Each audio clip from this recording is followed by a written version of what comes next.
Good morning, everyone. Welcome to the Early Memory Loss Conference hosted by Alzheimer's Los Angeles.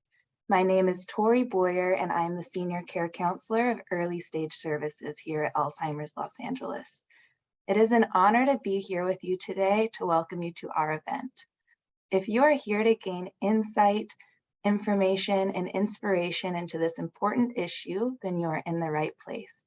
We have a great conference planned for you, filled with information from experts in the field, courageous people who have been diagnosed with Alzheimer's disease or related dementia, who will share their stories with you, and we will share resources that can help guide you once our conference is over. In my work at Alzheimer's Los Angeles, I am inspired daily by people impacted by early memory loss or young onset memory loss, who continue to face each day and challenge with courage found both in themselves and through connections with others. I hope the information and experience we share with you today will warm your heart, inform your life, and empower you with the hope and courage to face the challenges of tomorrow. If you have questions at any time throughout the conference, you can type your question by clicking on the Q&A button below. My colleagues will help answer your questions directly or privately, depending on your question. If your question is not answered today, you can share your contact information with us in the event evaluation that will be shared with you after the conference has concluded, and we will connect with you and get your question answered then. We also have scheduled breaks, so you'll have time to get up, to go to the bathroom, stretch, refill your cup of coffee or tea, grab a snack. As I mentioned earlier, be sure to have a pen and paper handy to jot down notes or questions. Now I would like to introduce Heather Cooper-Ortner.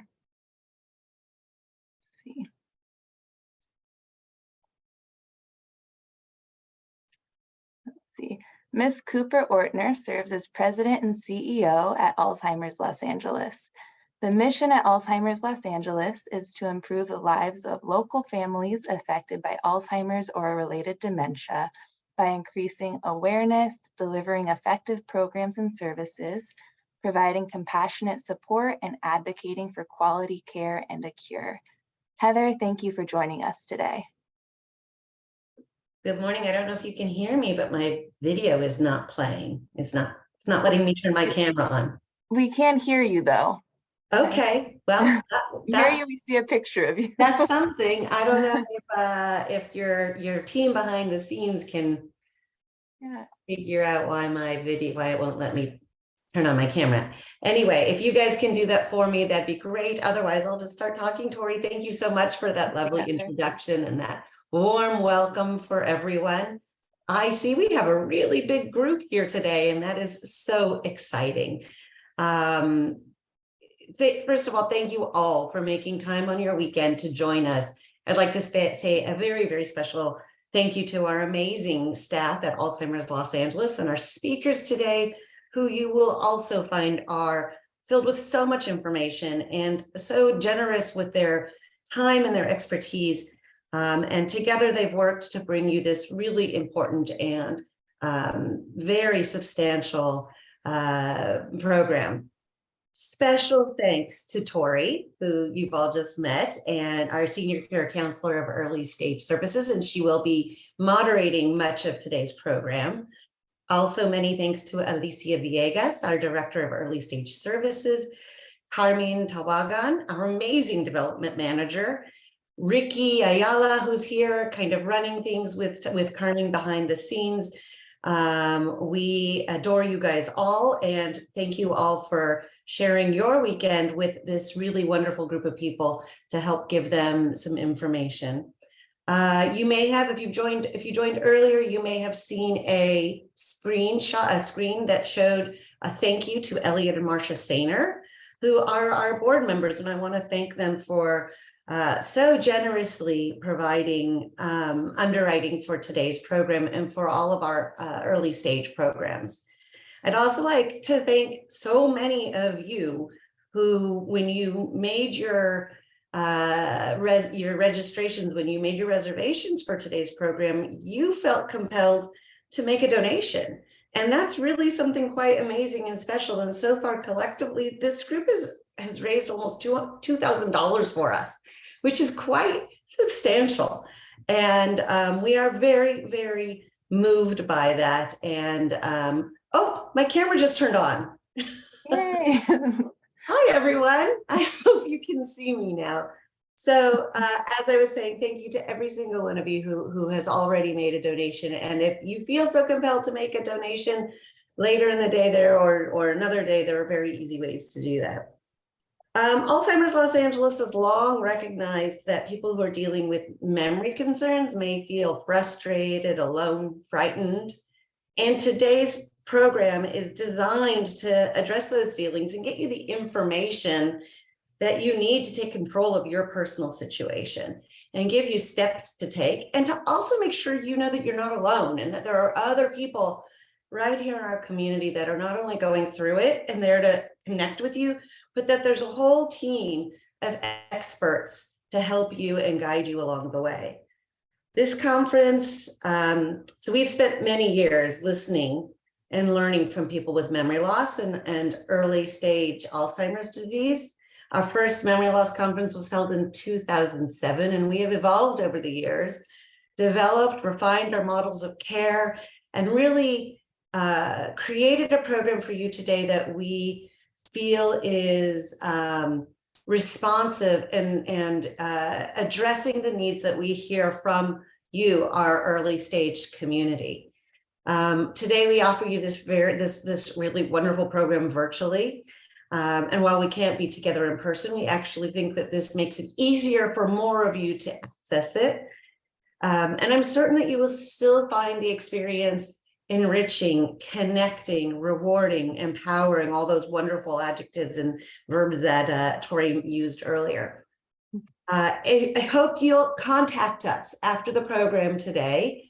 If you're interested in any of our special groups for people living with early stage Alzheimer's or another form of dementia, or MCI, mild cognitive impairment, you're going to hear a lot about that today too.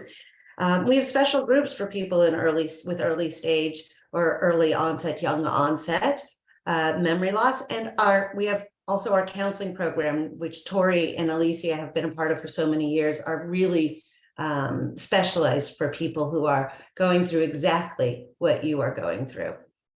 Our Memory Club is an award-winning program, again, designed specifically for people living with early stage disease and their care partners. I encourage you to look into that. Tori is an amazing facilitator and brings another group of specialists who that program really adds on and gets into more details and depth after today. So it's really a wonderful step after today. So many of people who have participated in our programs have said that they're life-changing. I hope that you feel the information we share with you today will be helpful and empowering. And I, again, thank you all for joining us and giving us your time. We hope that you find it as helpful and as empowering as others have before. So I will stop talking and we'll get into the meat of today's program, and I will hand it back to Tori. Tori, thank you again for doing such a wonderful job setting everything up for today and bringing all of our speakers together for this lovely audience. Thank you all. Enjoy the rest of the program. Of course. Thank you so much, Heather, for joining us and sharing a little bit more about our mission and impact. Before I introduce our first expert speaker, I would like to again review the process to submit questions. So at any time during the presentation, you can submit your questions by clicking on the Q&A tab at the bottom of your screen. As mentioned earlier, my colleagues will help answer your question directly or save it to ask our expert speaker during the Q&A portion of their presentation at the end. If your question isn't answered today, you can share your contact information with us, and we will, in our event evaluation at the end, and we will get in touch with you to get your question answered. And now I would like to introduce Rebecca Goldfarb, Estate Planning and Elder Law Attorney of Goldfarb and Liu. Let's see, Rebecca, are you here with us? I'm here, and I'm trying to figure out why I have a background that is inverted. I don't know how to do this. Hold on. For us, actually, there we go. So welcome, Rebecca. And I think I'm frozen, but hopefully you can still hear me. But Ms. Goldfarb co-founded Goldfarb and Liu on the principle that quality estate plans should be accessible to everyone, not just the wealthy. Oh boy, sorry about that. Having been the caregiver for 7 people in her family, including her grandfather who had Alzheimer's, elder law is really dear to her heart. She treats each client as family, and she helps each family navigate the aging process. So thank you so much, Rebecca, for joining us today. I know we always appreciate having you here to really break down this big topic and make it accessible and understandable for all of us. So welcome. It is. I just want to make sure everybody can hear me okay. I put these in because I had a hard time hearing you, Tori. So is my sound okay? I can hear you okay, yeah. Okay. Yeah, I think if maybe you turn up, I don't know. I'm not a techie person. I'm just a lawyer. Me neither. Okay. I will let you take it away, Rebecca, and I'll see you at the end for Q&A. All right, sounds. And then you're going to fast forward. I'm just going to say next. Yeah. All right, sounds good. So, hi everybody. As Tori said, I'm Rebecca, and thank you so much to every single person at Alzheimer's LA. You know, this topic is dear to my heart. As Tori said, my grandpa had Alzheimer's. I always get choked up when I talk about it, and he died in 1992, so it's been a while. So as the only grandchild in my family, I've cared for so many people. And as an elder law attorney, I've helped navigate this with countless clients, hundreds of clients. So I'm here to answer any questions that come up, and let's get started because I have so much to talk about. So next. So today you for sure will learn at least one new thing. That's my goal in all of my presentations. And I changed this a little bit because I feel like a lot of people have estate plans, but they don't realize what these fatal flaws are that we see all the time. And so my goal is to highlight some of those today to give you a better education and also go over estate planning 101. I'm also going to talk about elder law and kind of what comes up, and then have some action item checklists and always be a resource for you. Next. So as you learn every time you get on an airplane, even though with COVID, so many of us haven't flown in a while, is to put on your own oxygen mask first. As caregivers, you know, we're always thinking of everyone else first, but first we have to think of ourselves. Next. So the purpose of an estate plan is sort of 3 things, in my opinion. One is we need to make sure we honor your wishes. So we have to know what they are and they have to be memorialized. The second is at all costs, we need to avoid court if we can. It's a very invasive, expensive, horrible process. And thankfully, my law partner and best friend, Din Liu, is the one who goes to court. I don't do that. And last but not least, and certainly probably from a legacy perspective, the most important is we want to maintain family harmony. Next. Unfortunately, about 99% of the estate plans we review, whether they're attorney drafted or, you know, done in a do-it-yourself fashion, have a fatal flaw the client doesn't usually know about in one of these 3 areas or more. Next. So what is an estate plan? It is comprised of many different documents, but there are 4 main ones. The first one is the Advanced Healthcare Directive. This is where someone can make medical decisions for you. Most people think, oh, well, my spouse can do it, or I can do it for my young adult child, or I can do it for my aging parent. But unfortunately, without this advanced directive, you're not allowed to. It doesn't mean sometimes doctors and hospitals won't turn a blind eye to this, but legally they're not supposed to. And then you also want to make sure you have a HIPAA waiver that goes with it. In our firm, it's a separate document, but often it's within the advanced directive. That's the Privacy Act. And without that, doctors and the medical community could be charged big fines. I don't know that they ever are, but of course, I just know the legal side of it. And then the power of attorney is for everything else. So bills, taxes, you know, the dealing with a CPA and financial institutions, credit cards, everything else. So once you turn 18, you need those documents. And then a trust and a will is what happens to your stuff, essentially. So if you have kids, you have assets, you don't want it to go through probate, and all wills go through probate. So a trust is very important. Probate in California is horrible, which I'll talk about a little later. Next. So remember, if you're over 18, you need these advanced directives and powers of attorney. Once you lose capacity, you cannot create them. So it's important to do it well before that happens. Next. And again, if you have assets or kids, I'm used to being able to hit the next slide. So these ideas the myth that's out there is that if I have a family, everything will just kind of happen automatically, and it doesn't work that way. So I have 2 polling questions. How many people have an estate plan, and have you updated it in the last 3 to 5 years? So I don't know how you do that poll. Oh, look at that. I get to click it? I don't get to click it. Hosts can't vote. Okay, or panelists. I'm so curious to see what this is. I have my pen and paper.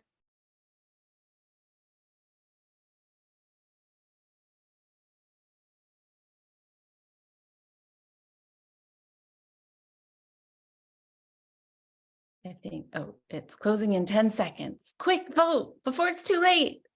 Do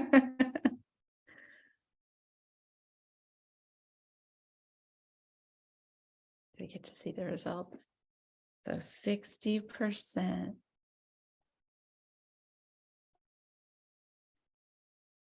Okay, you guys are great. 60% of you have one. I am so excited to hear that. And many of you have updated it. That is amazing. Next. So the problem is twofold for people. 1, people don't have a plan when needed, and 2, it doesn't work when needed. Next. And these are examples of the fatal flaws we see. So we either have outdated documents, laws have changed, people have changed, wishes have changed, assets have changed in the trust. And then we have missing documents. We see, I kind of laid out some of the important documents, but there are other ones. And when some are missing, then the whole plan doesn't work. Sometimes documents are so confusing, especially if someone has made several amendments, and they can contradict each other and make trust administration really messy. And then probably the most common thing we see is trusts are not funded. So remember, you have a trust, it's a bunch of pieces of paper stapled together. And if you don't transfer your assets into the trust, meaning if you have a home, the deed says the trust owns it with you as trustee, or your bank account has the trust on it as the owner in that faceplate when you open the mail, then your trust is not funded. So it doesn't matter what the trust says. The trust can say my house goes to my kids equally, or this bank account goes to my dear friend. That's irrelevant if the trust isn't funded. Remember, the trustee, the person who manages it, has authority over what's in it. But if assets are not in it, the trustee doesn't have that authority. Sometimes we see the wrong people are selected. Either they're doing bad things they shouldn't do, or they're just not competent to do it, or they've passed away. I have a client right now, and she's the trustee, she's 91 and doing great. But then the next 2 trustees are dead, and the one after that is also 90 and probably not willing to do it. So we want to make sure we update these documents as we age. And then lastly, a lot of people try to do this on your own. There's lots of things you can do on your own. Estate planning should not be one of them. Next. So the solution to all that is to find the right law firm. You want to be educated and empowered. Tori talked about that earlier. And we collaborate with you. You want a lawyer who's really going to work with you as a team to create these documents that work. And I think a lifelong relationship is really important. So your lawyer gets to know, you and your family and your wishes for you when needed. This shouldn't be a transactional type of law where you just get the documents and that's it. Next. So what if you become incapacitated, meaning mentally you can't make decisions anymore? Next. In the advance directive, we go through a lot of details. I don't have time to talk about those today, but the advance directive fatal flaws that we often see are the wrong agents, meaning these people don't put themselves aside to honor your wishes, or they aren't really equipped to deal with the medical community. It's not easy when you're not in it to understand a lot of the procedures and the diagnosis, and you need someone who will really advocate for you. And I think, having someone local is ideal, but if not, that person can stop what they're doing and come and be with you. So it's not about, it's your oldest kid or something like that. It's really, you got to pick someone who's good at this job. If you have multiple people in place where you want co-agents, it's okay, but the document really needs to say, if there's a disagreement, how is it resolved? We don't want anything like that going to court. And even though they have ethics committees within hospitals, we don't even want to go that route. Springing powers. This is really important. It's also in the power of attorney, so I'll mention it there as well. A lot of documents say, yes, you have authority to make these decisions for me as long as doctors deem me incapacitated. And I know we have a couple doctors on the panel for later. I am having a very hard time, and it doesn't matter if you're at Kaiser, UCLA, Cedar, it doesn't matter where you are. I'm having trouble getting doctors to want to get involved in deeming people incapacitated. So we bypass that and we just say it's immediate. When you sign the document, it's immediately effective, so you don't have to go through those hoops. Sometimes we can't get people to go to the doctor, so we just can't get it done, and it causes a lot of trouble. We see a lot of advanced directives missing the HIPAA or the California CMIA version. This is the Federal and State Privacy Act. We want to make sure all of them have that. And I would say the most common thing, and I would say it's in 100% of the documents we see, there are no details. So here you are saying, please, so-and-so, make these medical decisions for me, but I'm going to tell you like one or two things. I don't want to live forever. Okay, well, that's not enough detail. We need detail, people. This is a huge burden to put on someone without all those details. And then lastly, there's something called a POLST, which is the physician's orders for life-sustaining treatment. This is it replaced the DNR, the do not resuscitate. So toward the end of your life, when you don't want to be resuscitated, it's critically important to have a POLST. And I think I have a slide about that in a bit. Next. So the durable power of attorney means that someone can make legal and financial decisions for you if you become incapacitated. Again, we see the wrong people in place. You should not have two co-agents. Financial institutions increasingly are not accepting powers of attorney with two agents. And then if there's a disagreement, it must resolve it. And I've never seen one that does. So I would just say you need to pick one person and then the next. It can't be someone who is kind of strapped financially. It should be someone who's really good with finance and is not a procrastinator. I had someone who was a power of attorney who didn't open mail for a year or so, right? You got to be on top of this stuff. Again, springing, same thing. You want to make sure they're immediately effective. But with this one, I say, don't give this document out. And if I had more time, I would talk about it. But with the advance directive, give it out. You need it in an emergency, urgent situation. With the power of attorney, you don't need it urgently. So keep that with your documents. I always tell people, I want to know if something's happened to one of our clients, but have your next in line call us and we'll decide when the appropriate time is to hand that out. So there is something called gifting, and it is a legal term of art. It means that if you are incapacitated, can your power of attorney give money to someone else? You may not see it as a gift, but it is legally a gift. So we want to make sure that there is the authority to gift. There are limitations on that when appropriate. And in California, if you do not have that specific language about gifting, the presumption is no gifting. So with Medi-Cal planning, this becomes very tricky because we can't spend down, even though those limits have gone up. We still need to do that sometimes. And then just as a practical matter, you know, I'm a lawyer, but I'm also just a normal, regular person. And I live in reality, as do all of you. So it's important from a reality perspective to have all your logins and passwords and bills handy, written down, because if you don't have that, you can't get into these accounts and it makes it really difficult. Remember, each financial institution has their own power of attorney. So you will take the power of attorney, you know, that the attorney creates, you will take it to the bank, and then you will fill out one for each institution. They will need to send this to their legal department. It can take 2 weeks, 3 weeks. It's kind of a pain in the butt. I realize. I wish I could change it so this wasn't the case, but I can't. So just be prepared for that. Next. So what happens if you pass away? You know, this slide, I use it for a long time in my memory club presentations and other ones. And then finally I saw all those weapons behind their backs. And so that made me kind of chuckle. And you think it doesn't happen, but boy, does it happen. Maybe not with the weapons, but next. So a lot of people ask, you know, do I need a will? Do I need a trust? I don't know. So remember, all wills go through probate. So if you have less than 184,000, then you don't probably need a trust unless you have a special needs beneficiary or you want to hold on to assets over time. So if you have under 184,000, you're probably good with a will.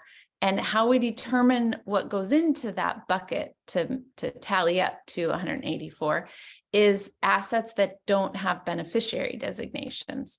And so sometimes people think there are beneficiary designations when they're not. So triple, quadruple check that to make sure and keep a copy of that. When these financial institutions merge, sometimes these Benny designations don't get transferred properly. So if you're okay with giving it outright, you don't have minor children, a will might be okay. If you have real estate, you want to sprinkle assets over time. You have kids, grandkids, special needs, all of that. You definitely need a trust. Next. So what is probate? Well, besides the fact that it sucks, it is when you have a will or no will, you have more than 184,500 without beneficiary designations or transfer on death or joint ownership. And then it goes to probate. And probate, they need to have a valid will. If it's invalid, then the law of intestacy is going to take over. This dictates your next of kin in a particular order.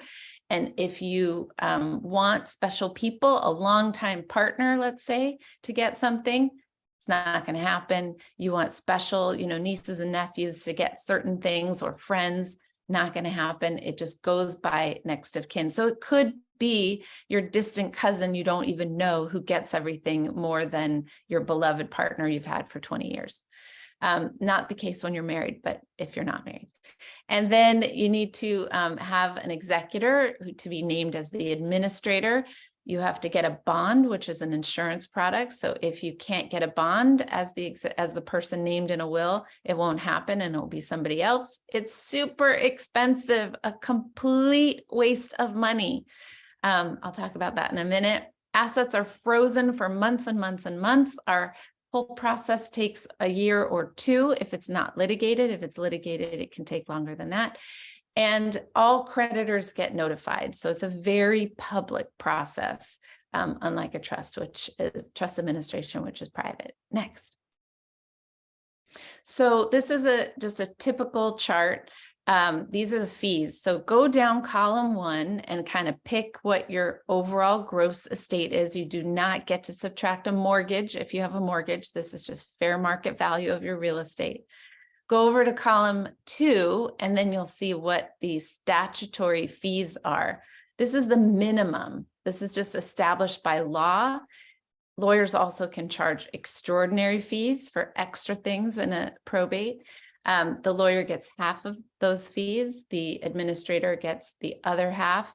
It's super expensive. As I said, a total waste of money. It keeps going up. It's about 3 to 4% of your gross estate. And you can completely avoid that if you have a trust. Next.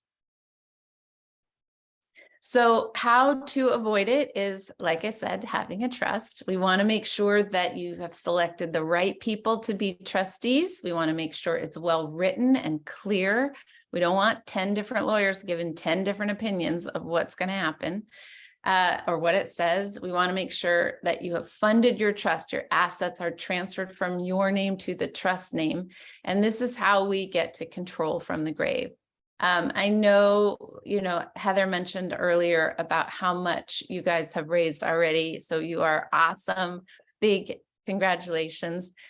Anyone else, if you feel like this is dear to your heart, and I feel like every single person in your living room, usually pre-pandemic in this room, knows how important Alzheimer's LA is, that you can put this in your trust. You can even put it in a will. You can make this, you can make Alzheimer's LA be a partial beneficiary or full beneficiary of an IRA or a retirement account. This is really good planning because your family is going to have to pay tax on that.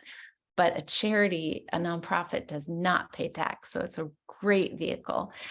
So reach out to Stephen if you have any questions about it. I can't thank Alzheimer's LA enough. I'm going to cry when we talk about it. All of our clients who come from these memory groups they're just in such a better place than with my grandpa, all those decades ago when Alzheimer's LA didn't exist. So, okay, I'll stop talking about it before I cry. Next. So an easy peasy, as my daughter would say, lemon squeezy trust administration is where you've got a great trustee lined up, your assets are clear, we pay the debts, we pay the taxes, you do the distribution, and then we have family harmony, right? That's the way it should be. Unfortunately, the getting blood from a stone version is where the trustee is the wrong person, and then the assets are not in the trust. And so have to go to court to fund the trust, which is this Hegstead petition, or it could be a full probate. Then we get to what are the debts and the taxes and the distribution. And in the end, people don't talk to each other. So I much prefer the former to the latter, because to me, family harmony is what this is all about. Okay, next.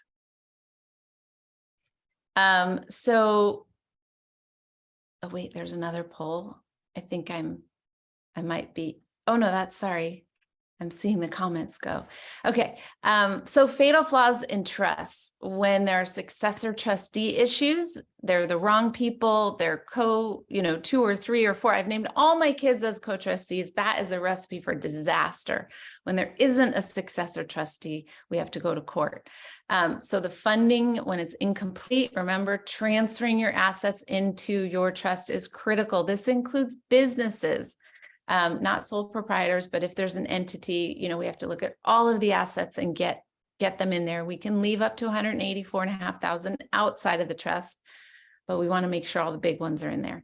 If the documents are ambiguous, it makes a mess. Financial elder abuse happens every single day, many times, so we need to make sure the right people have access. If you have a trust that has a mandatory A-B split, this means that you create this family trust as a couple, the first spouse dies, and now the trust, you don't realize this because the lawyer didn't tell you this, and I'm apologizing all the time in these meetings for not getting the proper education from your attorney. The trust has to split in 2 parts. The person who passed away, their share is now irrevocable. The person who's alive, that share is revocable. You can change it. You can do what you want.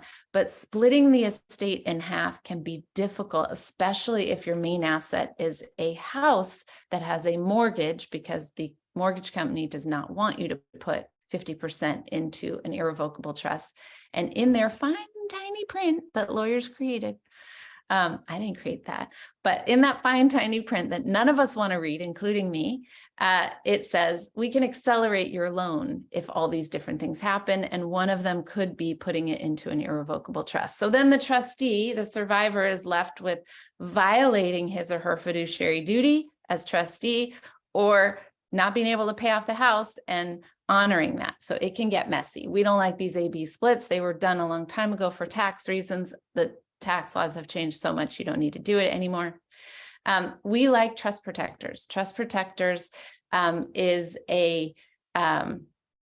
third-party neutral who will be the judge over your trust, resolves all the issues, and we never need to go to court. So we really like trust protectors. And then I'm a huge animal person, so we need to make sure there's someone in there to take care of your pets. Next. So this, to me, having this updated estate plan is the biggest gift you can give. If you are just, you don't want to do it because you think it sucks. Well, you're right, it does. But if you go to the right attorney, maybe it's not as bad as you thought it was going to be.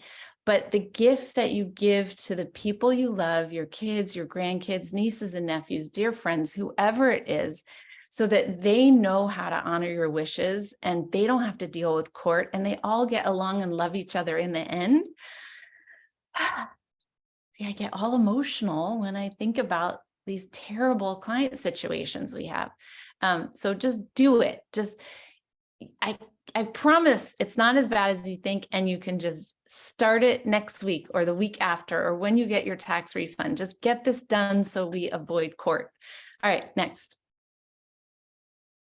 Caregiver burnout is real. You will all get this slide.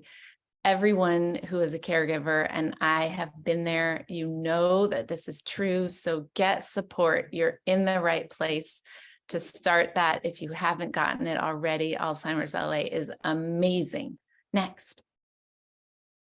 So 6 immediate actions. You can just do next until we get to all of them.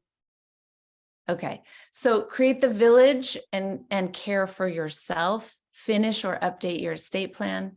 Share your wishes with your family, right? Like maybe you have an estate plan, it's not that detailed.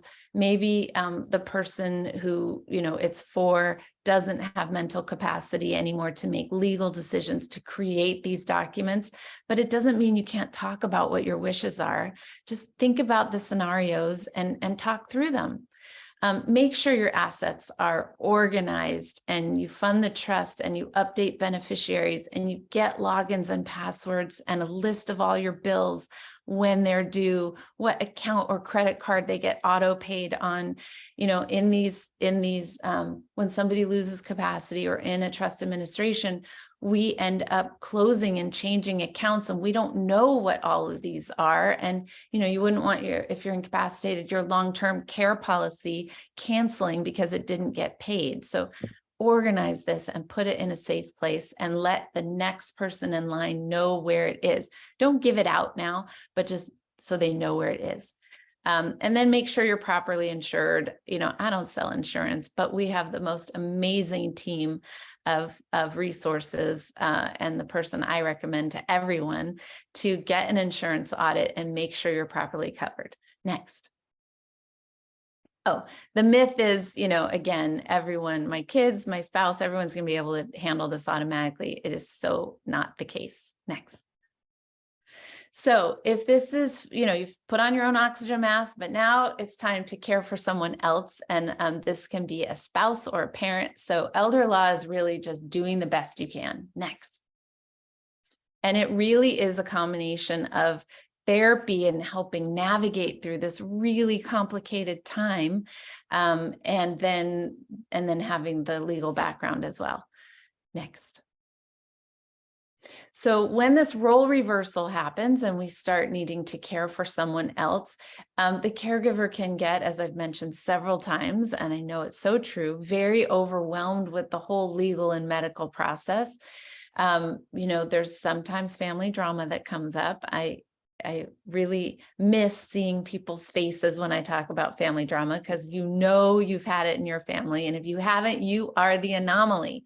But when that happens, it can get tricky. And then when the person doesn't have capacity anymore, then it gets, other things come up. When someone's running out of money, that's usually Medi-Cal planning these days. So these are all issues that elder law lawyers deal with. Next.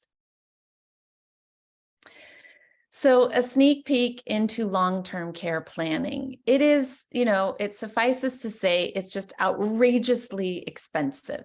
So if you need a private caregiver and you want to stay at home, it's between 130 and about 240,000 if you pay privately or you go through an agency. If you do pay privately, I'm not an employment lawyer, but as an estate planning lawyer, we got to know a little employment law, a little tax law, a little family law, little real estate law.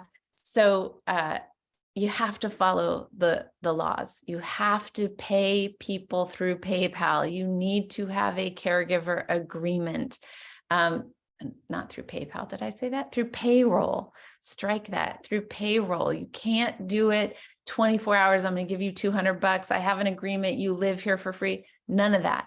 Not only can these people go to the labor board, and if you think that your beloved person whom you've had for 10 years might not go, you're wrong, because it does happen. And not only that, and once you go to the labor board, the employer is screwed no matter what. Even if you've gone through an agency, if the agency isn't doing what he or she, that agency entity should do, the owner, you are still, as the employer, liable. I had someone call me years ago, and I was shocked when I called my employment law friends to find out that that was true. So it's really expensive. But what I was going to say is the Franchise Tax Board is now that they are paid caregivers, and they can tell, and they're notifying so I don't want to say they do a tax audit, but they are notifying the labor board. So it's just so important to do this right. So you can see the different pricing, and the fees for care. Now I want to talk about Medi-Cal. So a lot of people think Medicare pays for long-term care. It does not pay. It pays for, if you are in the hospital for 3 days, it will pay for up to 100 days. If you are making progress. What happens as we get older is something happens, you fall, you break your head, whatever, and then you go into a rehab and you're not making progress, and then they kick you out way sooner or tell you have to pay privately way sooner than you think, and they give you no notice. So if you have a loved one in one of these rehab places, you need to meet with the team every week there to say, I want to know what the progress is. I don't want you to spring it on me and say in 2 days, it's time for me to pay privately or find another place. So you got to stay on top of it. So Medi-Cal, the rules all changed last year. So you now can have, as an applicant, up to $130,000. Used to be $2,000. The spouse can have, non-applicant spouse can have $148,620. So it gives more wiggle room. If it's a couple applicant, you can have total $195,000. And then in 2024, there apparently won't be an asset limit. I don't know if it's going to work. I don't know. You can have millions of dollars, but beyond Medi-Cal makes no sense to me yet, but I will learn when the law changes. So first thing, Medi-Cal, quality of care. You need to make sure that wherever your person is going, that you are comfortable with the quality of care before you spend money on a lawyer to do, Medi-Cal planning. That the eligibility part is the part in red above, and then their share of costs. They are going, if you're in a skilled nursing, they are going to take all of your income except for $35. Now this gets complicated. There are formulas, and the spouse is allowed to have a certain amount because they don't want to impoverish the spouse, but it gets complicated. And then there's recovery. We get calls all the time. I need to create an irrevocable trust so that there's no Medi-Cal recovery. That's not the case. You just need to have a regular revocable trust. But as I talked about, the fund, you have to transfer the assets into the trust, because whatever is subject to probate will be recovered against. Okay. And then sometimes, way back when, we used to do VA planning, but now that they have the 3-year look back, like Medi-Cal, we don't do a lot of VA planning anymore. Next. So if you are caring and helping someone who still has capacity, then these next slides are for you. After that, I'm going to talk about what happens if someone has already lost capacity and some still action items that you can do. Next. I'm going to drink water. Everybody take a quick break, drink some water. If you need to stand up, stretch for a minute. All right. Can you just scroll through all of those as well? All right. Thank you. So if you have capacity, get 2 letters of capacity from your doctor. And the reason for this is 1, it means that you can create your estate planning documents. But 2, for those people who may need a reverse mortgage, listen really carefully because these laws have changed. I guess they're more like rules of the mortgage industry. So if you want to get a reverse mortgage and you're fine and you're able to do everything, they're not going to ask for anything. But if you are using a power of attorney for someone to get a reverse mortgage, they are going to ask for 1, sometimes 2 letters of capacity from a doctor at the same time you create or after you created that power of attorney. And if you don't have that, they're not going to let you get the reverse mortgage. So it's really important. Get those cap decks now. Finish or update your estate plan as always, and discuss this gifting authority with your lawyer about the Medi-Cal planning, which I mentioned earlier. And then of course, get support like you already have with Alzheimer's LA, and they have more resources than you know about. So reach out to them because they're awesome. All right, I have 10 minutes left, so I got to go fast. Next. A lot of people do these do-it-yourself online options. That was the myth part of the prior slide. Just go to a really good lawyer. It's so much better in the end. So if you're unable to make decisions, next. And then just, yep. Okay. So, yep. So if you lose mental capacity, you can't create these documents. You're headed to conservatorship. It's not a fun process. And so that's why if there's any way we can avoid it, we do for our clients. If you can't update your documents, then these are the next 3 things. Next. So what is conservatorship? I think with the Britney Spears, case, everyone knows what it is, but prior to that, very few people did. So if you don't have an advance directive, you don't have a power of attorney, and you've lost mental capacity, you need to go and get a conservatorship. They have conservatorships over the person, which is like the advance directive, and over the money, which is to replace the durable power of attorney. So this judge is deciding who takes care of you, could be the right person or the wrong person, and can take your voting and your driving and your professional licenses away. So we really avoid this, and it's also very expensive. Next. So a lot of people say, oh, I don't need these documents now because I'm fine. Get them once you turn 18. It's a baby estate plan. I don't care if you have no money, get that advance directive and power of attorney. Okay, next. So conservatorship issues, very expensive. It's about $10,000 to start. It is permanent court intervention. You must supply an annual accounting to the court every year. So it's about $4,000 to $5,000 every year with the attorney thereafter for the rest of the person's life. If it's contested by other family members are torn apart, and it's way more than $10,000. So this is obviously a last resort. So do your advance directive and power of attorney today, right after at like 3 or 4 o'clock today.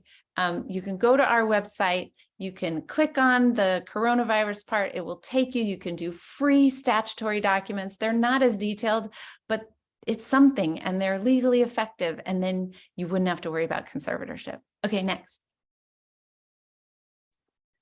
This is the PULSE. This is the physician's orders for life-sustaining treatment.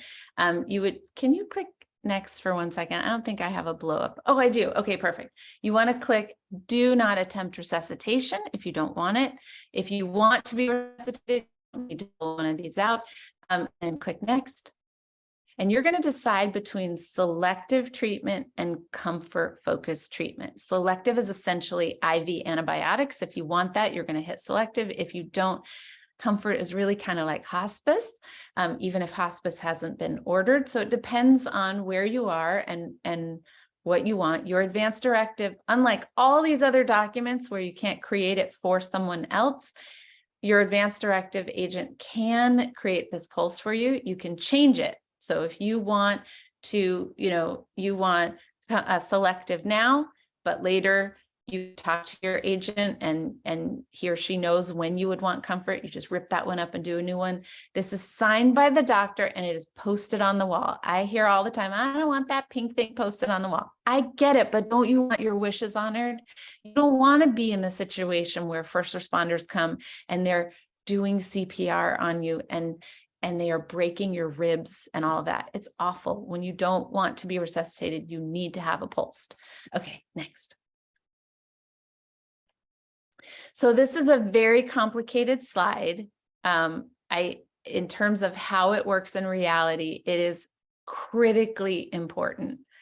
I'm happy to, do another session at some point just to talk about this. I could go over it with examples for an hour. So really what's important to know is if your assets are in your trust, only the trustee has access and control to them. This means that if the trustee loses capacity, you need to resign that person and it's the next trustee. If, however, the asset is in your name, not in your trust, your power of attorney is the person who handles that. And so for a lot of people, they have the same successor trustee and power of attorney. You're just switching hats. All of your retirement accounts are always in your name. Your power of attorney is managing that for you. But everything else primarily, give or take, can go in your trust and your trustee is managing that for you. So you just want to make sure before you put anyone's name on an account, or add someone to the deed, you are legally giving a gift. A reassessment for property taxes will happen if you put your kid on a deed. Don't do it. I have a client right now who says, oh, well, we're just going to sell dad's house. Dad bought a house in 1974 for $72,000, I think. It's now worth $3.4 million. And they're like, we're going to sell it. The capital gains, I sent an email to our CPA, the capital gains will be over $1 million versus if you wait until the person dies, then you get the step up and there won't be any capital gains when you go to sell it. But property tax reassessment is a whole other ballgame. Prop 19 has messed things up big time. So I know I don't have time to talk about all this, but I have so much information to share with you. Most importantly, don't add people to accounts and just use the power of attorney or put it in the trust and then resign someone. Okay, next. I think, all the legal mumbo jumbo is a big deal. And it causes a lot of stress and it wastes a lot of money. But really what's most important is that you spend time together.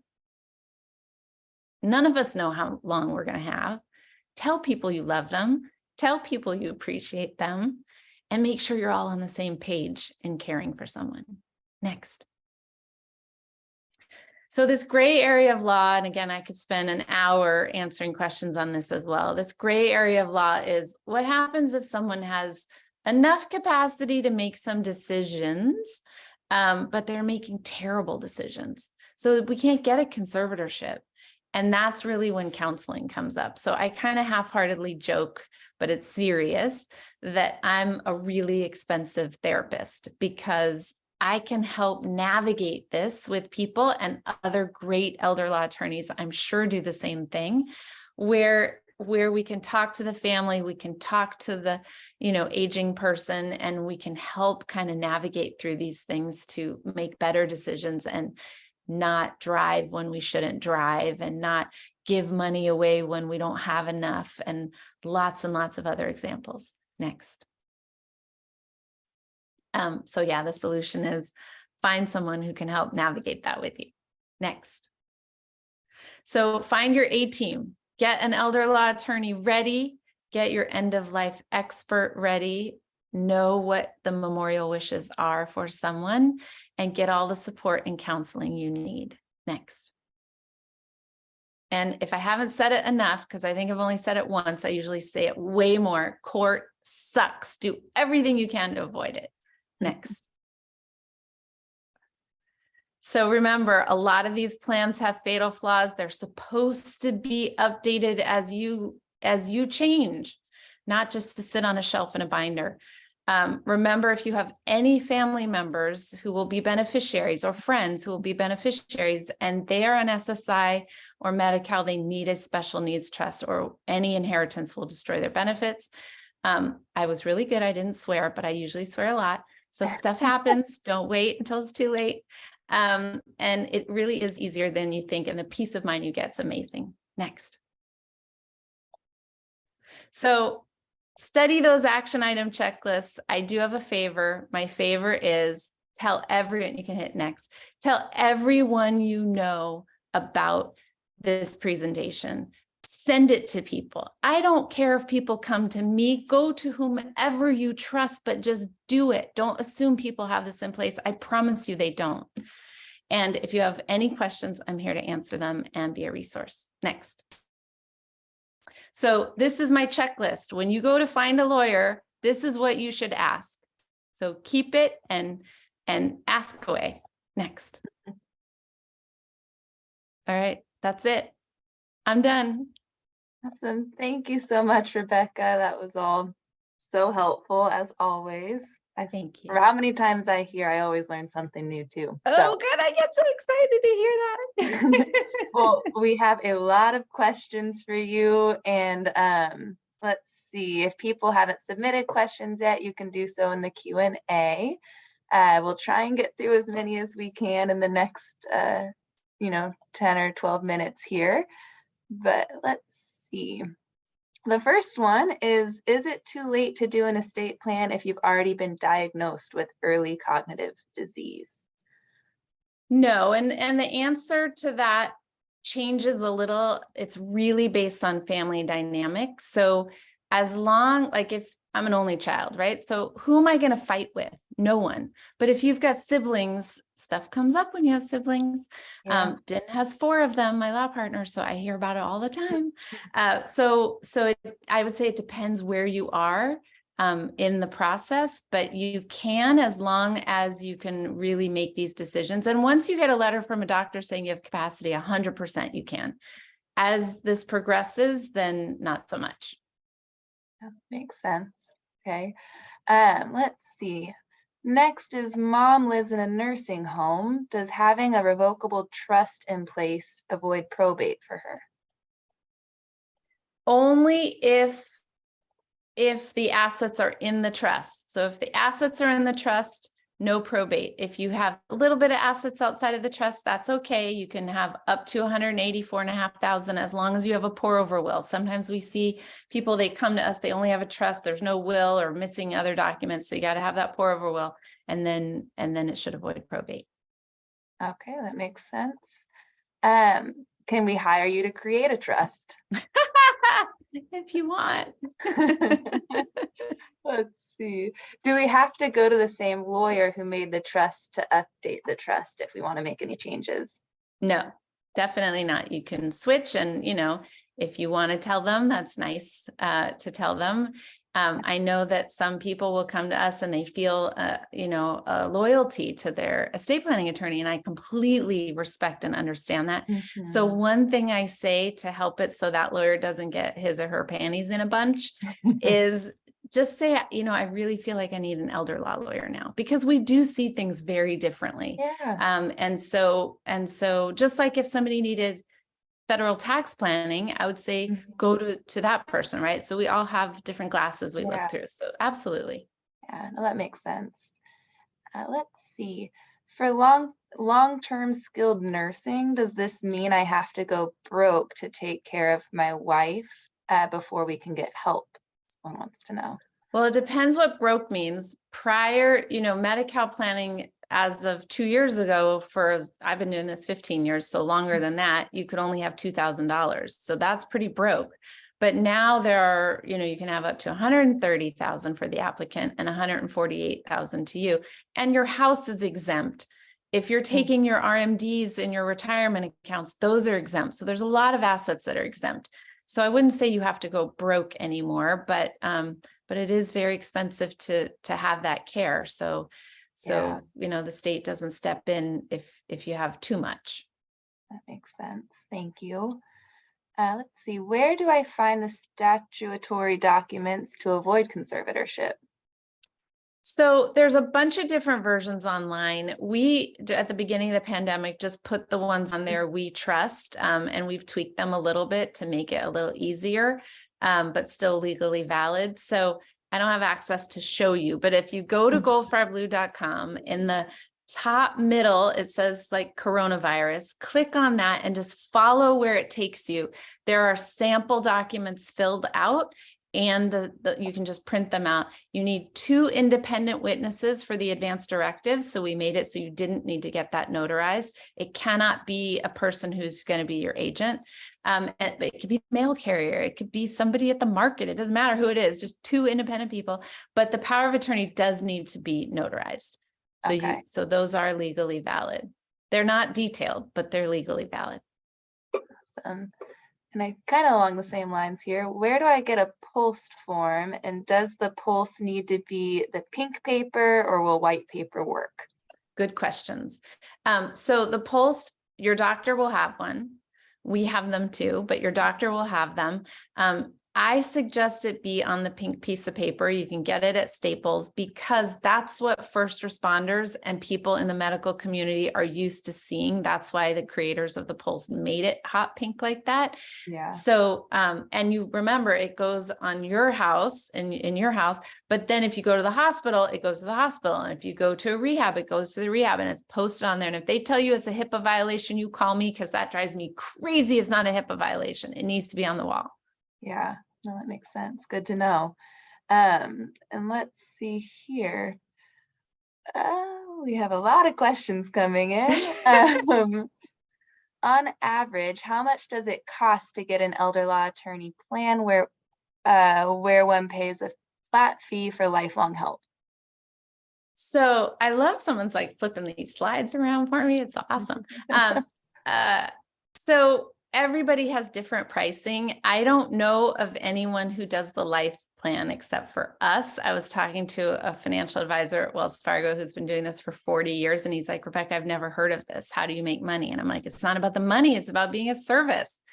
So our fees start at $5,900 for a single person and $6,500 for a couple. And that includes putting your real estate or a business in your trust, as well as whatever communication you have, and then we have maintenance meetings we offer every 5 years or sooner if you need them. The only time we charge again is when you want to make updates. Maybe one day we'll come up with like a maintenance plan like that. But for now, that's our life plan. So people email us, they call us, they ask questions all the time, and then they don't get a bill for it. So they really like that. And then it makes them actually call us when they have questions and updates. Yeah, that's great. Let's see. Could you define trust protectors? So a trust protector is relatively new, a new concept in the last, I would say, 5 to 10 years. It is a third-party neutral, so it will not be a trustee, it will not be a beneficiary, and this person is the person you think is really reasonable, right? Good sound judgment, knows the players if possible, the trustee and the beneficiary. If anything goes wrong in the trust administration, the trustee is doing something he or she shouldn't, the bennies are unhappy with whatever, they can go to the trust protector, and the trust protector's opinion is like a judge. It is the rule. So if the trustee is doing something he or she shouldn't, yank that trustee out, put a new one in, and resolve and be a really good mediator. Awesome. Thank you. Can you help a family get Medi-Cal for the client? I'm assuming they mean for the person. For the applicant. Yeah. We do that. Yep. Okay. Let's see. What recourse do we have if the POA is unwilling to release monies for the care of our mom who has severe dementia? I wish I had an answer. Well, I'm being recorded. I can't say that. We have, and this doesn't help you, I realize, but I want to share this with you so you understand that I get it. We made it in our advance directive that our advance directive agent supersedes the power of attorney. So whatever the advance directive agent says in terms of money and all that has to happen. But I've never seen that anywhere else. So one thing is maybe they get a phone call from a lawyer. I don't know, a letter. Yeah. It's not fair. It's not right. It's picking the wrong person for the job, right? So it's hard. I could help if I knew more details, maybe. Yeah, and for some of these, I know they are a little more specific. So, reaching out directly is always helpful too after the fact. Yeah, just email. Yeah. Let's see. Here's one. My parents' trust lists each other as first trustees, and pretty soon my dad with dementia won't be able to make decisions for my mom's well-being. My mom is legally blind and already doesn't make good decisions. Dad does not have an official diagnosis yet. Do I need to hire an attorney to get a third person to come in and help make wise decisions for them? This is the perfect time to do an estate plan review, to know where these fatal flaws might be, if any, and to know, and now that dad, I forgot I can't ask a question back. If mom has capacity, but is just blind and doesn't make good decisions, we can still update a trust. But when one person loses capacity, most trusts say that now the trust is irrevocable. And we can't make changes, but we still can make changes for dad, right? To say a new power of attorney, a new advance directive, and at least guide and make sure the trust is funded and do the best we can. There are all kinds of provisions in trust, so it's hard for me to tell you what that one says, but getting a review so that you understand all of that and doing what you can is really important to do sooner rather than later. Makes sense. Thank you. Let's see. My sister and I have POA over my parents. The only asset remaining is their home, which is an irrevocable trust created 8 years ago. What fatal flaws should we prepare for? I'm assuming that's flaws. And you're sure it was an irrevocable trust created 8 years ago? And I don't know. Some people think it is, but it's not. So if it's irrevocable, chances are you can't change it. Sometimes we still can, but chances are you can't. But if you have capacity, you can still do the advance directive and power of attorney. If you said that was the only asset. So probably there aren't too many, but make sure the advance directive and power of attorney are there. So you at least avoid conservatorship. Okay. And make sure the deed says it's in the trust. Right? Just because the trust says it doesn't mean that's the case. Okay, sorry. No, that's good. Thank you. Let's see, what if someone's only asset is their home? Do they need such a comprehensive living trust? You mean versus a crappy trust? Just kidding. I would say yes, because it's still your most valuable asset. You still want to make sure that it's done correctly, and so that you don't have to go through probate. So, and remember, it's not just the trust. All these lawyers out there are like, you need a trust, you need a trust. It's your advance directive is the most important document out there. You are asking someone to step in your shoes without any details. It's just not right. So it's the whole ball of wax. Yeah, well, that makes sense. Let's see, we have just another minute or so here. You can try to don't miss any. I don't think I asked this one yet. Regarding springing powers, and you recommend giving the advanced care directive out, can you explain that? Are you saying to give a signed copy to the hospital, or who are you giving the documents to? Good my question. Mom, who has Alzheimer's, and I'm the agent for my parents' trust. I can't make those decisions unless the doctor lets me make the decisions for them. I probably don't have time to address all of that in the next 30 seconds, but can you just call me? I'll just talk to you on the phone. Just call me. Jessica will make an appointment. Just call me and I'll help you over the phone. How about that?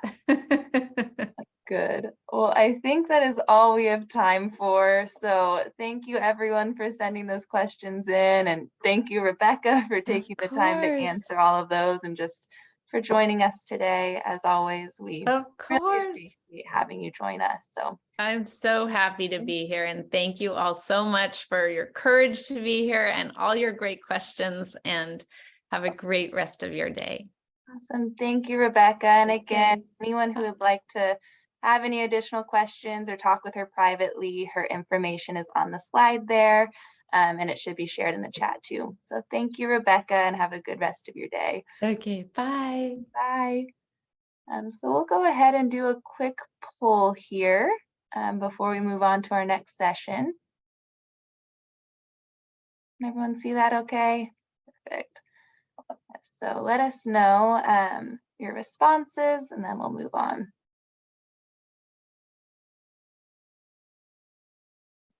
Just another few seconds here.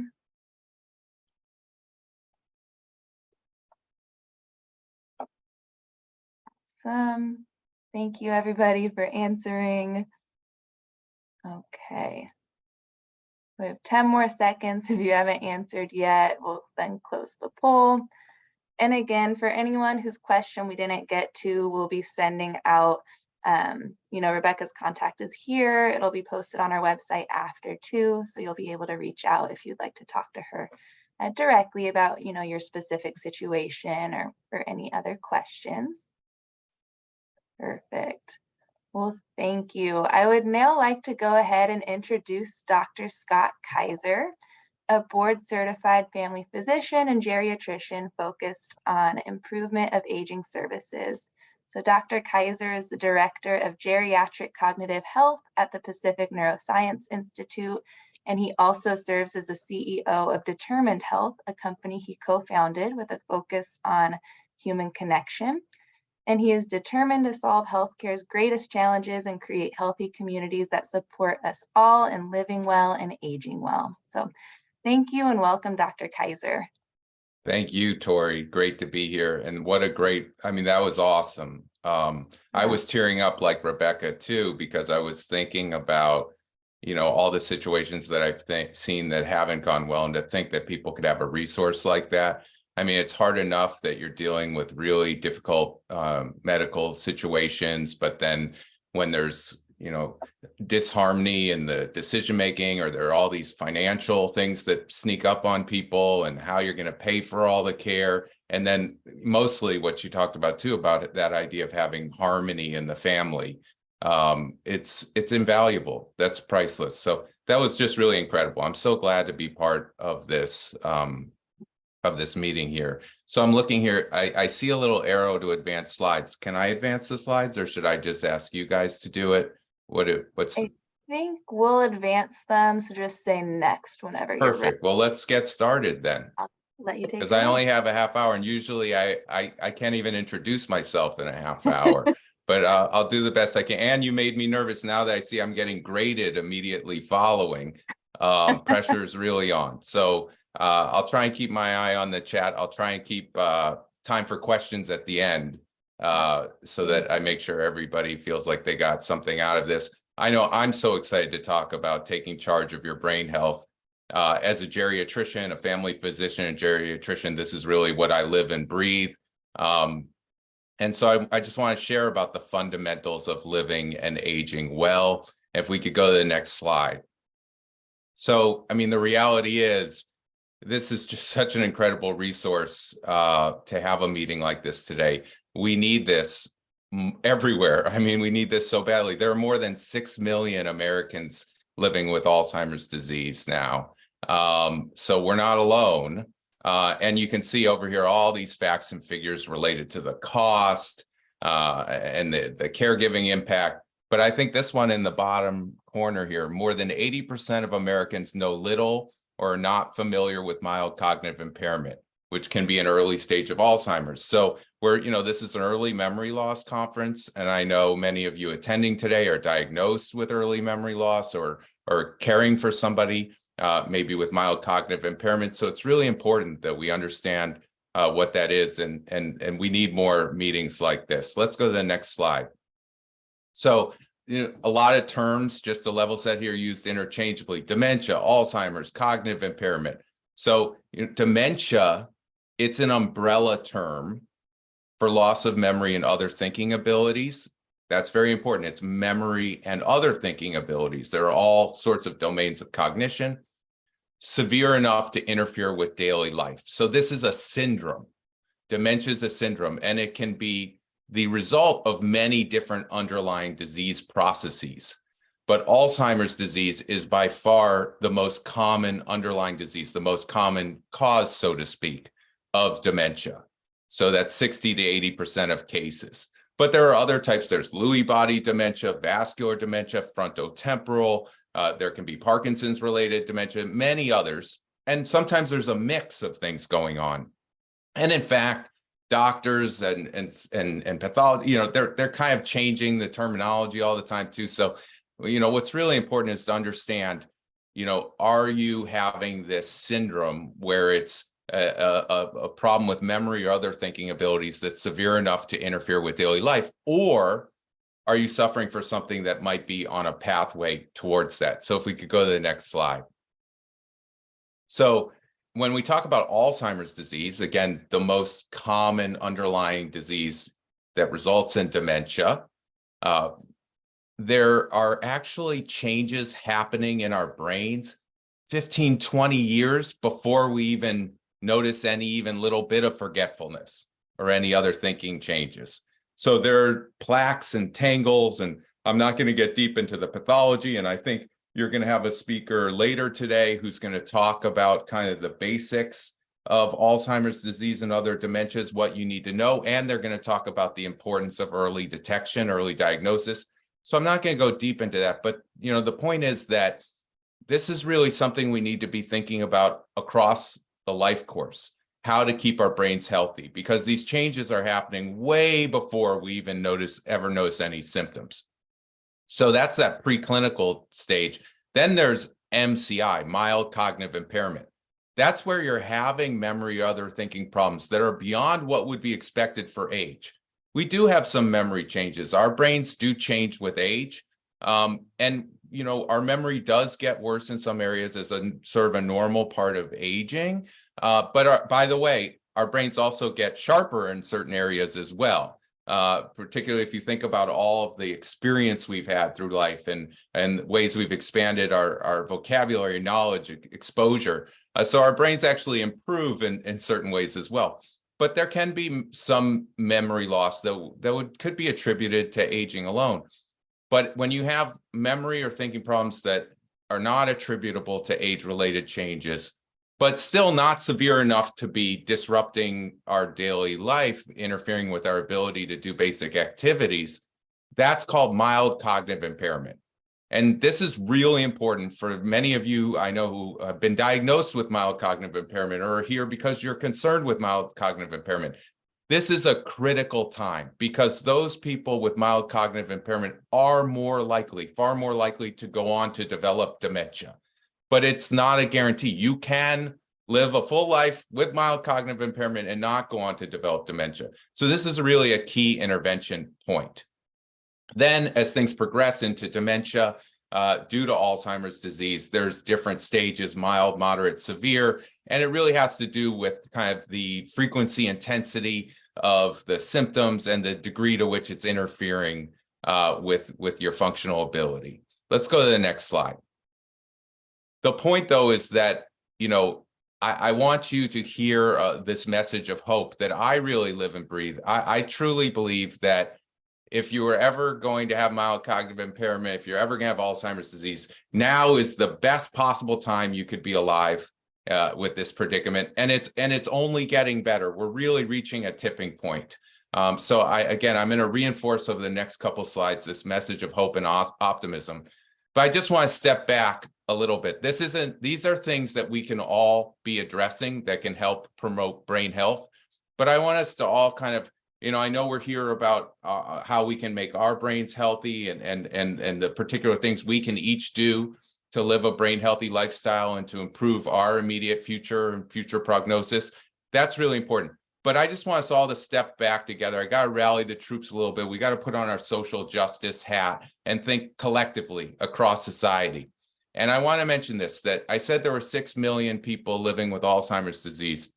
There's actually 50 million people in the world And by 2050, that number will triple to 150 million people.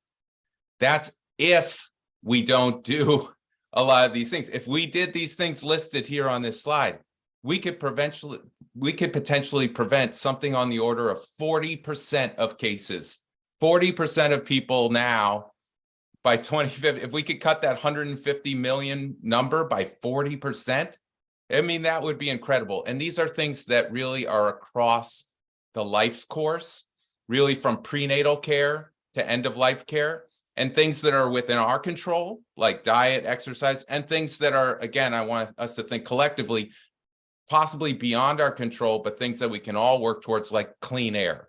Because if you look at the things, there's air pollution, there are these chronic conditions like diabetes, high blood pressure, there's lifestyle things like alcohol, smoking, obesity, physical inactivity. So again, these different categories that fit across the life course and are things that are either kind of big public health things or things that are in our immediate control. But let's go on to the next slide. And again, I want to anchor my optimism here. Why I said this statement of if you were ever born, you know, everybody being born in today is being born into the best possible time. Everybody being diagnosed today, it's the best possible because there are more resources than ever. I mean, just this meeting alone, right? And the kind of support and the people that you'll be hearing from today. So I really believe, though, that we need to be thinking about prevention, as I just said in the last slide, as a public health priority and across the lifespan. And this is also an equity issue because Alzheimer's disease far disproportionately impacts women and people of color. So I, again, feel like we should be marching in the streets for our brain health, marching for our lives, for our brain health. But I think it is reaching a tipping point where we're thinking about prevention as a public health priority and across the lifespan.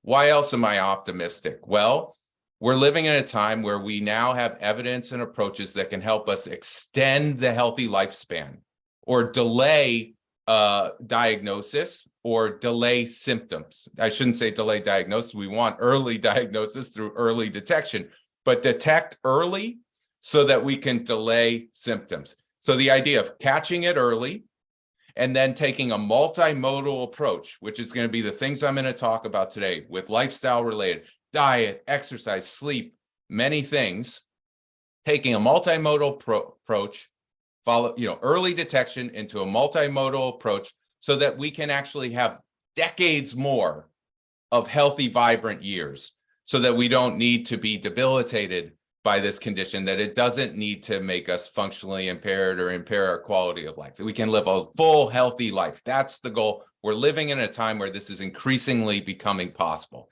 Catch it early, do everything. And then, of course, we're living in a time where there is more support. There are expanded clinical teams. There are innovative services. Again, this conference in and of itself being a testament to that. And then there are exciting therapies on the horizon. You know, FDA just approved 2 new drugs that actually treat the underlying pathology of Alzheimer's disease. There are new modalities that help us detect these pathologic changes early, detect symptoms early. So this idea that we could have early detection and then therapies that work, this is just a very exciting time. So if we're going to be able to fully realize the value of this, we have to be engaged where we're, again, working to diagnose. We need to get screenings. And then I think even, really important thing is participating in clinical trials so that we can advance the work that's happening now. But again, very optimistic. I want to leave here with a message of hope because often one of the biggest problems with Alzheimer's disease and other types of dementia is that people, including doctors, especially sometimes, will be, oh, well, there's nothing you can do. There's nothing you can do. And nothing could be further from the truth. There are so many things we can do at every point along the way that can improve our brain health and improve what the next year, 5 years, 10 years might look like with regard to our overall health and quality of life. So there's a lot we can do, and I think there's a lot of reason for optimism. Okay, let's go to the next slide. So what are my secrets to brain health? They're not secrets, right? It's funny that if these things were drugs, they would be a blockbuster. I mean, it would be the biggest pharmaceutical win ever. These things, these are the things that are going to keep our brains healthy in terms of, for people who have healthy brains that have not developed any cognitive impairment, this is the way to keep your brain healthy. If you've developed cognitive impairment, this is critical that you listen and that you embrace these approaches so that you can maintain your brain health and not progress to a point where things are impairing your ability to care for yourself and your function, aka dementia. So, and then if you have dementia, we need to figure out how to keep your brain as healthy as possible and how to maintain as much quality of life as possible. So what are the secrets? Well, one is good primary care, because things like treating high blood pressure, treating blood sugar, diabetes, blood sugar that's out of control, cholesterol, managing all of these underlying contributing factors that impact our neurovascular health and can drive neurodegeneration, right? What we don't want is what's happening in dementia is brain cells are dying, the networks in our brains, the connections between cells are becoming less healthy. So this is really important that we treat these underlying factors. So then there's lifestyle, eating a healthy diet, which I'll get back to in a moment in terms of these antioxidant rich foods. That's why I have the berries here. Exercising, and I include exercise is so important, and I'll again go over this in greater detail, but I feel that balanced exercise is so important that I give it its own little picture here, because fall prevention is a critical aspect of all of this. So one of the hardest things about training as a geriatrician was working in the hospital and seeing person come in time and time again, just all day, every day, people coming in with hip fractures and seeing how devastating that could be. And that's particularly devastating for somebody who has cognitive impairment. People who have dementia or even mild cognitive impairment can get into real trouble when they fall and have a head injury or a hip fracture. So we really want to work on balance to prevent falls. And then sleep. Sleep health is so critical. Even in young, healthy people, there have been experiments in young, healthy people where sleep deprivation has been shown to lead to spikes in these levels of amyloid, the stuff that contributes to these plaques and tangles in your brain. It is very important. We need sleep to come in for so many reasons, to help reset and restore, to help bring in the cleaning crew at night into our brains to clear out a lot of the debris. So it's just so important. Full 8 hours, some people need more, some people maybe a little less, but the consistent sleep, good sleep quality. And then within that, there's so much undiagnosed sleep apnea. So particularly if you're finding you're drowsy during the day, even though you felt you slept a full 8 hours, you're consistently tired during the day. Maybe if somebody's pointed out that you're snoring a lot, there's many reasons that can be a tip-off, but so much undiagnosed sleep apnea where our brains are really not getting the oxygen they need at night. So really, let's have a low threshold to rule out, to make sure you don't have sleep apnea. And if you do, CPAP, there's just amazing devices. People say, I can't wear that. They've gotten more comfortable. There's different fittings and whatnot. So that's so important. And then here, this picture over here is my kind of mindfulness, meditation, brain support kind of image here, because it turns out that, meditation, just as one example of this type of approach, meditation not only, feels good and that people feel like makes them more productive and sharper, and can help people just immediately feel happier and enjoy quality of life. It's also doing things at a deep molecular level in terms of helping, again, that reset, restore, clean out for our brains. It's amazing. There are actually people who consistently meditate and practice other mindfulness type activities. I mean, we can actually see things at a genetic level changing. So it's just really the most important, amazing way to be able to access, to reset and restore our brain health. So let's go to the next slide. And I'm going to come back and reinforce all of those things again and talk about ways we can specifically do that. But I'm already down to, I think, 10 minutes left. So now here's my secret superpowers of brain health and healthy aging. This is the stuff that when somebody comes to my office and they see, a 105-year-old woman prance out and charming and chatting with everybody along, they say, what was her secret? How did she do it? Well, it turns out, again, it's no secret. This stuff has been proven in all sorts of studies and experiments. These are the superpowers of healthy aging and brain health. One is our attitude, just perception. It's remarkable that if we have, and this is both immediately and across the lifespan, if we have negative feelings and attitudes towards aging, if we think of aging as just loss and decline, we are more likely to live a shorter life and have more health issues and more functional issues as we get older, as opposed to if we cultivate positive beliefs and attitudes and perceptions of aging, we'll actually live longer and live better. And it's amazing. This has been proven, it's been looked at sort of at an epidemiologic level, but even been proven in experimental settings where they'll just expose people to negative images and then they'll do worse immediately following that exposure. They'll do worse on cognitive and physical challenges. And then like what, on the contrary, if they're exposed to positive images of aging, they'll actually do better on those challenges, cognitive and physical challenges. So really just remarkable stuff.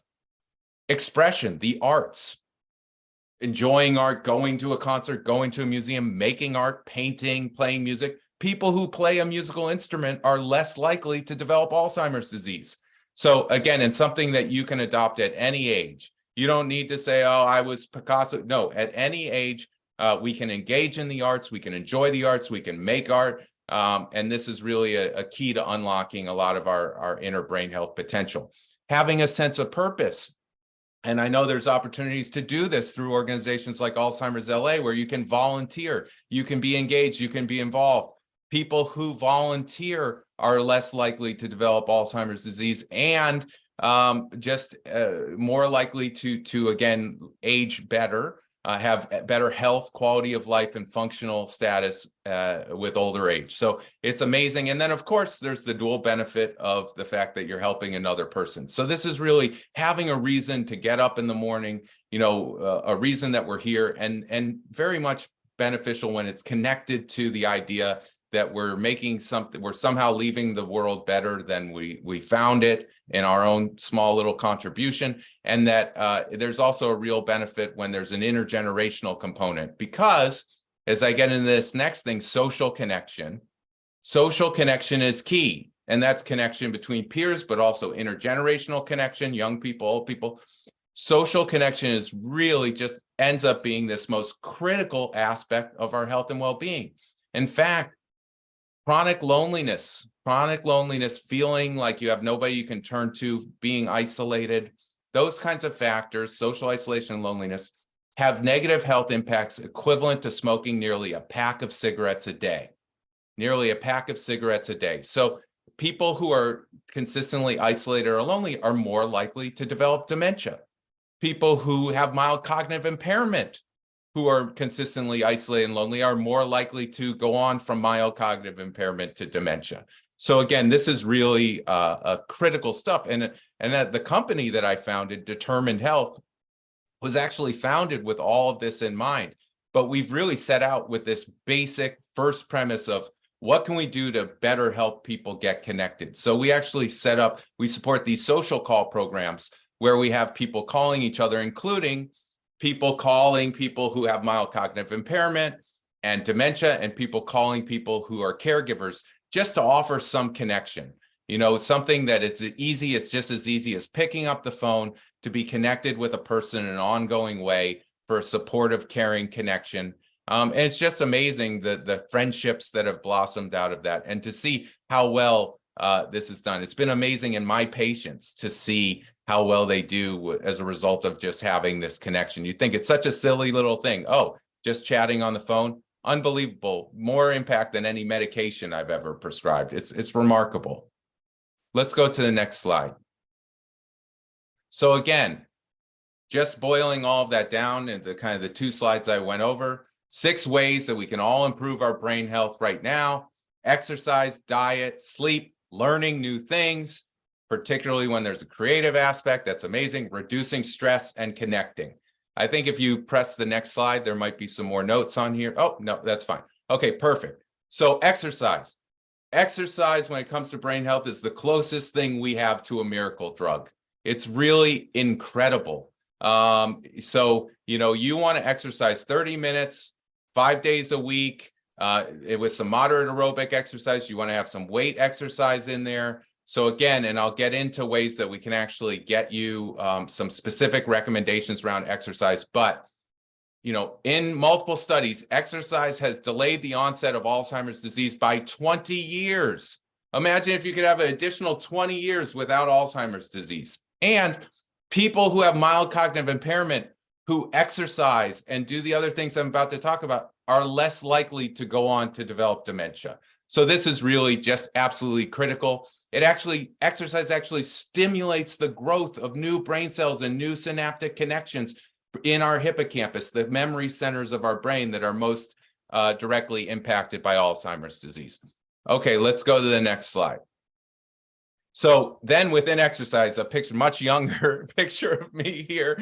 I was showing this to my family. This was a study we did many years ago where we combined physical exercise with cognitive exercise. So memory games with exercise bikes. It's called dual tasking. And it turns out that doing them together had more of an impact, both at a cellular level, and in this study, we did it in terms of people's ability to perform on memory tests. So it's unbelievable. So there's actually at the center, Pacific Brain Health Center and the Pacific Neuroscience Institute Foundation, where I'm a physician, we have lifestyle programs that focus on this dual tasking that, again, was rooted in these studies that we did. Let's go to the next slide. So diet, there are many great brain healthy diets. There's even something called the MIND diet that combines a Mediterranean diet and an antihypertensive DASH diet. The important things about it is that it's rich in anti-inflammatory foods, antioxidant-rich foods like berries and green leafy vegetables. Green leafy vegetables are so important in the MIND diet that they get their own base layer in the pyramid. They got it's the whole foundation of the whole pyramid. So I always say people eat more vegetables, including especially green leafy vegetables, and then some more fruits and vegetables. So it's just really the critical thing. And then the things you want to avoid. You want to avoid highly refined sugars, highly processed foods, multiple studies that show that people, particularly ultra processed foods, are more likely to develop dementia. Let's go to the next slide. Sleep. So I mentioned already how important sleep is for restoring and resetting our brains. Good sleep fights against this amyloid tau plaque and tangle buildup. So really important. Let's go to the next slide. Get a sleep study if necessary again, and make sure you don't have sleep apnea. Learning new things. There are cool things online. There's Brain HQ and things you can do, but there's lots. You can learn to play a musical instrument. You can learn a new language. You can take up writing. You can join a club. So many things you can do here. And again, I'm going to get into some specific resources we have at Pacific Neuroscience Institute. So if you go to the next slide, again, stress reduction. I just wanted to show you again, things happening at a cellular level, actually impacting things down at a genetic level. And in terms of reducing, what we're trying to do with all of this is reduce inflammation in our brain, reduce neuroinflammation, and improve blood flow in our brain. These are kind of key underlying drivers to have a healthy brain. You want to keep inflammation down. You want blood flow to be robust. And so that will help us have a healthy brain and have good, healthy connections between brain cells.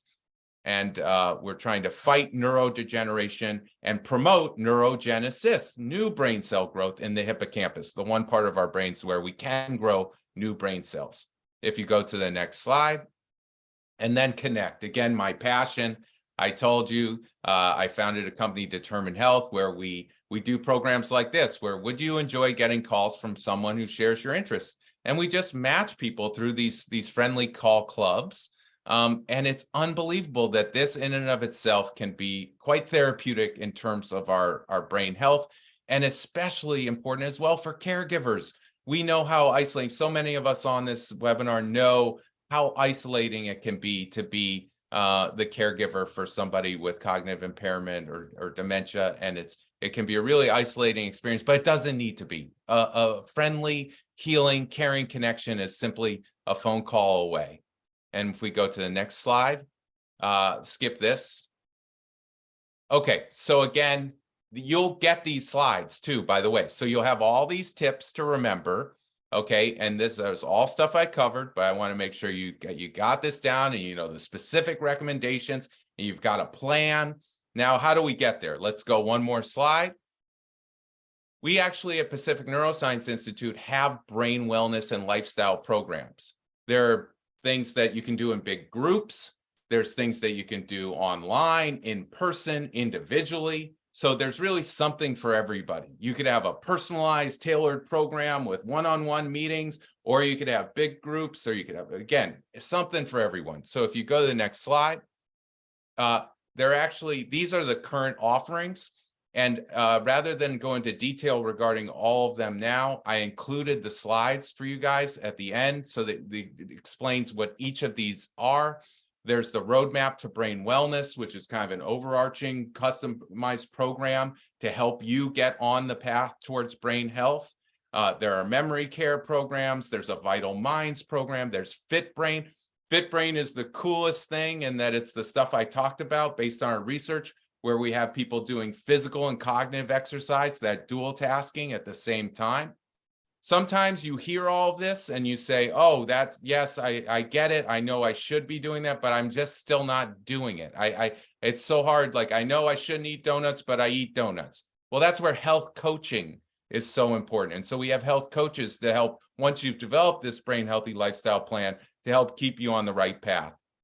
And then there's the memory marathon. There's mindful mornings. I've talked so much about how important mindfulness is, so you can actually get together with a group and with a guide, so you can have a mindful meditative session together that's also explicitly focused on brain health, and then brain health boosters. So if you could go to the next slide, that's the group program there. Look, again, I have slides that I could show in the Q&A, or again, you'll have all access to all of them after, but just give us a call or shoot us an email. If you're interested in those programs I just talked about, that would be at the Pacific Brain Health Center. I also see people in consultation there, and you just simply call that number to make an appointment with me, or call them and tell them you're interested in the lifestyle programs, or you can even just email them directly at lifestyle@pacificneuro.org. Now, if you're more specifically interested in the kind of programs I talked about, focused on social connection, or you want to help others, you need connection, or you want to help others connect, you can reach us at the determinedhealth.com website. You can call our toll-free number there, or you can email us there directly. Again, that's just a good way to get a hold of me too for any kind of general follow-up. So again, I know I went over, I apologize. Hopefully, do we have any time for a question or two, Tori? Yeah, we can take a couple questions. We have quite a few here, so we'll see what we can get through. But thank you, that was so informative. Let's see. Someone asked, I like this question, how many daily naps are okay? Is oversleep a concern? Oh my goodness. Yeah, so that's a tough one. That's a nuanced question.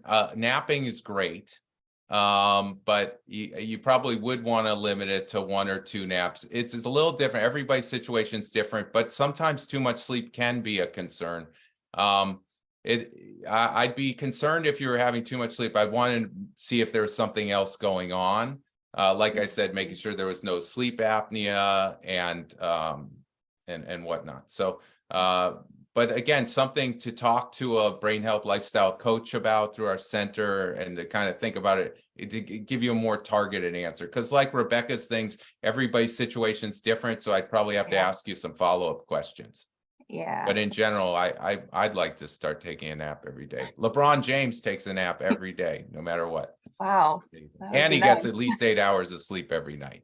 So okay, good. So we already got an answer on the FDA approved drugs. What those FDA approved drugs are, they actually they target that amyloid buildup in the brain, and it actually binds to it and clears out the amyloid.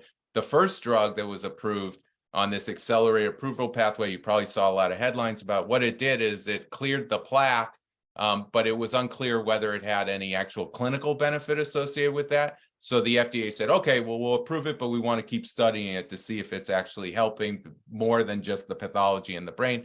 And then the second drug showed that it cleared the amyloid and did have some clinical benefit. It was modest. It's debatable as to what extent. And so those are infusion drugs that are approved. But there's also a lot of other interesting drugs still in clinical trials. So I think it's important to just talk to your doctors about it, and to talk to groups like Alzheimer's LA, figure out where there's clinical trials you can get involved in, et cetera. Yeah, that's great. I thought this one was good. Regarding isolation and feeling lonely, if my mom enjoys being alone and has never been very outgoing with a lot of friends, so her perception of being alone is pretty positive, is that okay, or should we still push her to be more social? Great point. Yeah. So social isolation and loneliness are not the same, right? Social isolation is an objective thing. You can quantify kind of how many connections you have. Loneliness is a feeling where you're craving connection. And some people enjoy solitude, and there can be a lot of health benefits to solitude as well. So no, I don't think if somebody's not feeling like they need connection, I don't think you need to necessarily push them, but you would want to make sure that they're staying, from a brain health perspective, really intellectually engaged and stimulated. And you might encourage somebody to say, okay, I know you enjoy your solitude, that's the way you recharge, and that's great, but I would think about still encouraging somebody to maybe participate in some group, something that can bring some new connection and some new enrichment, because I think you could have both. I think you could get it in very healthy small doses to have some new connection. Like I said, think about the power of like an intergenerational connection, older people connected with young people, right? There's so many good ways to connect, and groups you can get involved in, and maybe they enjoy their alone time, but maybe they do have some experience that they could share with others, and it's really good to do that giving kind of purpose-driven thing too. So I wouldn't say they need to, but I'd still kind of push a little bit in terms of that little healthy dose that I'm talking about. That's good. Here's another one. My mom really likes sweets. Her diabetes is in control. I was using erythritol, but from recent studies, I took her off that and we're using stevia instead. Is that okay to sweeten coffee or a drink? Yeah. So, I mean, it is hard. Look, and in terms of the sweets thing, like there's quality of life too. Like I know, my grandfather, he had Alzheimer's disease. He was a doctor, and he would always tell his patients, even have ice cream. It makes everything better, right? I mean, ice cream really does make everything better, and I don't want to deprive people of those joys. But in general, though the sugars, the refined sugars, and the sweeteners are really not really good brain healthy things. So if we can limit those as much as possible, I think that's really the best way to go. It's again, there's just a problem. There's two things. One is driving inflammation directly in the brain, and the other is what you mentioned with like the diabetes being controlled or not. Even if it's controlled, what you're trying to do is you don't want to have insulin resistance increasing, where again your body's producing more and more insulin to process the sweeteners that you have and the sugars, and then that insulin is very inflammatory in the brain. In fact, some people have even described a sort of a subtype of Alzheimer's disease as like type 4 or type 3 diabetes, right? So you have type 1, type 2, type 3. So our whole glucose metabolism, everything is very much interlinked with brain health. So just want to kind of be careful there. Yeah. Makes sense. And what about hearing loss and MCI or dementia? Is there a connection between the two? Oh my gosh, yeah, I'm so sorry. When I had that slide of all the things I glossed over hearing loss, a real passion of mine, a Yes. huge connection. And again, and hearing loss, there's connections at so many levels, really down at the cellular level. And then in terms of more socially, in terms of how we can become more cut off and more isolated as our hearing loss progresses. So, I mean, this is a no-brainer, is to screen for hearing loss, make sure your hearing's okay, and then B, do something about it, right? Hearing aids, even cochlear implant treatments. I mean, there's just really amazing ways to treat hearing loss. So we need to detect it early. We need to treat it. There's a huge connection between hearing loss and cognitive impairment and dementia. So for people who don't have it yet, we want to keep their hearing healthy. I was at a concert the other day and I wore earplugs for the first time. Still totally enjoyed the music, but was so glad. It was a loud nightclub. So glad that I protected my hearing a little bit. Absolutely across the lifespan. And if we have mild cognitive impairment, it's one of those things we want to stay right on top of. That's great. Thank you. Oh, this is one I get a lot. Would you recommend marijuana gummies for sleeping at night, or what are your thoughts on that? Yeah, that is a very complex whole nother topic. But it's really interesting. There's some amazing, unfortunately, a lot of the research has been limited, particularly here in the United States, just because of the whole legal kind of framework. But there's a lot of interesting research, particularly out of Israel, in terms of cannabis and geriatric care in general, geriatric health, but then even specifically with regard to dementia. And there's some really interesting research where cannabis could have some anti-inflammatory effects in the brain, certainly can be effective as a sleep aid. Once to get really the full effect of cannabis for sleep health, typically you're not going to get it with a CBD product only. You're going to need THC in there. So there is that, it can be intoxicating. That could be perceived by somebody as a good thing or a bad thing, that it could get you a little bit high. But cannabis can have a huge role in management. When you're talking about as a sleep aid, though, I just want to be very clear. I would want to ask a lot of questions, that I would want to work with somebody specifically. We'd want to make sure in terms of this is still, even though cannabis is from a plant and it's natural, that there still can be interactions with other medications and can have, negative unintended consequences. When it comes to sleep health, my favorite sleep aid is meditation and mindfulness and things like the Calm app, right? Is no pharmaceutical, no supplement. That's my first choice always. If we can sleep naturally without any sleep aids. And then in terms of sleep aids, there is a hierarchy. And I would certainly say that things like, sedative hypnotics like Ambien, as a geriatrician, I literally had a nightmare about Ambien one time.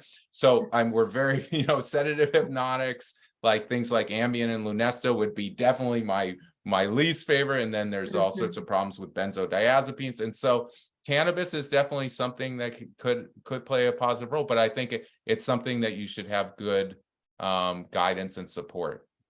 Yeah, that's great. Thank you. Let's see. Are regular meal times important, or should I just put food out for them to eat whenever they want? Good one. Oh, yeah. That again, these are tough to getting into these more nuanced questions because in fact, one of the things that was on the slides in terms of dietary recommendations that I actually kind of took off because I thought it was too confusing is that there's a lot of interesting evidence around intermittent fasting, right? So potentially in terms of really boosting our brain health and wiring our brain wiring, the best possible, there's some evidence that actually having these greater than 12-hour periods between where we're not eating between feeding, can have some benefits. There's really just interesting science around intermittent fasting and aging and brain health specifically.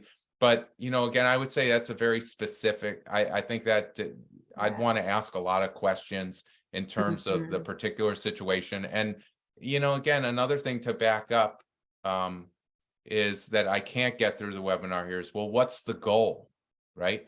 What is our goal?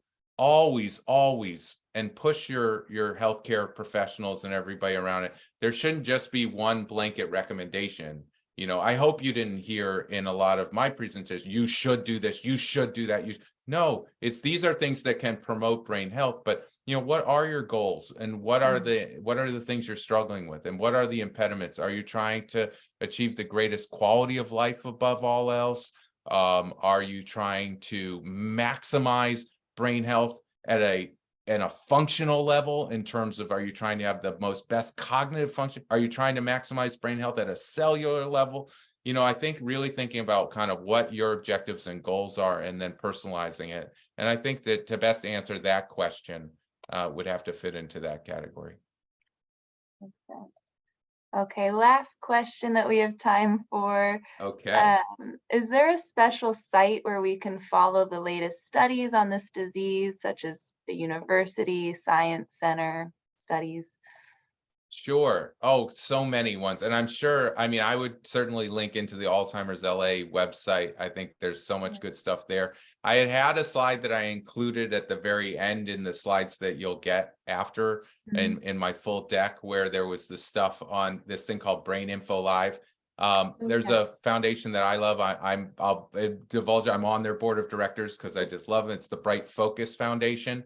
And I think we do a great job on our website of really covering the latest breaking things in terms of the research, because our foundation supports research. And I hope, I would encourage all of you, we need to support people living with dementia, living with mild cognitive impairment, and we all need to play our part in contributing to a better future, which requires really scientific investigation and research and so much that we really need. To me, it's all hands on deck to be able to solve for these challenges that will impact all of us.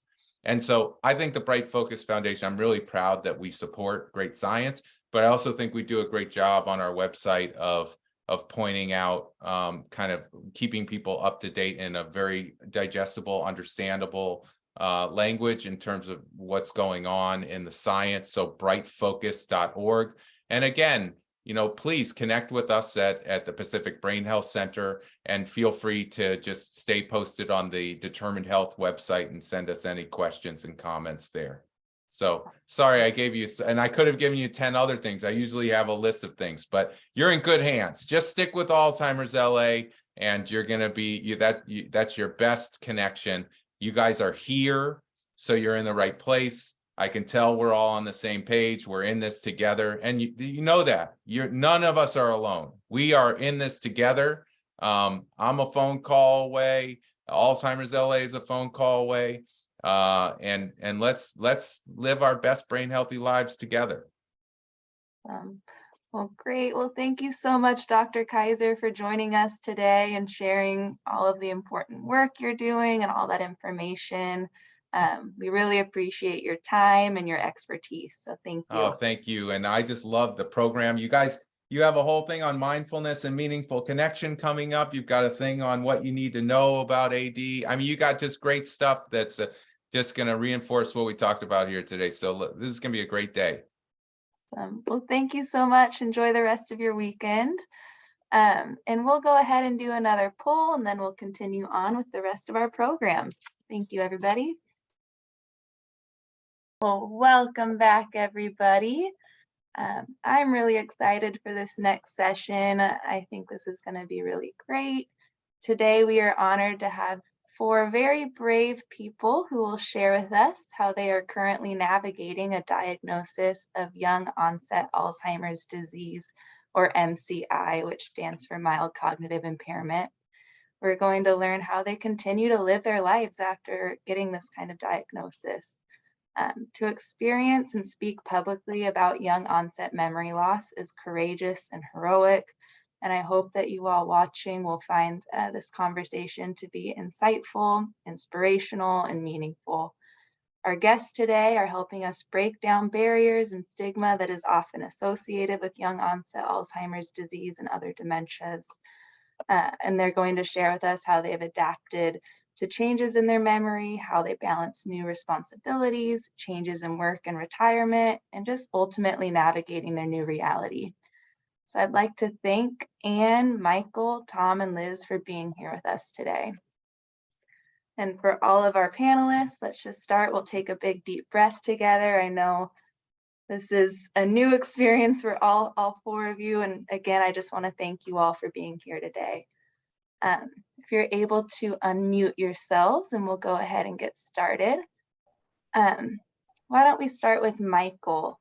Michael, can you share with us what is your diagnosis and what you did for a living? I worked in the here, I'm getting bad, right? A sound mixer. And I worked in that for many years, and loved my work, by the way. And your diagnosis? And my diagnosis was sorry. Okay. Young onset Alzheimer's was the bad thing that happened that day. Thank you, Michael. And Anne, would you like to share what you do for a living and when was Michael diagnosed? Maybe how long ago or how old he was? I work in film distribution, and Michael, we started looking at noticing symptoms in 2019, but the final diagnosis was done in April of 2020, so right at the beginning of the pandemic. Thank you, Anne. And Tom, would you please share with us what your diagnosis is and what you did for a living? Certainly. Good morning, everyone. I was diagnosed with mild cognitive impairment. It was sometime, I think, in 2021. And I was an attorney, a business and real estate litigation attorney for 42 years. Thank you, Tom. And Liz, what do you do for a living? And can you tell us a little more about when Tom was diagnosed, how old he was?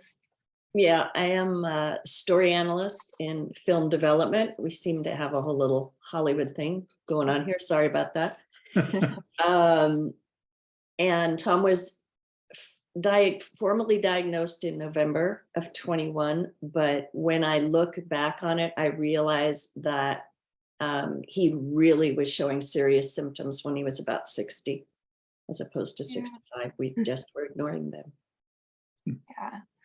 Thank you both. And I didn't mention this at the beginning, but I know I said we are, highlighting this panel about young onset Alzheimer's or dementia. So for anyone watching that isn't familiar, that typically would, include anyone that's experiencing Alzheimer's or dementia before the age of 65. So let's see. Tom, can you tell with us what your initial symptoms were the last few years? Yeah, looking back, I've always had some issues with what'd you call it, ADD, Liz? Yeah. He was always the absent-minded professor of the family. Yeah, so it wasn't obvious to me in the beginning, but I did start to notice an increase in forgetfulness or absent-mindedness and repeating myself. And with a combination of all of those, we finally talked to my doctor about it. And ultimately, although I think belatedly, I was sent to a neuropsychologist, and she did a battery of tests with me. And after that, ultimately went to a neurologist and had an MRI done, which showed the symptoms of, early onset dementia. Thank you, Tom. Liz, anything you'd want to add to that? Yeah, I think that the things that made the big difference to us were the fact that he was really easily confused. And this is a very smart man who practiced intricate law. He would have trouble understanding TV shows, following thriller plots. things like that that told us that these were not just senior moments that everybody gets and everyone forgets things, but these were truly, you know, huge differences. Something more going on. Right. Well, thank you both for sharing that with us. Michael, would you like to tell us a little more about what your initial symptoms were or what changes you noticed at first? Yeah, I was trying to work and I was able to do it, but you know, now when I think about it, it was a lot worse than I thought, but it really happened very quickly. And then after that, it was just like, okay, this is, you know, this something's wrong. You know, for the first time, it's like something's wrong. So that was the, you know, the way that I got into the whole idea of, oh, well, we should try to figure out what's going on, because it's not, this isn't me. That's what I was thinking anyways. Yeah. Yeah. Thank you for sharing that, Michael. Anne, what was that initial experience of getting a diagnosis like for you both? Well, getting the diagnosis process, we were very similar to Liz and Tom, neuropsychologists, neurologists, and so on. Things were great, but the psychoneurologist diagnosis, oh, there was denial. There was, oh, she made a mistake. It can't be for us. Must be hearing problems. So we did a lot of, we took it in, but we also did a lot of back surgery. Oh, could it research, surgery? Could it be his hearing because he worked in the sound industry, right? Could it be? So we did a lot of back, and then when we came to the MRI and the PET scan, then that was what kind of sealed it, and we had to. That was the real one. Boom. Hello. So, yeah. It was tough. Yeah, it's a journey. Yeah. Yes. Thank you for sharing all of that. I know it can be really hard too. And again, this aspect of it being younger onset, you know, you're not really thinking about dementia or Alzheimer's usually when you're in your 50s, when you're in your early 60s. So that's it can take you by, I mean, I think it always can take you by surprise, but especially then. Yeah. Thank you for sharing that. Yeah. Let's see. Where are we next? Liz, how was the experience for you and Tom of getting that initial diagnosis? I know you touched on it a little bit, but. Yeah, there was a lot of procrastination on Tom's part, which again was nothing new. And then he went to the neurologist and then completely ignored doing any follow-up tests for years. And again, thought it was everything but that, you know, maybe it's depression. He has a bad back. Maybe it's pain. Maybe it's just exhaustion. It's stress. And then more tests. And then he got the diagnosis, but it was really rather dismissive. I mean, he says he has mild cognitive impairment and was not given a specific diagnosis. And then was told to come back in 3 years, given supplements and said, come back in 3 years for another scan. And we use this as a baseline. So we were sort of given a horrible diagnosis and then just sort of left to swim in the deep end and figure out what to do by ourselves. Yeah. I'm sorry. I can't imagine how that must have felt. I think a lot of people can relate to that experience too. Tom, what was your initial reaction to getting your diagnosis? Well, I was at first denial. I mean, just says it can't be me. It can't. This happens to people when they're in their 80s and 90s. My mom had eventually was diagnosed with Alzheimer's, but no, just dementia. Just dementia? Oh, I thought it was Alzheimer's too. But in any event, it seemed like that was much later in life, and I just didn't want to accept the diagnosis, but realized that denial was not the way to move forward, because I needed to try to see if I can treat it or slow down the progress and get support and help from people that loved and cared about me. I would also say we were shocked, but not surprised. Yeah. Yeah. And you know, I think sometimes people feel a sense of almost validation that, okay, there's a reason that these changes are happening. You know, it's not just me. It's not just me noticing it. So it can be a mix of both shock, but you do expect it a little bit. Mm-hmm. Thank you. Anything else you want to add, Liz, about just what that initial reaction to the diagnosis was for you or for any of your other family? Yeah, I think it was really, there was a mourning period because we had the loss of our future, and all your plans are thrown up in the air, and everything you thought your life was going to be. And Tom was still working. He had to retire. We had plans to retire together. Now I'm going to keep working till I'm probably 93. 95. Oh, sorry. My bad. Exactly. So yeah, it throws everything Yeah. There's out of whack. Yeah, it's a lot of change and change to plans, I know. So thank you for sharing that. Michael, what was your initial reaction to getting the diagnosis? I was not ready for that. That's for sure. And I, you know, at the beginning I was thinking, well, this really isn't going to happen. It's, you know, and then it was easy for me to sort of realize that, oh, well, you know, with everything that I've had to do for this, all this time, it was kind of like, it was not going to be easy at all. But I mean, I think that, you know, in a way it turned out to be good in the end, like, because I couldn't have lived like that anyway. So there was no hiding it. Yeah, there's no even though you wish you could have, right? Yeah. I know. I see Tom agreeing with that too, or understanding for that. Yeah. Yeah.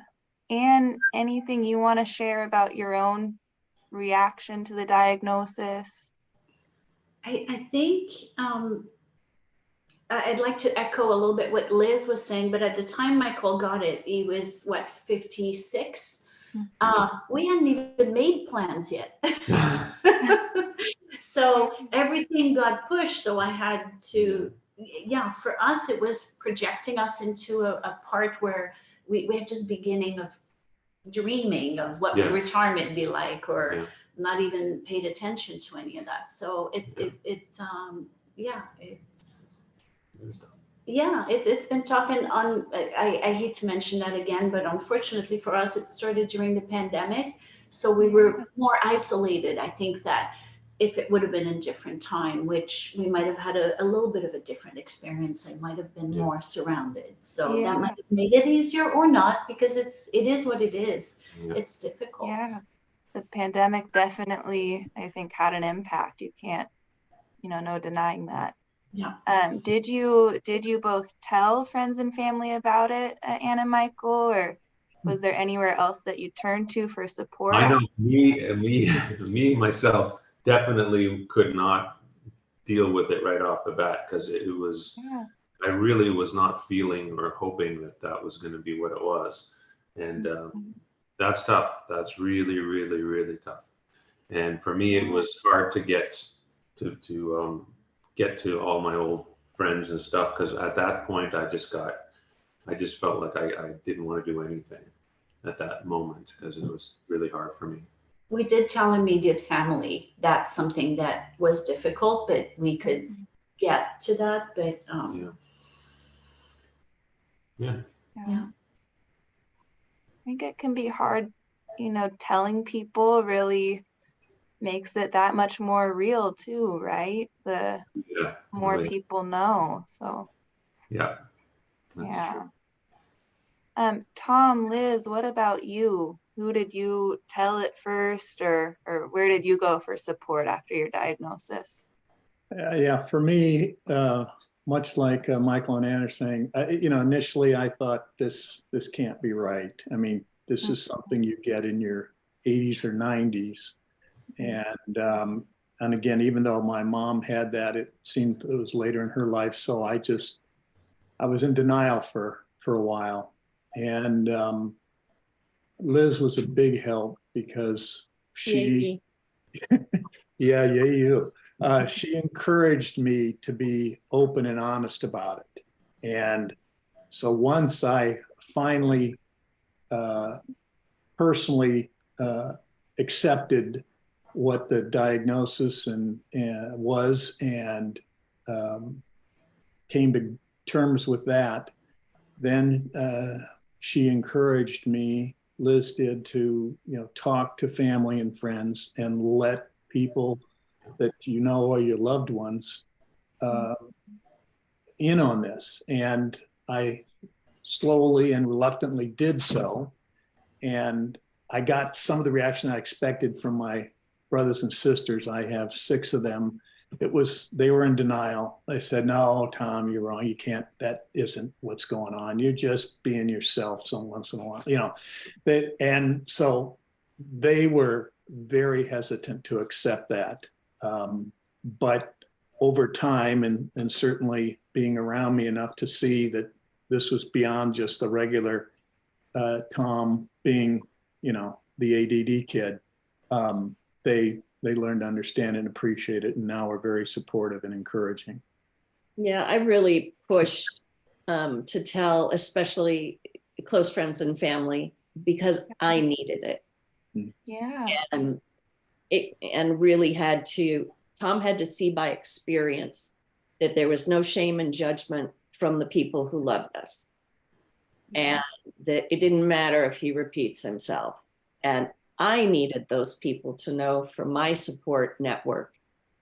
And then it took probably at least a year until we branched out our circle, maybe even closer to 2, and told all our friends and all our family. And you almost feel bad telling them because it's so hard for other people to hear. Yeah. But it was a critical step for me and helped so much. It's a powerful burden to have to keep a secret like that. Mm-hmm. Yeah.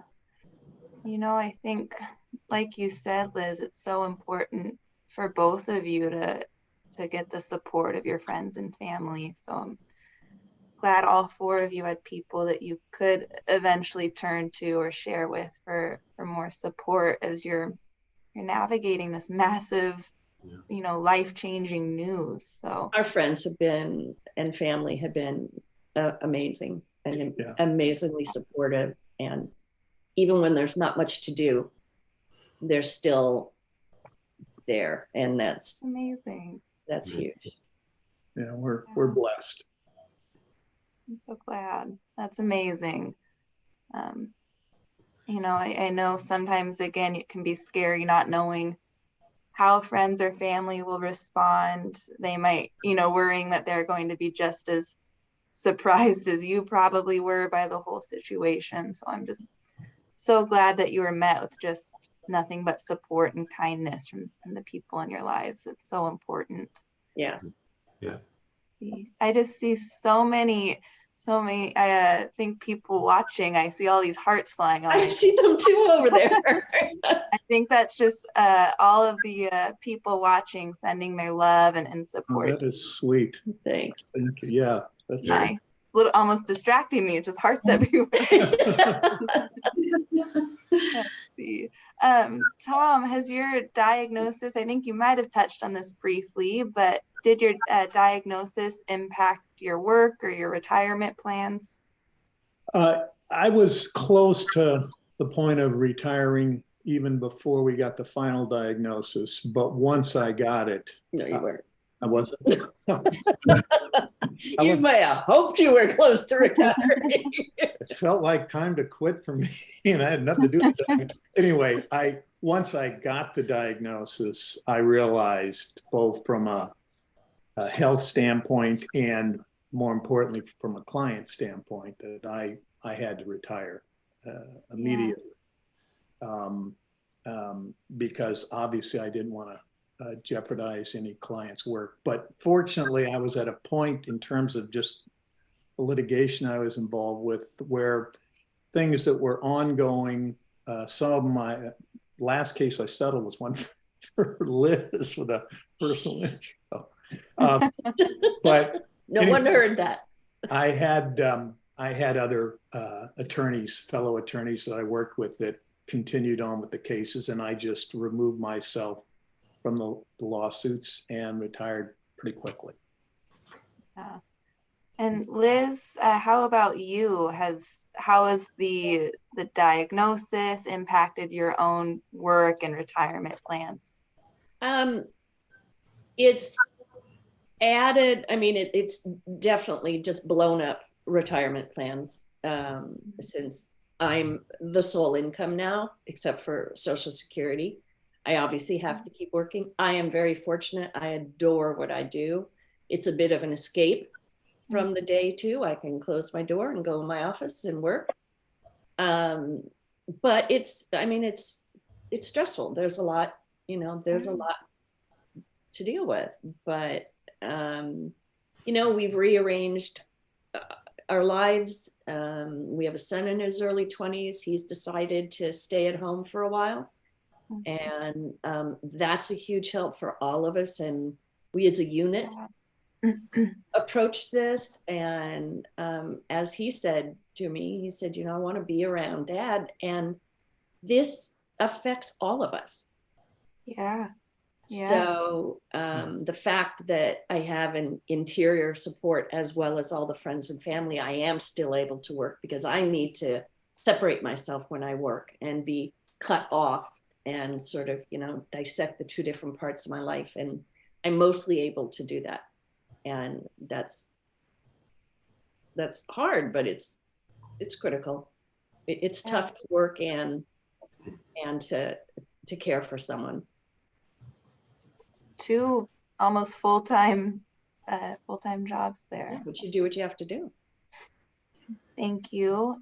Michael, I understand, from what you shared earlier that you had to retire early as well. Yeah. How has your diagnosis impacted your social life? Well, at the beginning, it was hard for me to kind of live my life with this going on, and I couldn't really. I was trying to sort of do it, but I couldn't do it. So obviously, things like having a dog and thinking about how to live our lives in a different way. So I was now actually a friend that was helping me do that. What else?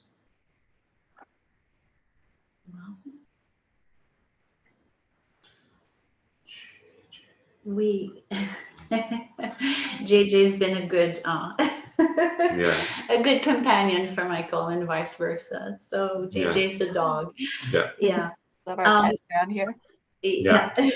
So your question was with regards to how it's affected, right? This daily. So we're more homebound because you can't drive anymore, right? On a financial way, we've had to downsize.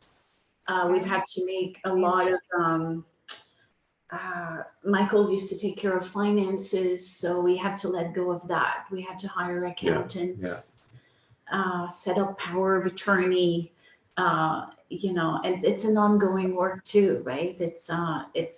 Earlier this morning we had very good things, and as you mentioned, Tori, we always learn something every year we listen to this, so it's a good reminder, and it's an ongoing process.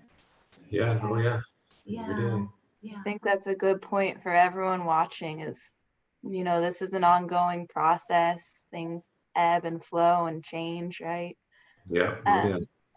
And I think you also mentioned this, but Are you still working? How has this impacted your own retirement plans?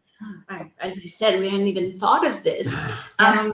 And in our position, I kind of was in a position I was working for fun, right? Michael was my main, that was Michael's dream, and he was doing so well. Yeah. So when it came to an abrupt stop here, we had, we had to downsize, we had to make different plans.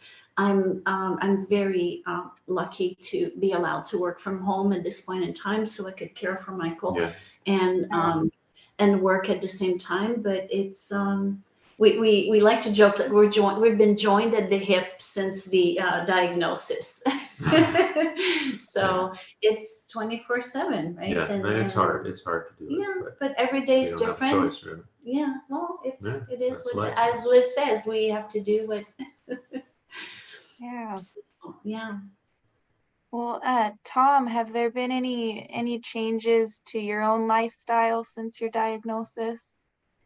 I think I've gotten more handsome in the last year or so. And it's been such a shock to us.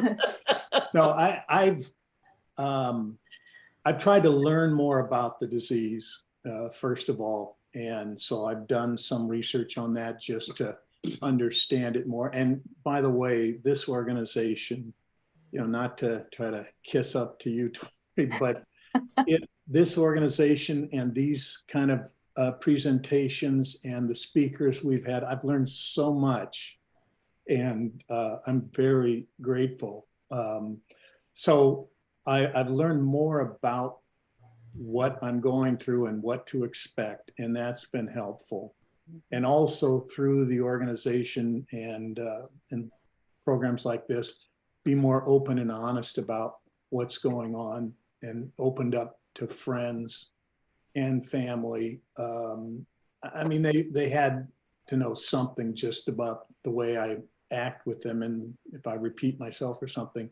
But to a person, everyone has been loving and understanding and caring about it. So I'm more open and honest, and feeling more comfortable, if that's the right word, with the diagnosis and disease, and just trying to stay positive. I constantly am playing brain games and trying to learn more and trying to help myself what I can do to either slow it down or compensate for the problems. I use reminders on my telephone religiously. I mean, I have those reminders that come up on my iPhone, and they're very helpful. I can look at them every day in the beginning of the day, and then every 15 minutes if I need to, or whatever. Except when you can't find your phone. Oh, there's that. I now duct tape it to my waist.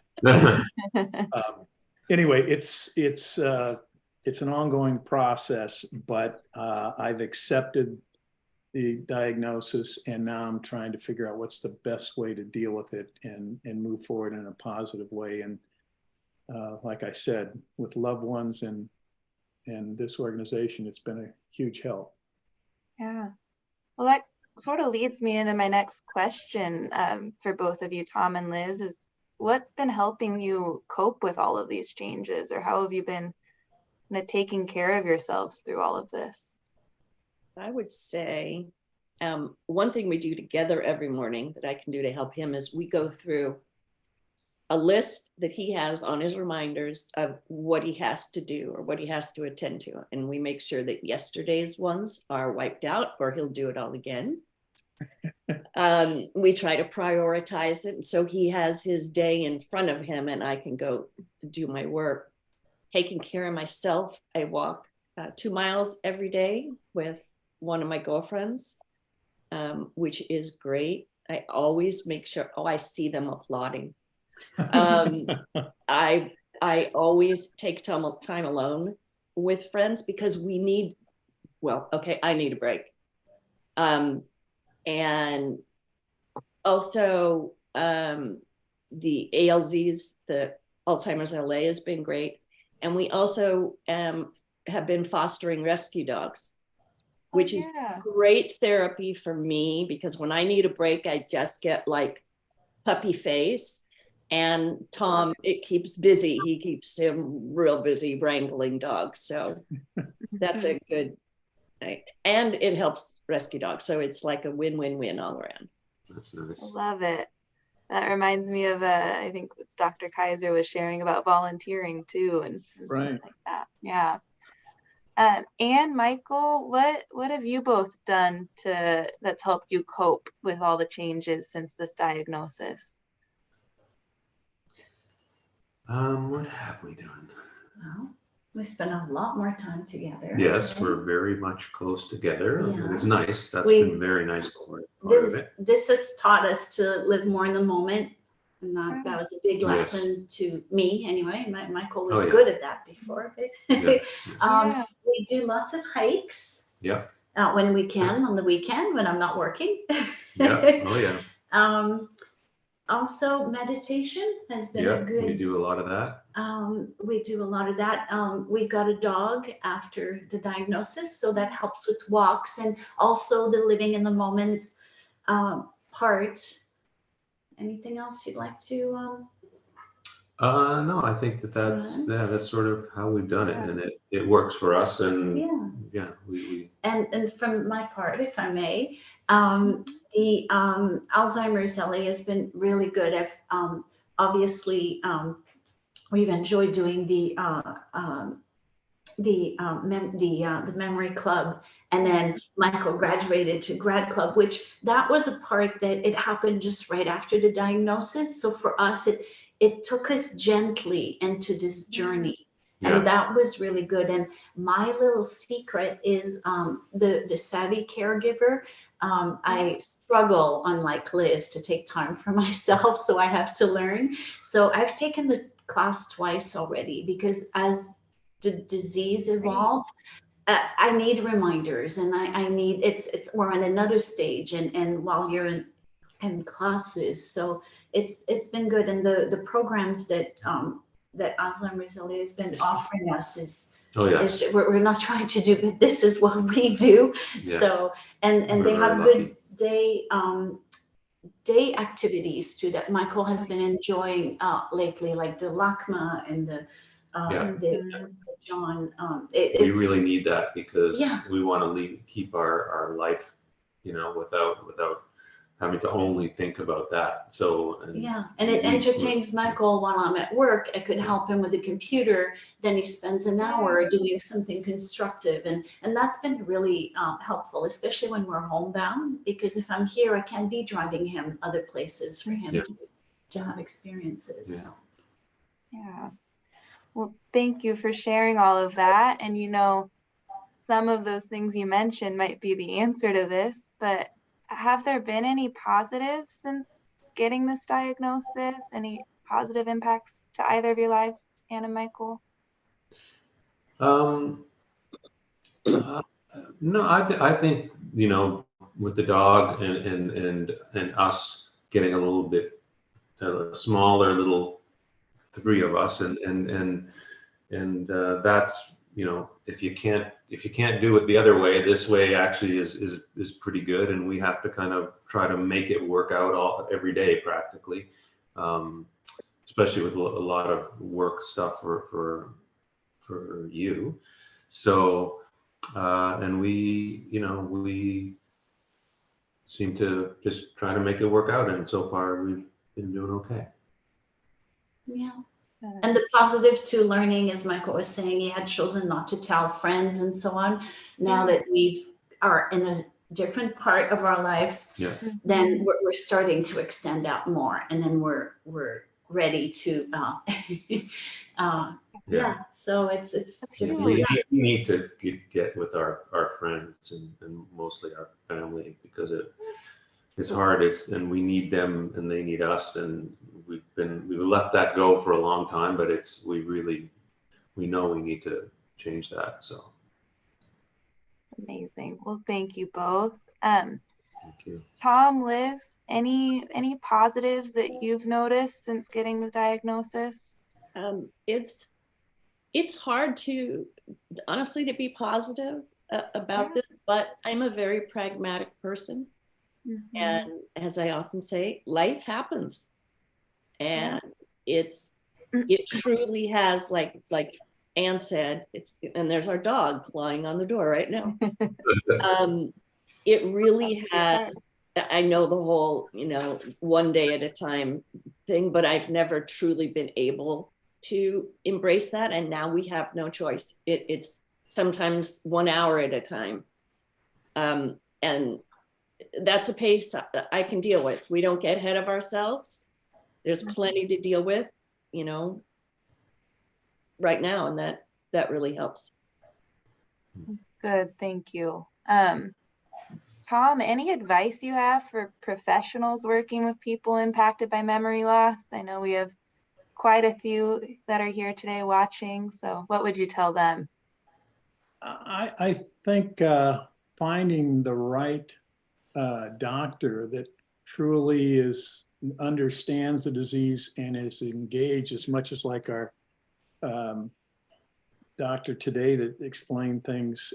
Dr. Kaiser. Yeah, Dr. Kaiser, in my experience, even though we have a very good health program, we're with UCLA Health, the doctors I have gone to after I got the initial diagnosis, it was just kind of, there's a diagnosis, good luck. And if they're watching, we're going to have to find new doctors, apparently. Yeah. The truth shall set you free. So I kind of felt after I got the diagnosis, I was glad to get it and finally figure out what was going on.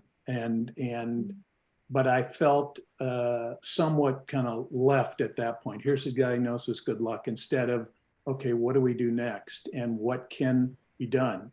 So this program, panelists that you've had over the course of this have been tremendous to just, give me more information and understand more about the disease, but also just what you can do once you've got the diagnosis to help yourself, whether it's, socially, medically.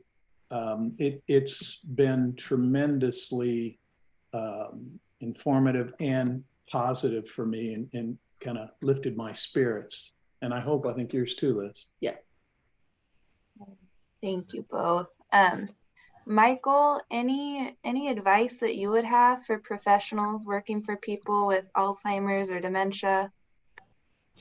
For me, I don't think I can do that kind of thing anymore.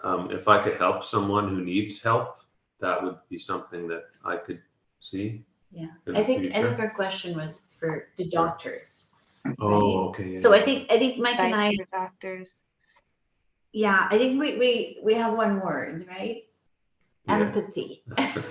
That's huge. Yeah. It is. Yeah. That's what comes to mind. Yeah. Yeah. Okay. That makes sense. Mm-hmm. Yeah. So just helping be a little more empathetic to the people they're working with. That's, I think, so critical. So thank you for pointing that out. Yeah. Michael, any final comments for the audience, for everyone watching? I would say from my standpoint, and probably for Anne too, that we're going on, moving on, and keeping going, and work hard, and just do things that make us happy, and live our lives, and that's all we can do. So Good. Anne, any final comments from you? Michael will say often it's not easy, but we have to keep up with family. I think we're going in circles here, but we've learned that lesson. Keep family and friends, and that's the that's the main thing. And yeah, keep living in the moment and enjoy every moment. Easier said than done, but that's what we Good. Well, thank you both. Tom, any final thoughts that you have for the audience? Yeah, I may be repeating myself. Here we go. Okay. That never happens. Safe space. First of all, I think you have to, at least in my case. Family and friends and loved ones all at first tried to dismiss it. They said, this doesn't happen to people your age. You're just being your usual forgetful self. That's just, they've known about me over the years. But it's important to press through that denial and get professional help. And so you can get on track to start dealing with the disease and hopefully, I don't know, slow the progression down, get the support and love from people that understand what you're going through. And that has been huge to, I don't want to speak for Liz, but for myself, to have, get out in the open about it, learn as much as I can about the disease and what I can do to try to stem the tide, so to speak. Wow. And then express it to loved ones and people that are sharing this disease and get that kind of support. I'm so grateful. Thank you, Tom. Liz, any final questions or comments from you for the audience?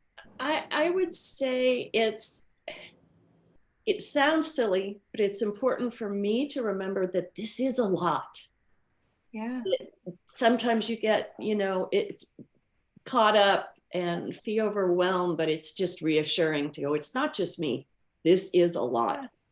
Yeah. And to never lose your sense of humor.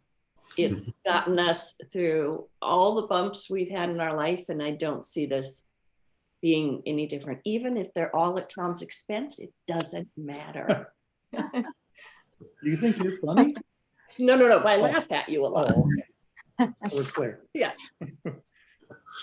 Well, Great. thank you all four of you for sharing with us today. I know I was inspired.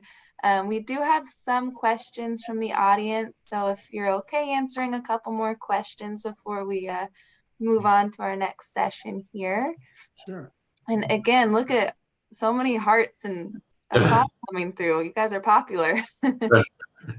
Let's see. Someone asked if I think either Tom or Michael, if either of you are on any clinical trials or participating in any clinical trials. Not me, no.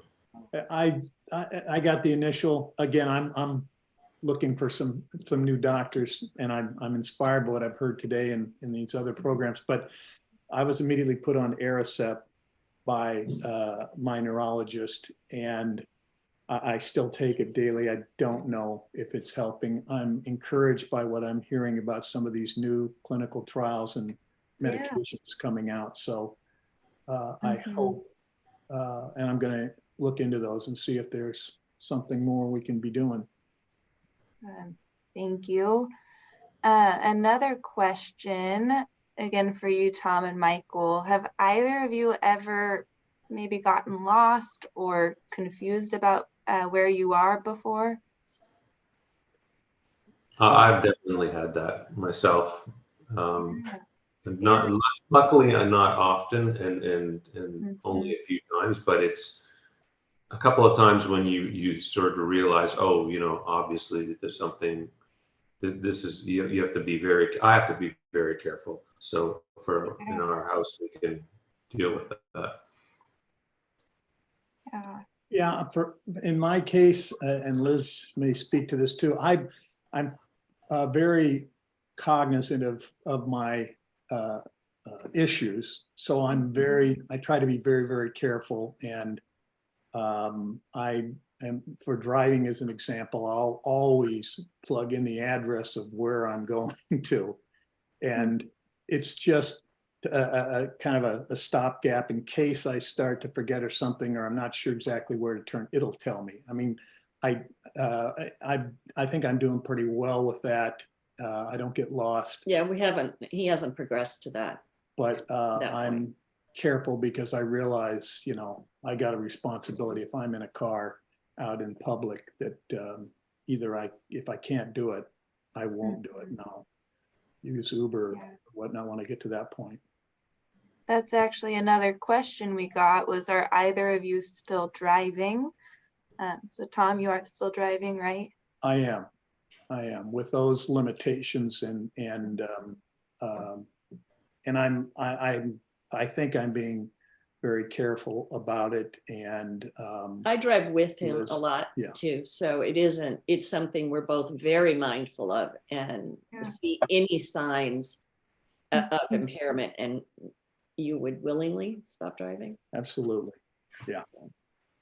I'd get a horse. I think it's good though to, having those open conversations about it. I know that's something that comes up a bit in Memory Club too, that you both mentioned, but, talking about that in the future. Michael, are you still driving? Nope, I cannot drive anymore. The Yeah, past. that's a big Well, change. yeah, for 2 years. Yeah. If not more, and it's, I can't do it. Yeah. And those conversations need to be done, and they're sometimes done with laughter but sometimes they're hard decisions on different days. There's different feelings. So, Yeah. for other people, it's good to have the ongoing conversation, but it's not always easy. Yeah. It's it's another loss, right? Yeah, but Yeah, for me, absolutely. it's not. Absolutely. Can't do it.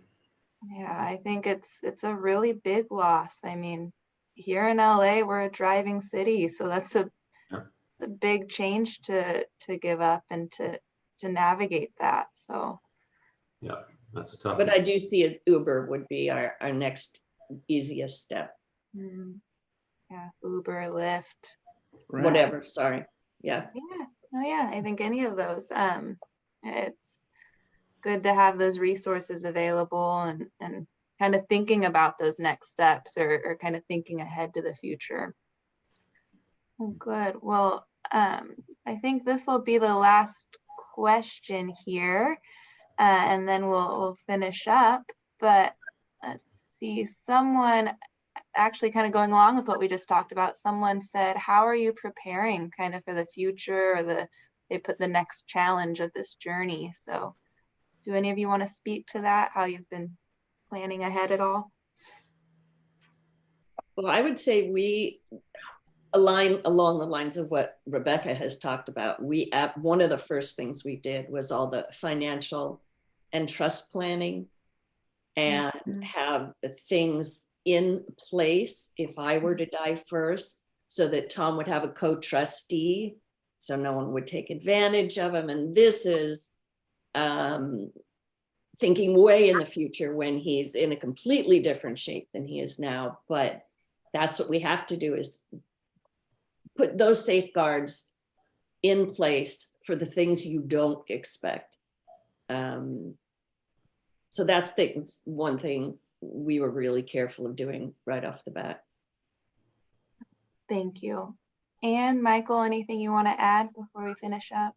I have to say, similarly, and thanks to you and the Memory Club, because with all of the introductions we've had on the financial side, on the legal side, there's so many things we would have never thought of doing due to our age and so we're lucky enough to do like Liz and Tom, but there's still work to be done on those things. But there's always work to be done. Yeah, on the process, right? And they have big impacts, and we see that again today. And I'm again looking forward to re-listen to today's. But to your question too, when the question was paused, what came to mind was, because there's this duality of living in the moment, and then not wanting to go too far ahead and get scared or it's a duality. Like it's Good way to put it.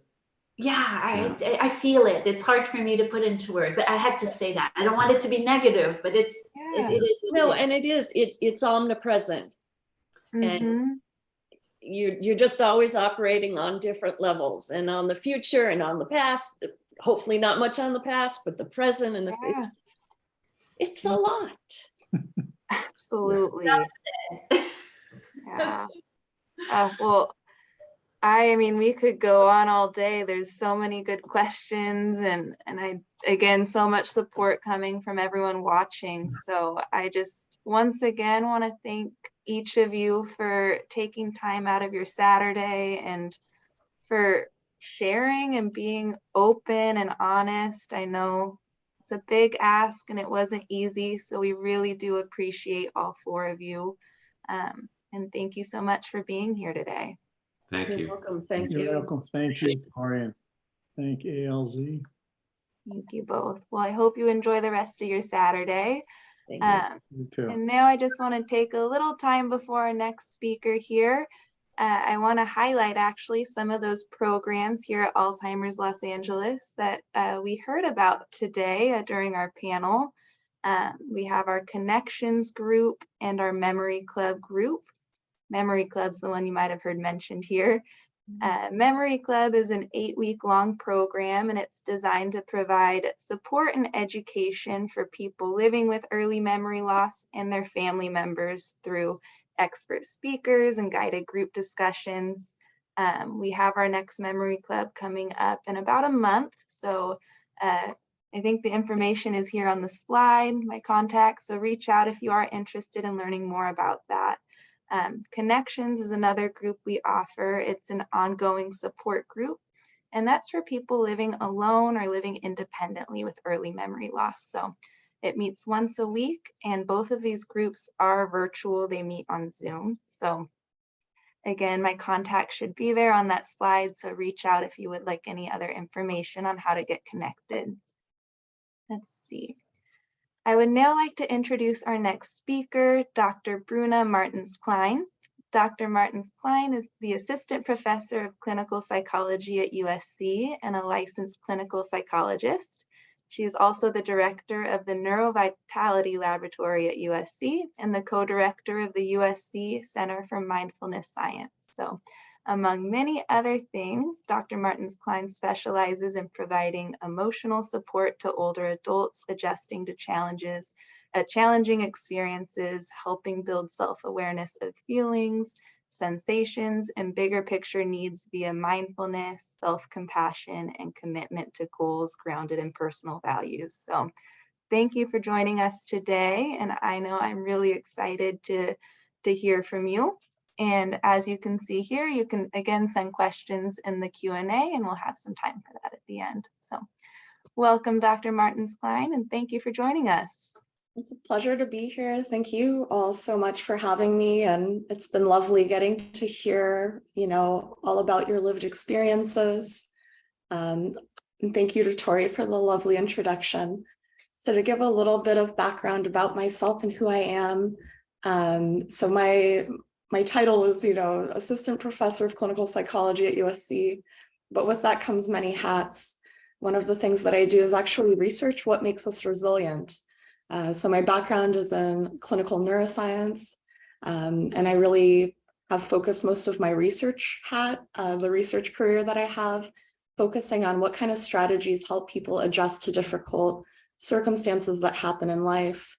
Things like difficult diagnoses. For several years, I worked with cancer patients, both adjusting to the diagnosis of cancer as well as treatment. And more recently, I've started focusing on cognitive changes and how families adapt. What makes for stronger connection during a time when families really struggle to get used to a new normal. And I do that using a series of methods. It won't be a research talk today, but I'm happy to come back and talk about that side of my work.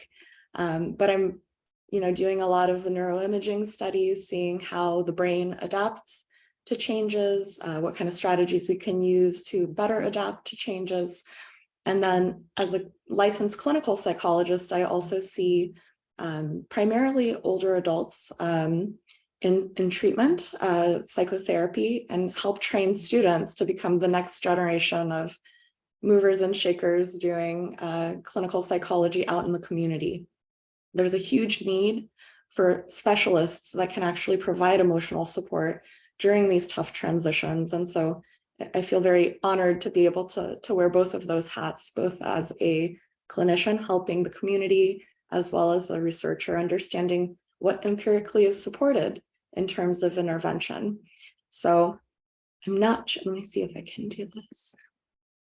Sure. Oh, there they go. So, so today I'm really excited to share a little bit about mindfulness with you all, which is one of the many interventional focuses that I've studied in my work, and specifically how we can use mindfulness to build connection. And I think both Liz, Michael, and all of you are talking about this idea of taking things one step at a time and being in the moment. And that meditation can be a way to foster that. And I want to highlight that when we think of mindfulness, a lot of times there might be a stereotype of imagining someone on a meditation cushion, taking hours and hours to meditate. And that's not necessarily the only form of mindfulness that we can practice. A lot of times when we're feeling busy during this adjustment period to cognitive changes, it can feel like the idea of taking self-care time is impossible. So today I hope to not only share a little bit of the research background with you all, but really hands-on practice with you today to give you a chance to be mindful together here on the webinar.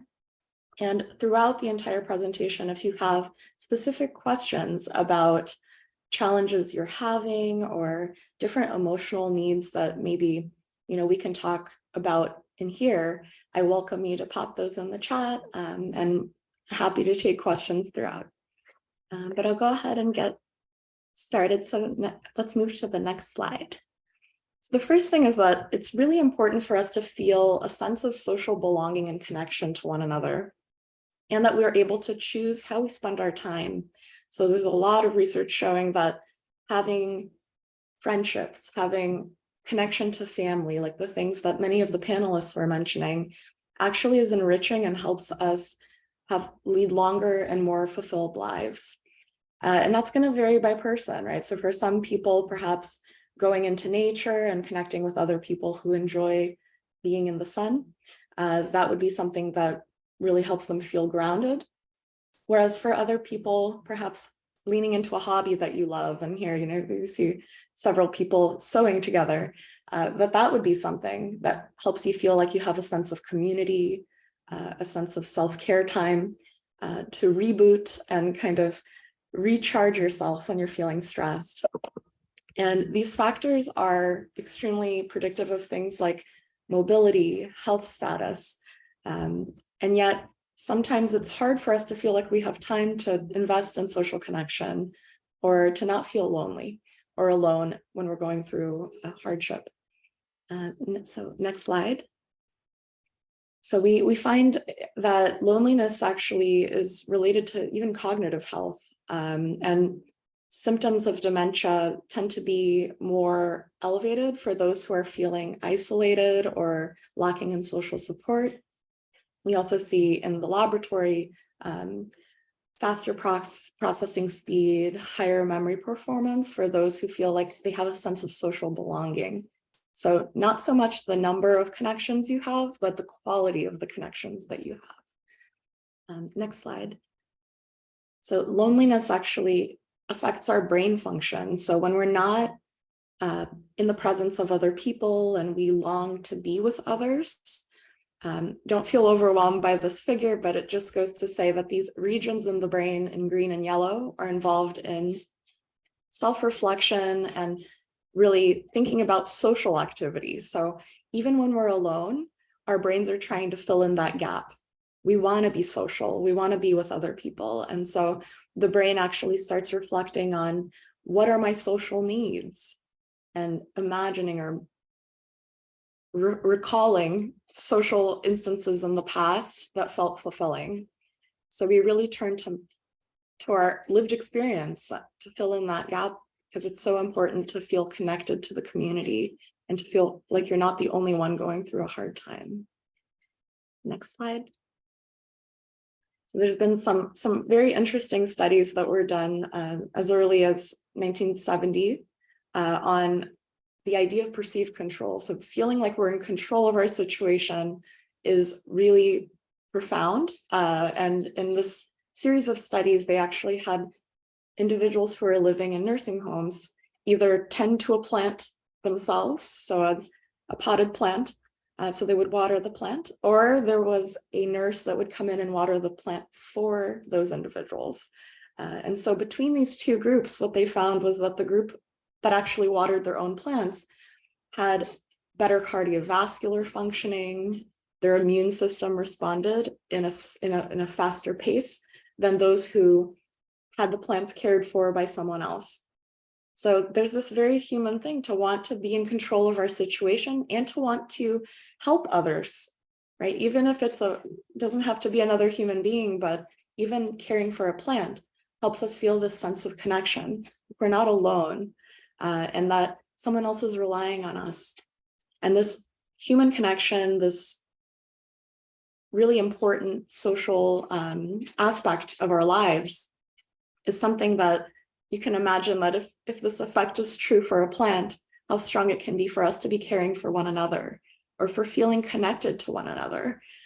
Even in the conversations that I was listening to and hear, you can see all those hearts going up in the air, all those laughter signs going up in the air, and that form of connection between humans, between us all, that we have a shared experience, that we're not going through this change in cognition alone, that we're really adapting to this together moment by moment, helps us feel like we have some sense of control and some sense of connection while we're adjusting to cognitive changes.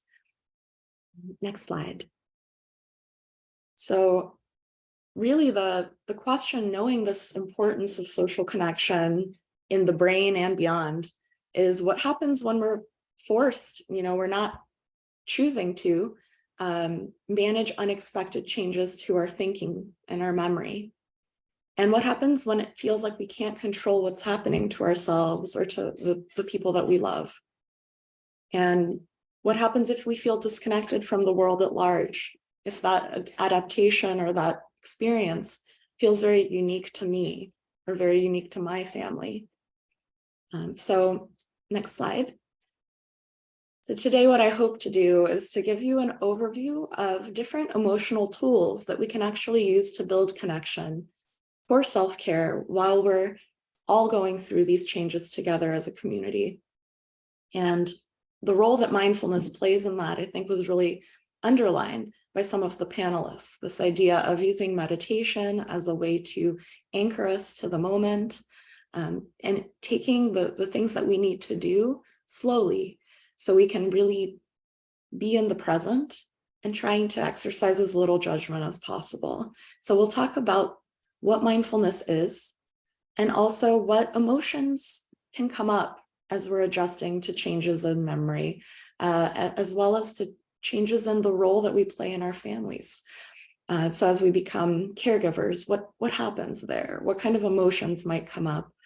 And I invite all of us to really bring that vulnerability to the table. So I'll have several questions I'll ask of you, and I invite you to share, what are the emotions that you've been struggling with yourself within your families? And we'll not leave you hanging, so it's not just a place to share what's hard, but also what are some tools that can help manage some of those challenging emotions that can come up in the context of adjusting to changes in memory. And finally, some resources, for promoting mindfulness in your own life. If you feel like you're in need of support, like Tori was mentioning, there are several groups and different support structures here through Alzheimer's Los Angeles, as well as through USC, which I'd love to share with everyone. I think part of my mission in doing a lot of this community engaged work is for us to build connection across institutions, and for us to know how we can help you best. So I want to start that conversation here. Next slide.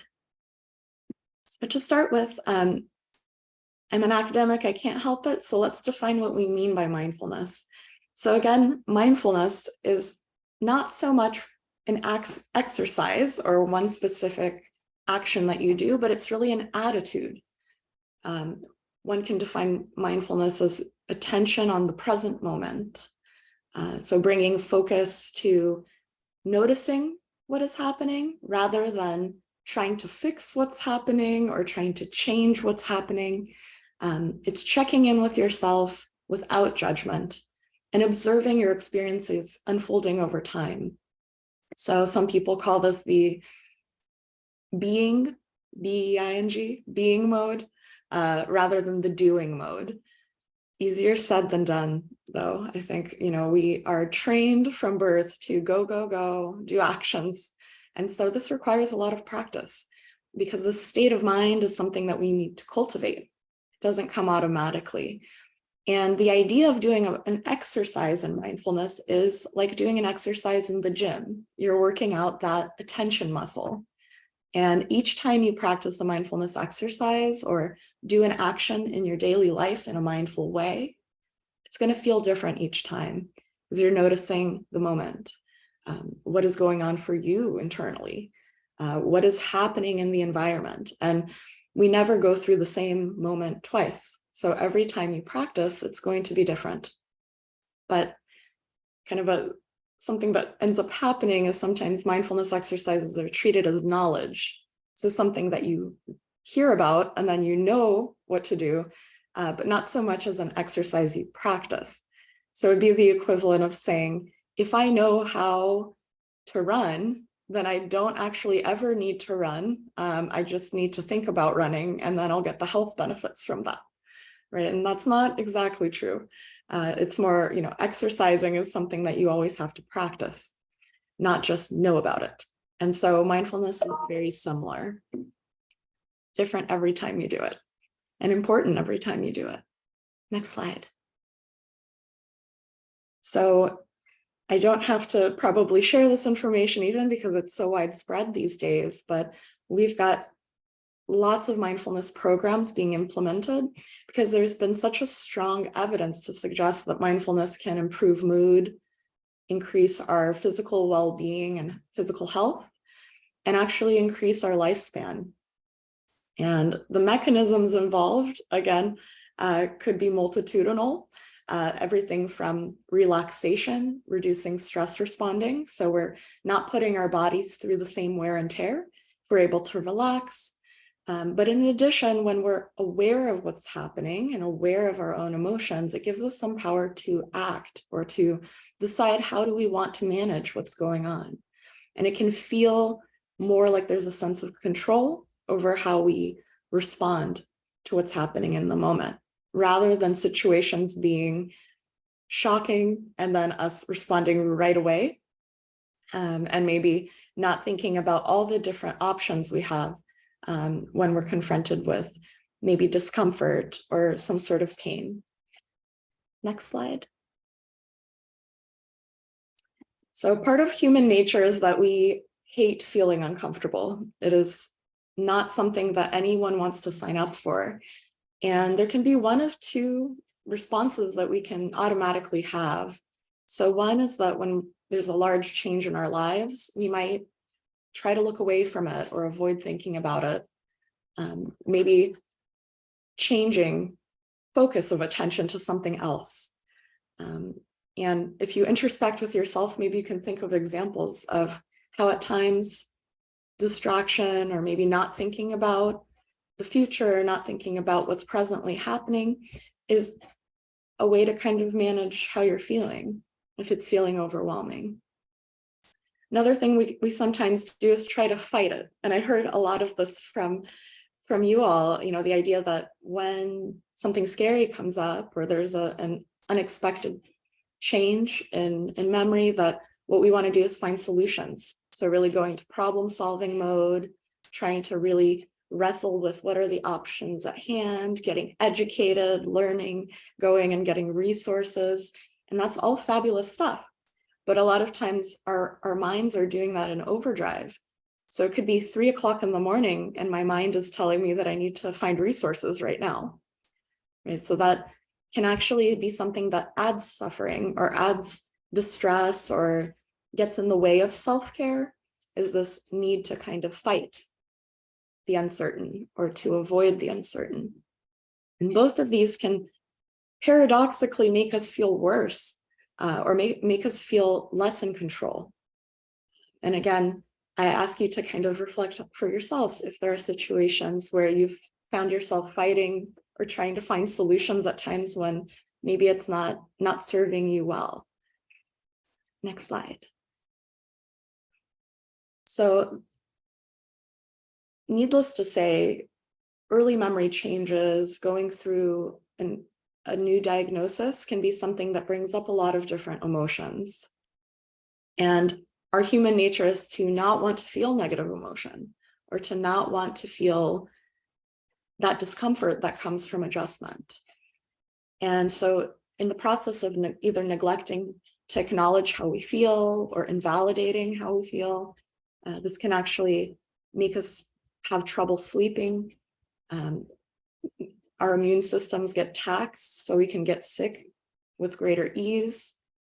We might find ourselves depressed or anxious in daily life. And a lot of times we'll take things into our own hands and try to avoid those sensations of discomfort by doing things like stress eating or turning to alcohol or substances as a way to kind of try to soothe away some of that discomfort. But although it can feel maybe counterintuitive, being actually aware of those feelings, even if they aren't feelings that we appreciate or are enjoying, can actually help us express what's going on, and then engage in some problem solving in times when we can actually empower ourselves to feel more aware of our needs, more aware of how we can maybe take some pressure off of some of the things that are overwhelming us, or how to engage in some strategies or tools that can help the situation feel more manageable. And so the first step is to actually know what's at stake or what's coming up before we start problem solving. And a lot of times we don't take that first step with a little bit of pause to give ourselves enough time to identify what is it that I'm feeling before we try to change what it is we're feeling. Next slide. So when we take time to read between the lines, right, to actually feel in our hearts what kind of emotion comes up when I'm focusing on some of these thoughts I'm having, even if we don't have a solution, even if we can't solve the problem, just being able to label what emotion is coming up, there's empirical support to say that affect labeling, so labeling the emotion you're experiencing in and of itself, helps build resilience, helps us be more adaptable, it helps us feel more in control. And so, for example, here are some thoughts that patients I've worked with, have shared with me, that their families have shared with me. A lot of times we're in this mind space where we're thinking about, when are things going to go back to normal? Like before this diagnosis was a part of my life or part of my loved one's life. And that feeling can bring up maybe feelings of grief or sadness, right? Or the thought, I'm not sleeping because I'm worried about what's going to happen next. So again, going into the future and maybe worrying or feeling anxious. Or the thought, I hate that I never have time to myself anymore, feeling frustrated or angry.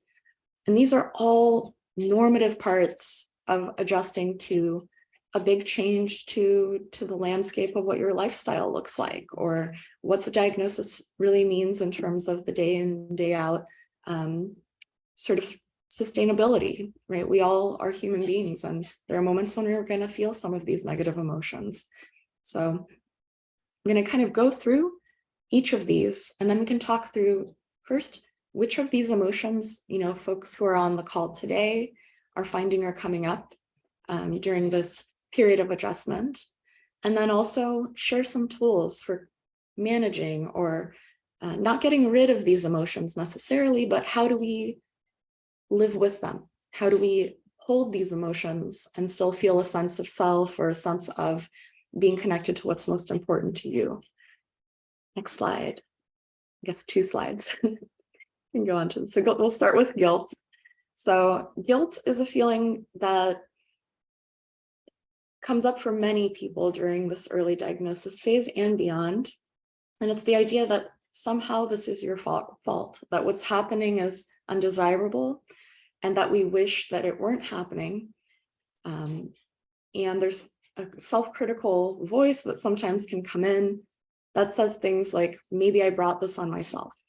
or maybe I'm not doing enough, or maybe I didn't do enough up until now, or I should know more than I know, right? And these memory changes can lead families to experience these different forms of guilt that can really put us under a lot of pressure.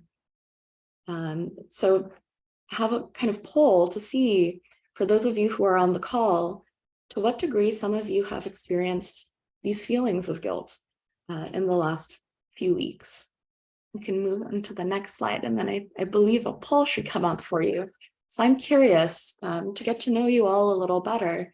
You know, have you had any thoughts like, I should have done more, or this is my fault, as it relates to your diagnosis or a loved one's diagnosis?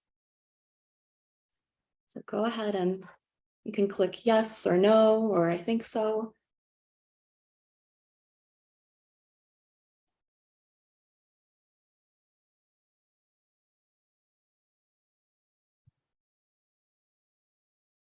Yeah, and we'll give you about 10 seconds to respond so that everyone can get their answers in there.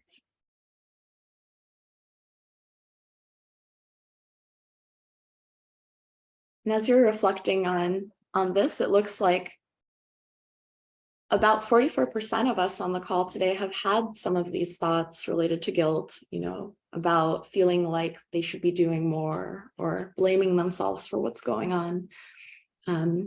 About 38% said no, and 18% said I think so. So there's a lot of variability in the emotions we might feel, but it goes to show that if you are feeling guilt right now, you're not alone.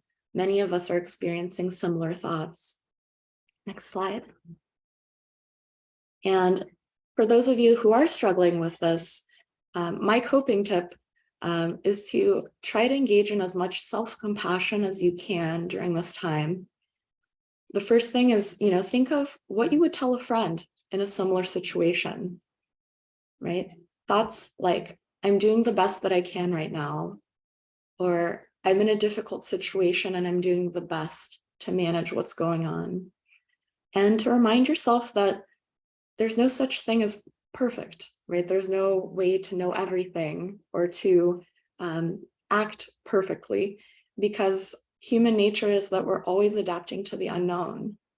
And so from a thoughts perspective, giving yourself some self-compassion and empathy is super important. I think we have a much easier time giving other people empathy or giving compassion to others who are in a tough spot than to engage in that ourselves. And it can be quite challenging. It's easier said than done to do these things.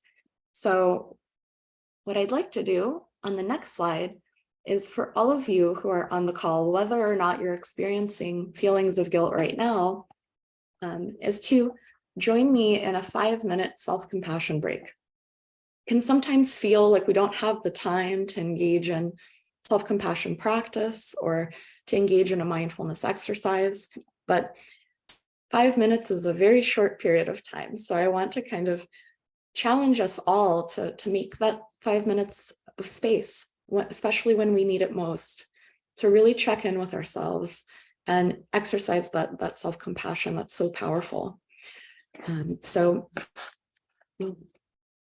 pull up my slide here. So I want you all to sit in a comfortable position. So if that means kind of moving around in your chair a bit, putting your feet flat on the ground, go ahead and take a moment to do that. And to also, if it's comfortable, placing your hands on your lap. And if it's comfortable to close your eyes, go ahead and do that, or gaze at a soft spot in front of you to kind of give your eyes a rest. And what I want you to do is to think of a situation in your life that's currently challenging, that's causing you guilt or stress in the moment. And as you call that attention to the situation that's in your mind, I want you to see if you can feel that stress and emotional discomfort in your body, and check in and see where that's being held for you. Maybe in your back, maybe in your neck. And breathe into that for just a moment here. If it feels comfortable to place your hand on your heart or your hand on your stomach, somewhere that gives you a sense of consolation, or placing both hands on your chest, whatever feels right for you. Try to hold yourself in this moment and say, this is a moment of suffering. This hurts. I feel the stress in my body and I'm being mindful of it. And then as we're doing this, remind yourself, suffering is a part of natural human life. This is our common humanity, that other people also feel this way. I'm not alone. And we all go through struggle, adjusting to what I'm adjusting to right now. And as you have your hands over your heart, feel the warmth of your hands and apply a gentle touch to express kindness towards yourself and adopt a soothing gesture that feels right for you. And as you do this, tell yourself, may I be kind to myself? And ask yourself, what do I need to hear right now to express kindness to myself? And if there's a phrase that speaks to you in a particular situation that's stressful right now, allow yourself to say that to yourself. I'll give you some examples. Perhaps, may I give myself the compassion that I need right now? Or may I learn to accept myself the way I am? May I forgive myself? May I be strong? And may I be patient? And then take a deep breath and breathe it out.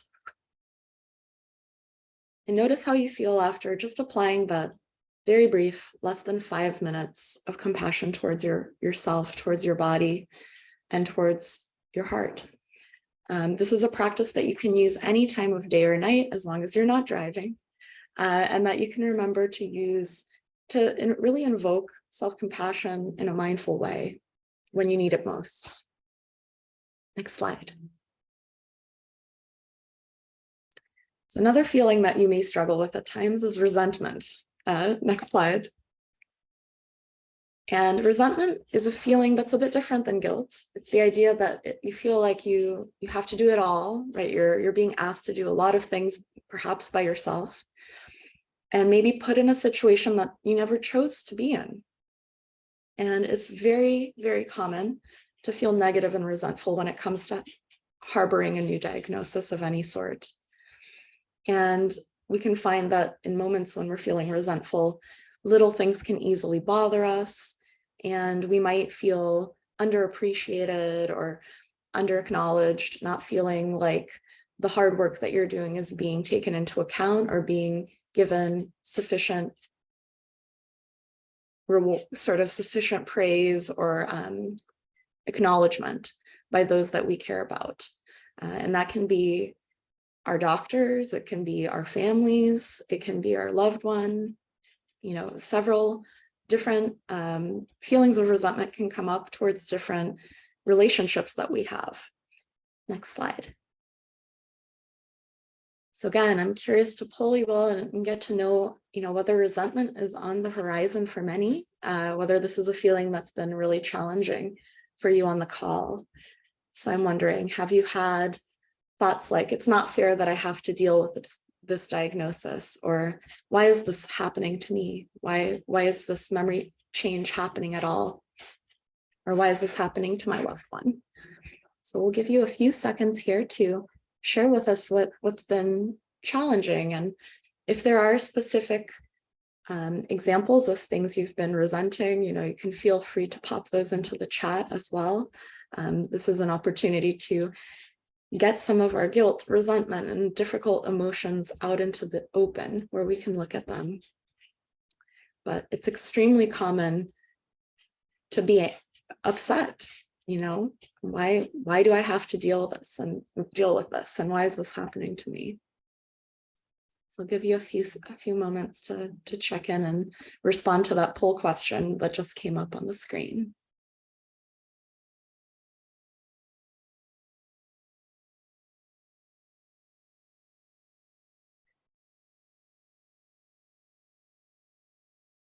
All right, so it looks like more than half of us are struggling with resentment, about 52%.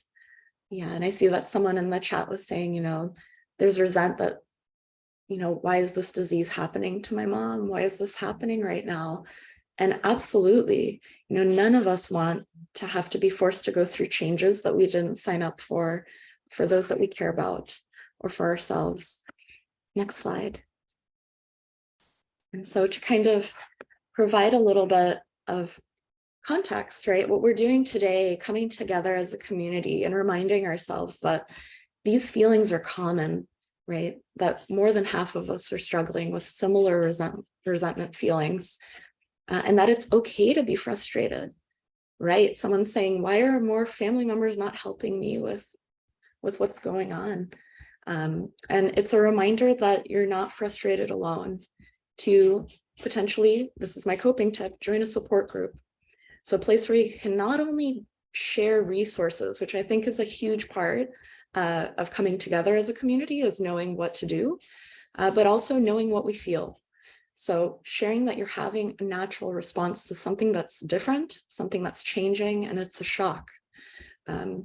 It's very difficult to have these emotions on your own and not be sure, am I the only one that's going through this? And how do you manage resentment when it comes up? Because it will.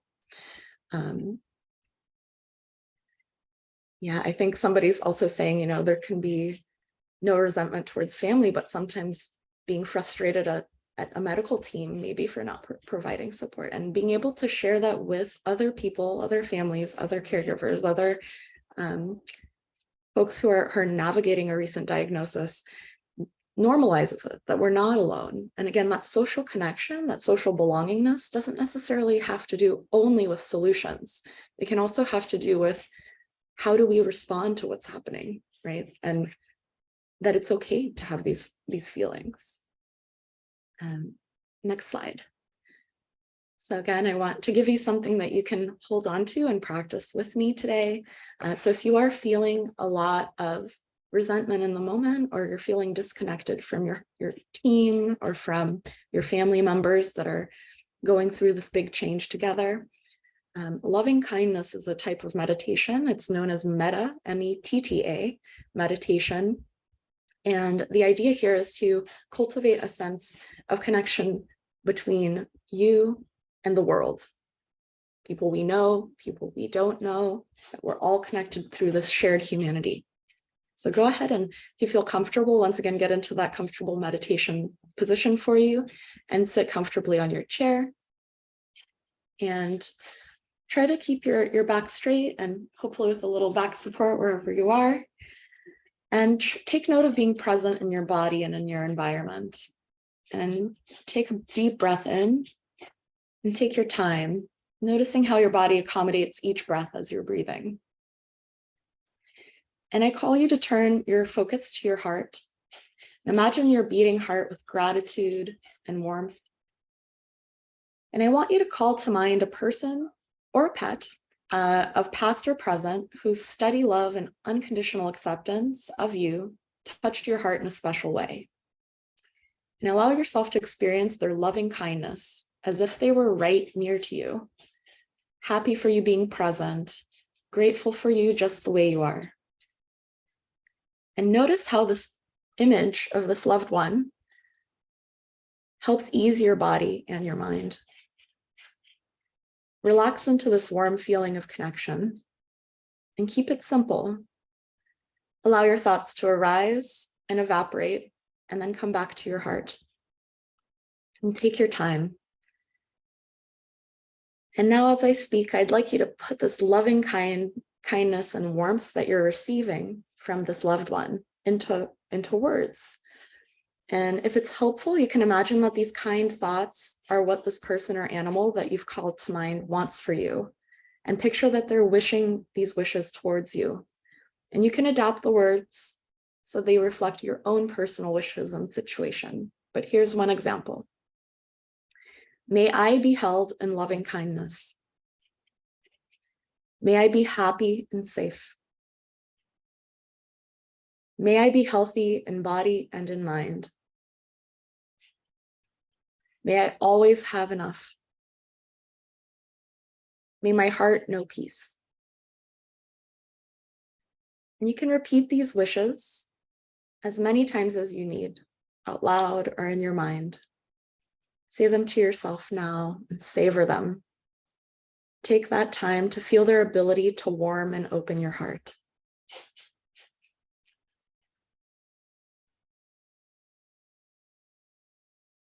Next, bring to mind someone who means a lot to you, someone who their presence helps you relax and you feel fully appreciated for who you are.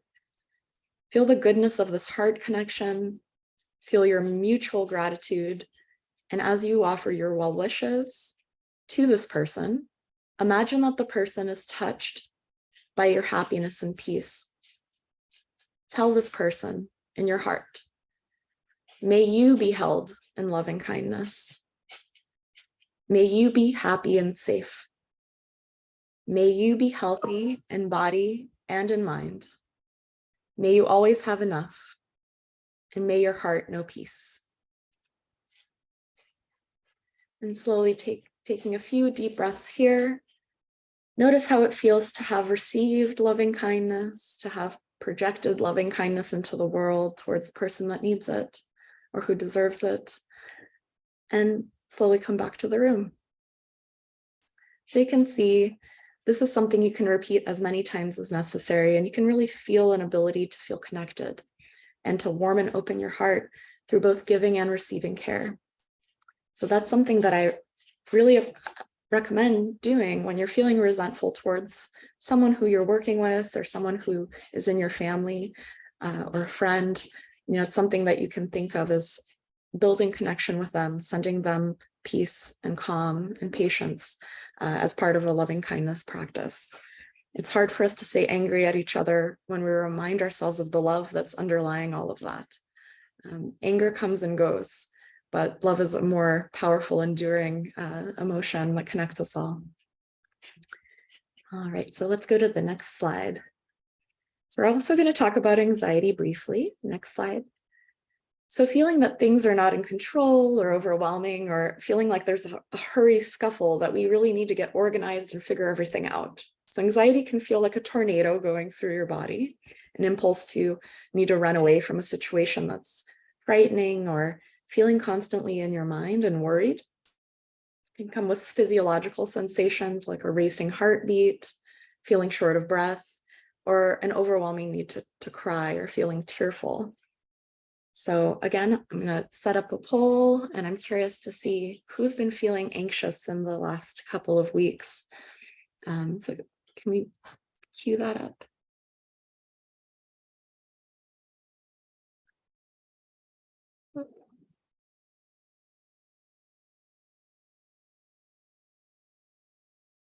There we go. So I'm curious. This is a trifecta question. So are you currently experiencing uncertainty about your diagnosis or the diagnosis of a loved one, of feeling like you're anxious to get answers? And then number two, are you feeling overwhelmed about a diagnosis you received or the diagnosis of a loved one? And finally, are you currently worried about your diagnosis or the diagnosis of a loved one? So we'll give you a few chances to see this. Answer these three questions up on the poll.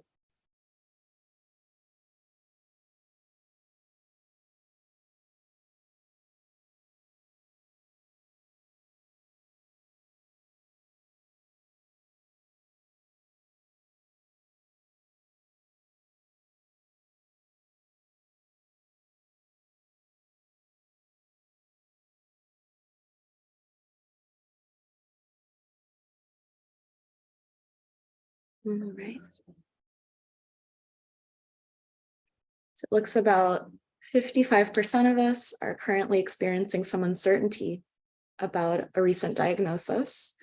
57% are feeling overwhelmed, and a whopping 72% of us are feeling worried. So we're all together feeling this sense of worry and anxiety together. And it's very, very common. It's a natural human emotion that's actually very protective in certain ways. Next slide. So if you think about anxiety, one more. Sorry about that.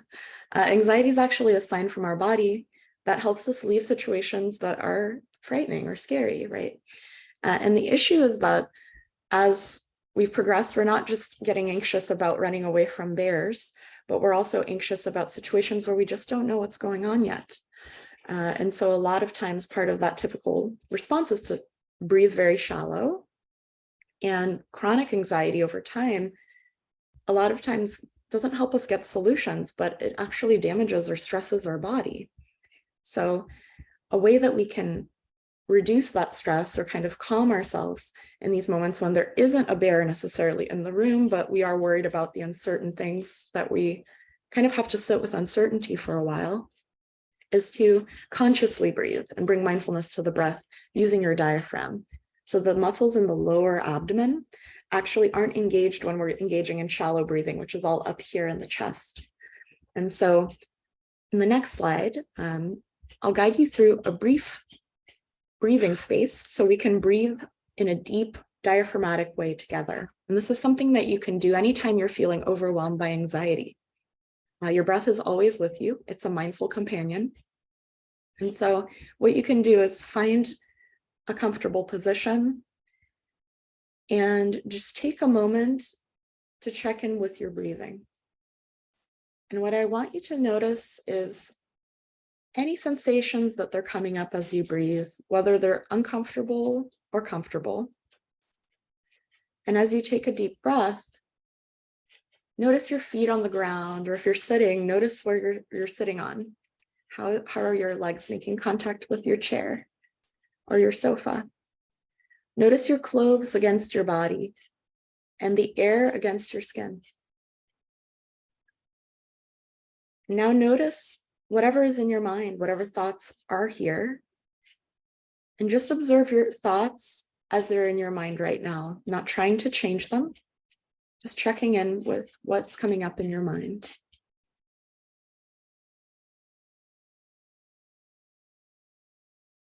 Taking a breath in deeply, using all your belly, and taking a breath out.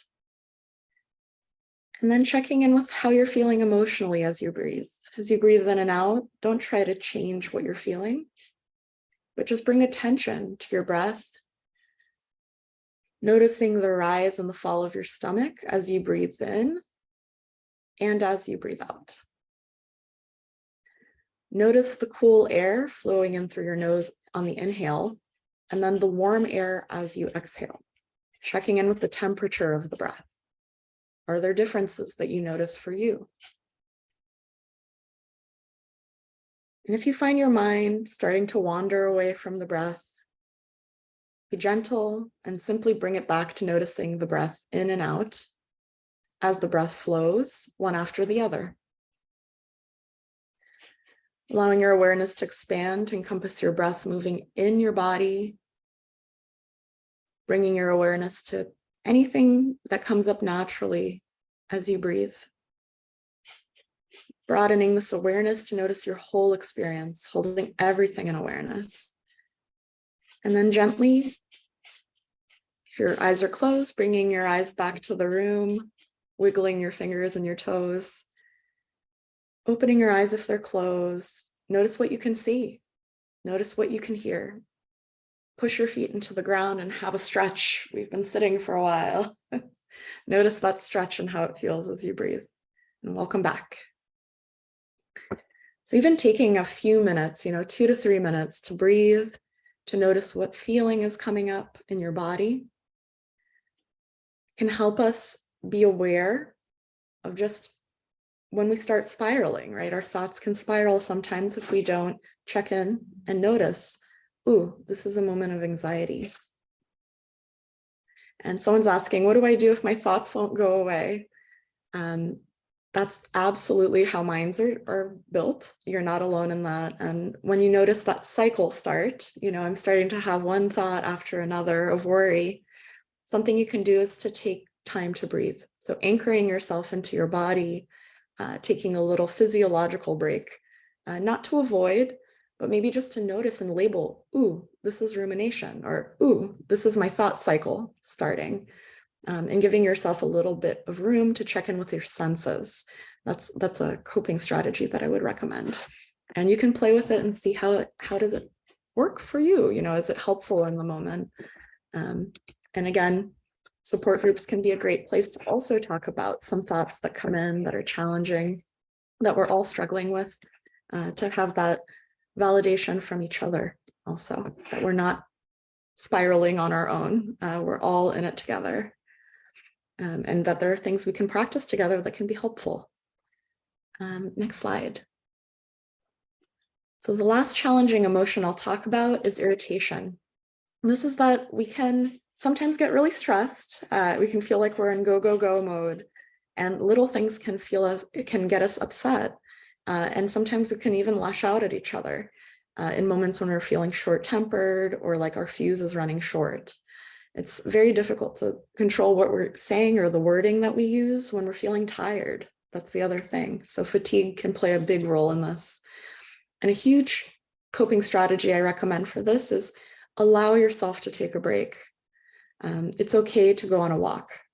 It's okay to take a nap or rest, or to have a kind of mindful cup of tea, to enjoy a little bit of respite time during your day, or to take a moment to breathe like we just did. And these things can sometimes help put the irritation into context and maybe generate a little space between when we want to lash out or say something in the heat of the moment and what we actually do or say. And we're not always going to be able to do that. Sometimes we are going to say something we regret, and that's okay too. That's why, you know, we are able to check in with each other afterwards and say, I'm sorry. You know, we're under a lot of pressure. And as we're navigating these changes, being kind to ourselves, kind to each other, and understanding of each other, that there will be moments of irritation.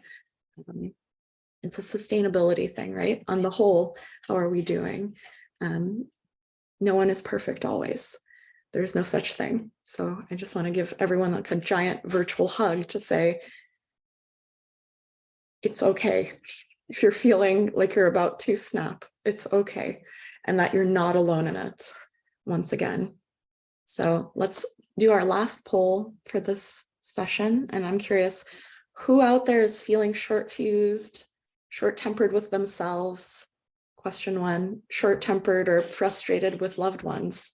Number 2, or upset and frustrated with the world. Sorts of things are challenging to manage when you think of your own irritability or maybe being snappy. So we'll just take a moment here, curious to learn what's coming up for you all.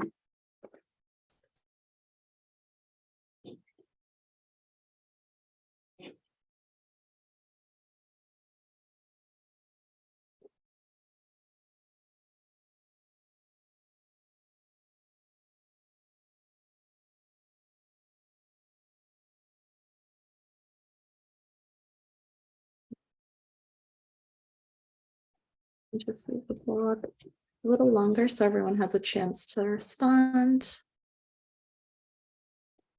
And I just want to say that a lot of times one emotion can lead to another. So you might be irritable in the moment, and in that burst of anger, you might say something. And I think someone in the chat was saying, you know, you can't take back what you say. And it's interesting that a lot of times I think the emotion of irritation leads to maybe saying something in the heat of the moment, and then later being overwhelmed by resentment or by guilt, rather.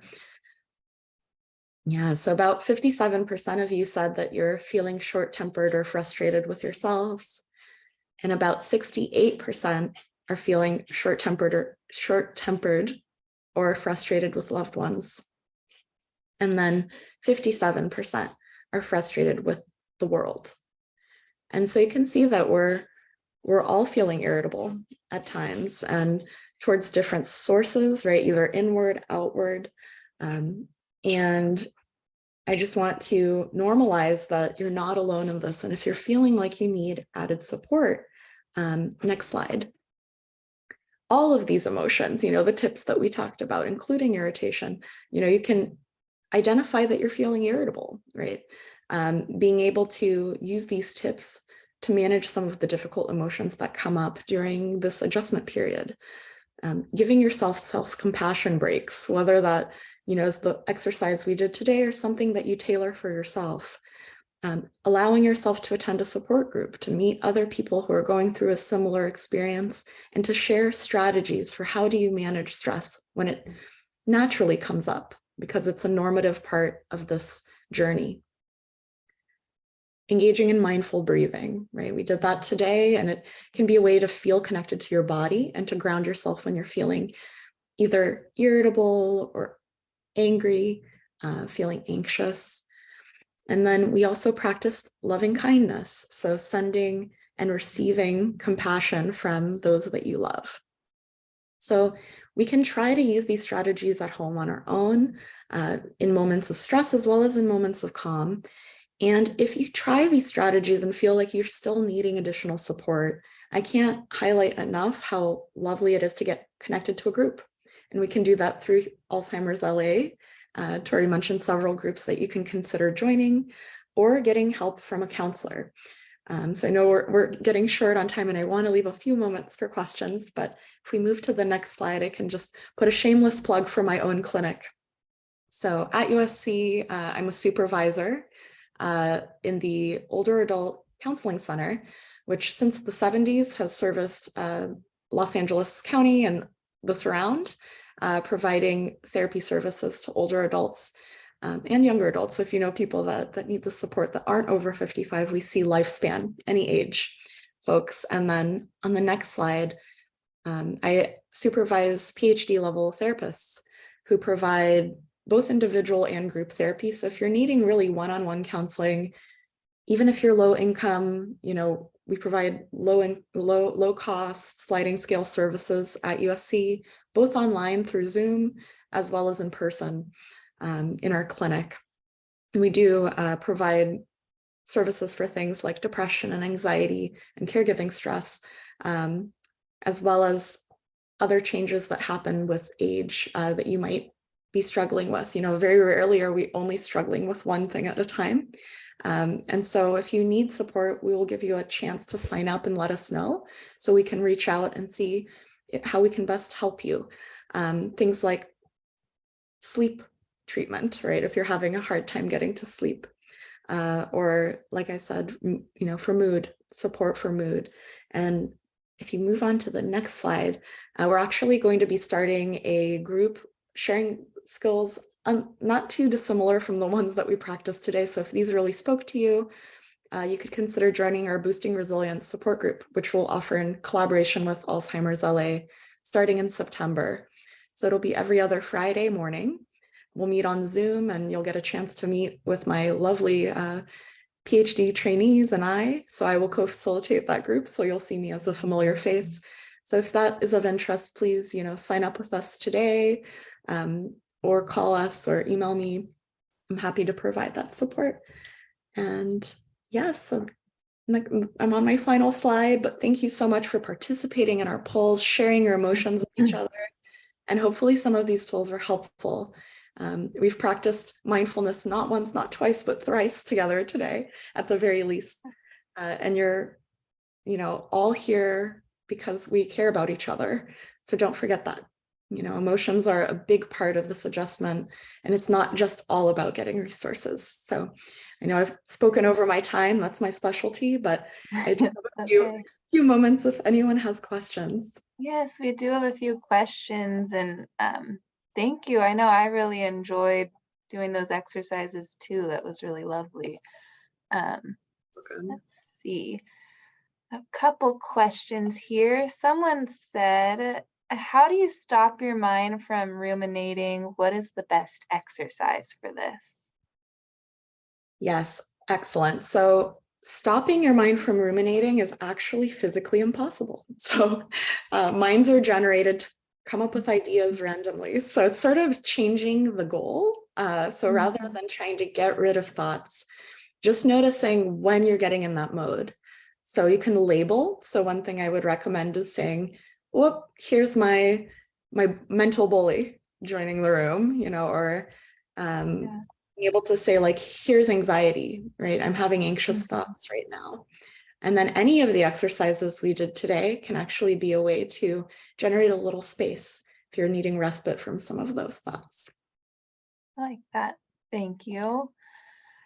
Let's see. Someone else said, part of the problem with things like anxiety is that when it starts spiraling, you have to be able to have the fortitude to be able to stop it and take that deep breath, to relax, to meditate, etc.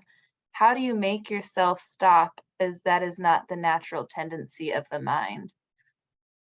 Yep, it sure isn't. And I think that it's interesting the kind of language that we use when we're talking about ourselves. So there's so much judgment that we apply, right? Things like, I should be able to do X, or why is this only happening to me? So it'll feel very like I'm alone in the experience of having a hard time maybe engaging in breathing in the heat of the moment, like you're saying.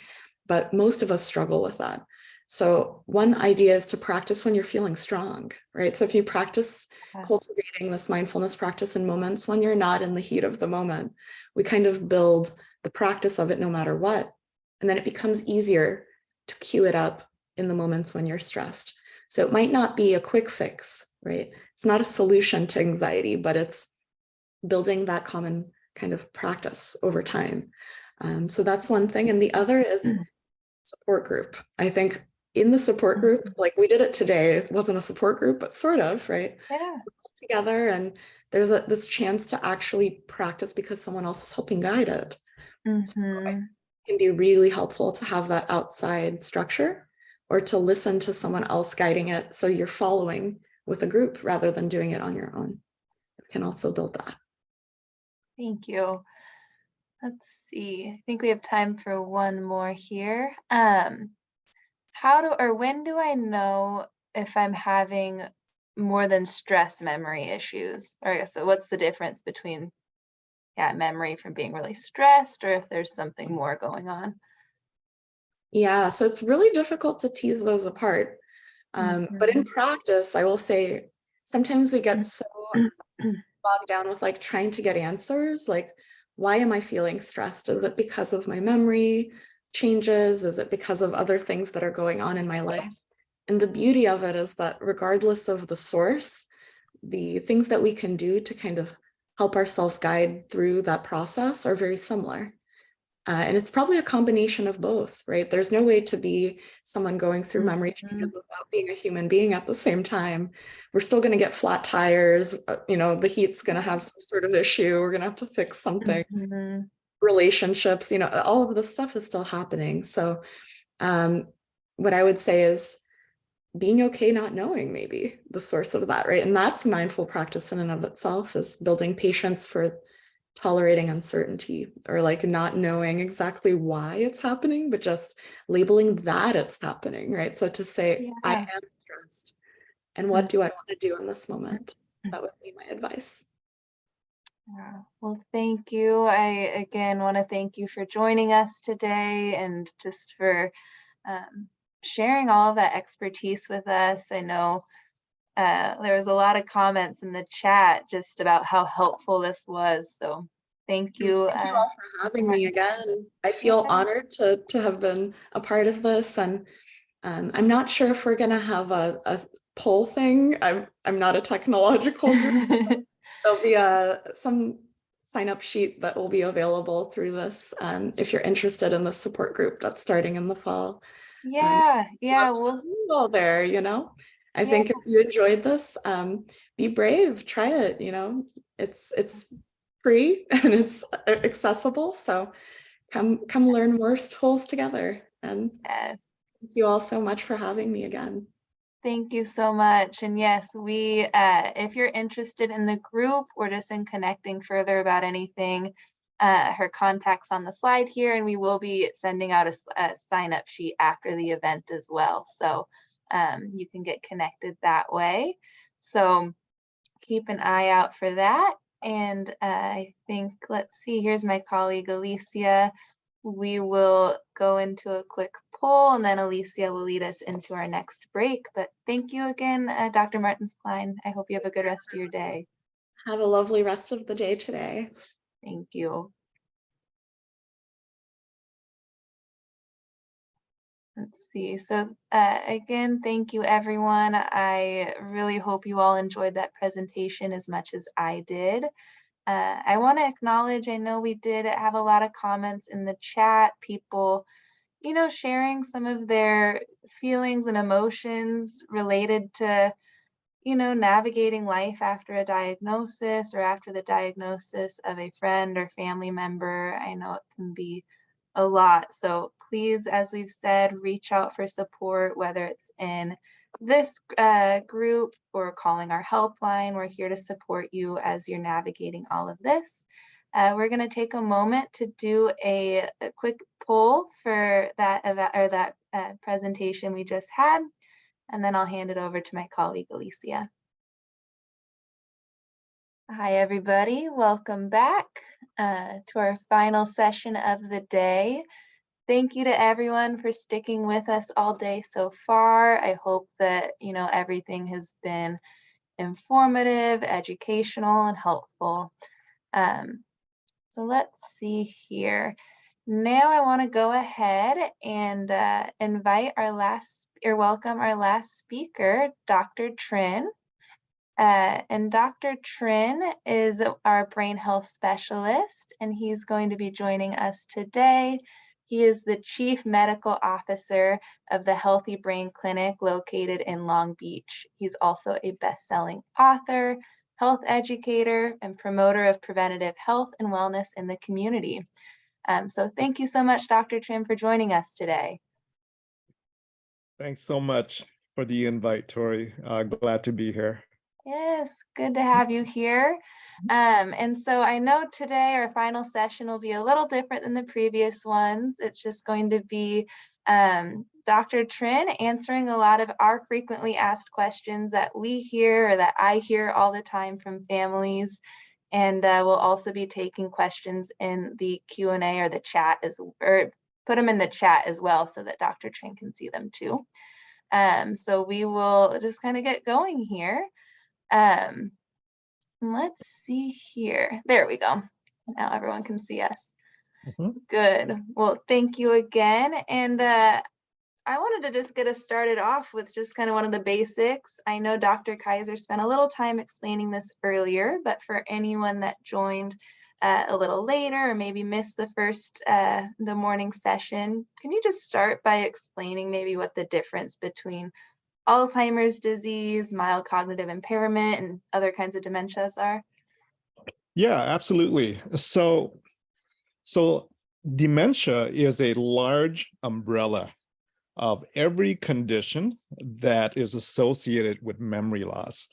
And so under this big umbrella, 2/3 of the umbrella is Alzheimer's dementia. So that means the other 1/3 of dementia is non-Alzheimer's dementia.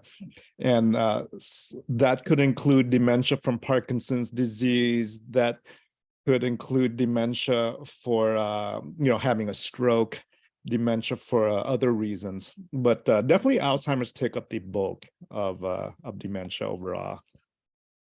I love that idea of the umbrella term. It really helps clarify things. Absolutely. Yeah, I have the chat box open as well, so I can see questions as they come in. Perfect. And can definitely answer it for you guys. Perfect. So you heard it. Send your questions in, and I'll keep asking some as well. Again, we might have touched on this a little earlier, but what's the difference between young onset dementia or Alzheimer's and then, I guess, regular Alzheimer's? Yeah, so both young onset and regular have the same issues with the plaque production, right? The Alzheimer's plaque with that. And so both young and old have what we call the amyloid, the beta amyloid plaque production that comes on. The difference is that the amyloid is there much earlier with the young onset. The question is, why is it there earlier? We know that genetics obviously has a role to play. Those who are ApoE4 and they have a copy from mom and a copy from dad, right? We call that the homozygous ApoE4, 2 copies. they tend to have earlier onset of memory problems and Alzheimer's. Whereas, but what you should know about genetics, guys, is that having the gene does not condemn you to the diagnosis. That's the important thing. Yeah. Because you can have the gene and never get Alzheimer's. Lifestyle, everything that Dr. Scott Kaiser talked about plays a huge role, and probably a bigger role than genetics. What that also means is that if you don't have the gene, it doesn't guarantee that you won't get Alzheimer's either. Why is that? Because lifestyle plays a bigger role with that. Let me tell you guys a little bit about the science. Does that sound good? Yeah, A little bit go about for the it. science of Alzheimer's. And so I'm in the world of clinical trials, right? Our office in Long Beach we conduct the phase 2, phase 3 clinical trials, the double-blind studies and all that. We also have studies that has no placebo, which is quite interesting as well. So we're seeing folks every day at my office in Long Beach, and I'm sending folks to go get their PET scans to look for plaque, right? As part of our clinical trials. And the first thing you should know is that in our brain, we probably have on average around 100 billion brain cells, right? In a healthy, normal brain, about 100 billion brain cells. And so every time we have a thought, our brain cells are talking to one another, right? They're communicating with one another. Every time we have a feeling, our brain cells are communicating with one another, right? Every thought, every feeling is basically brain cells chatting. Every memory that we have is a pattern of brain cells communicating, right? And talking with one another. So my memory of, let's say, dinner last night could be this group of brain cells over here chatting with one another. My memory of breakfast this morning could be this group of brain cells over here chatting with one another, right? And my memory just chatting with you guys now in this conference, it could be this group over here of brain cells chatting and connecting with one another.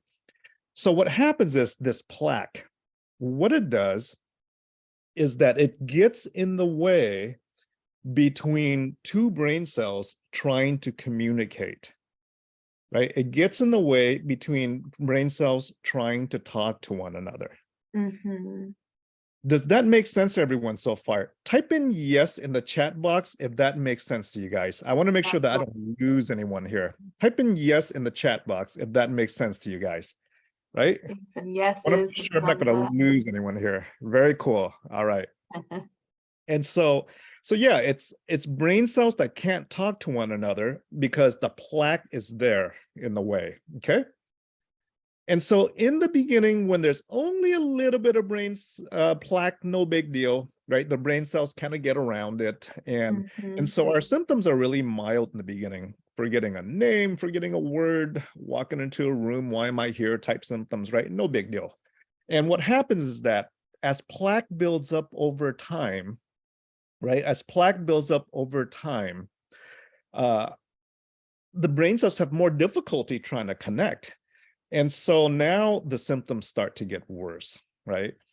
And what happens now, you're putting the keys in the fridge, or you're doing things that you shouldn't do normally, and you're noticing that more frequent. And so that is Alzheimer's plaque. That is amyloid plaque. It gets in the way of brain cells trying to communicate. Now, we also have a protein called tau, right? If you ever heard of the term plaques and tangles, right? When we refer to Alzheimer's, we say there's plaques and then there are tangles in the brain, right? The plaque refers to the amyloid, and the tangles refer to the tau protein that's also associated with Alzheimer's. How many of you guys have heard of tau protein? Type in yes or no. I want to type in yes if you've heard of it, type in no if you haven't. Okay, I got a few no's, some yeses, a lot of no's. Okay, about half, right? So what is tau? What is tau versus amyloid? So tau is a protein that is also associated with Alzheimer's. And the difference is this. The amyloid plaque lives outside of the brain cells, right? So you got a lot of brain cells. The amyloid plaque lives outside of the brain cells, and it blocks the connection, right? The communication between the brain cells. The tau protein, what it does is that it's normal, right, to be in a brain cell, but it gets in Alzheimer's, it gets misfolded as it's being created. It gets the folding structure of the tau gets wrangled up, and then we call it, tangles. It gets tangled up. So that tau protein lives inside of the brain cell. Okay, the plaque lives outside the brain cell. The tau builds up and it tangles up inside of the brain cell. And when it tangles up inside of the brain cell, it causes the brain cells to die. Right? It causes the brain cells to die. So that's a tangle of tau. Does that make sense to you guys? Type in yes if that makes sense or not. I want to make sure that I'm not losing anyone as I explain the science to you guys. Okay, so that's plaques versus tangle. And what we know, guys, is this. Oh, spell tau is T-A-U. T-A-U is tau, right? Very cool. All right. So here's what we know, guys, about the science. By the time you have your first memory loss, right? By the time you have your first memory loss from MCI, right? Mild cognitive impairment, which is kind of like pre-Alzheimer's. Before that, the Alzheimer's diagnosis, you have pre-Alzheimer's. We call it MCI, mild cognitive impairment. By the time a person has their first memory loss in the mild stages of Alzheimer's, this plaque and tangle have been building up in our brains for 15 to 20 years. Wow. Right? It's been building up for 15 to 20 years before the first symptom of memory loss starts. Isn't that crazy? Right? And it builds up silently. There's no symptom. You don't feel anything. It just builds up for 15 to 20 years before the first symptom. Right? So my question for you is this. How do we even detect plaques and tangles? It is bananas, Brian. That's right. Right? How do we even detect plaques and tangles? Anyone know? How do we find plaques and tangles? Any thoughts on that? Any thoughts on how we find plaques and tangles? All right. SRI, MRI, PET scan, neurology, PET. Okay, you guys are good. Can you do an X-ray? Nope. MRI, nope. MRI can't find. So if you were to ask me, how do you find the Alzheimer's plaque, right? How do you detect it? 10 years ago, guys, 10 years ago, the only good answer I had for you was autopsy, right? And so it wasn't a really good, prevention program back then, right? Back then, because autopsy was the way we found out after the fact. But in the last few years, we now have FDA approved brain scans. They're called PET scans, PET, right? They're called PET scans. And they're not your normal PET scan that you can get at the regular doctor's office to look for this. This is specialized PET scans that is done in research, where we inject a little tracer, and that tracer goes up to the brain and looks for the plaque, looks for the amyloid plaque, right? So we have PET scans for the amyloid plaque. We also have PET scans for tau, right? For the tau tangles. We have them both. Here's good news, bad news about this technology, the brain scans. The good news is that it's available, right? We can now do a brain scan. We don't have to do autopsy, and we can see the plaque in your brain. So what's the bad news? Does anyone know what the bad news is? Any guesses, guys? What is the bad news? Type in, why is there bad news about this technology? The radiation costs, no treatment. No treatment. Why would it even look? Yes, it is expensive. Cost and availability. Yeah, access. So the bad news is that insurance doesn't quite cover this technology. You can't go to your doctor and say, I want a PET scan to look for plaque, right? They're going to go, what are you talking about? And it's not covered by Medicare. It's not a routine thing in medical practice, unfortunately. How much does it cost? It's pricey. It's thousands of dollars. The good news is that in clinical research, right? If you're a candidate in clinical research, you get these scans at no cost. I know because folks are coming to our office and we're sending patients to get these brain scans at no cost, but you got to be a candidate for clinical trials, right? For that. So that's good news, bad news. We can now see the plaque. Not only can we see the plaque, we can see the plaque years before your symptoms. Because it takes 15 to 20 years to build up silently, we are finding plaque, guys, before your symptoms even start. And that's part of the research we do, right, at our office, where we have research that's for prevention in folks with completely normal memory, right? They're coming in and we're doing blood draws and brain scans in folks who have normal memory. Why wait? Why wait when your brain cells have been damaged by the plaques and tangles, right? And I go out and I teach this all the time. Yeah. Well, I have a question, or you might be getting to this, but at what point then should people push for tests like a PET scan, MRI, spinal tap? Is it when they have symptoms? Is it before? I mean, I know the cost is a barrier. Absolutely. At what point do you screen for Alzheimer's? And the other question is, why should you even screen at all?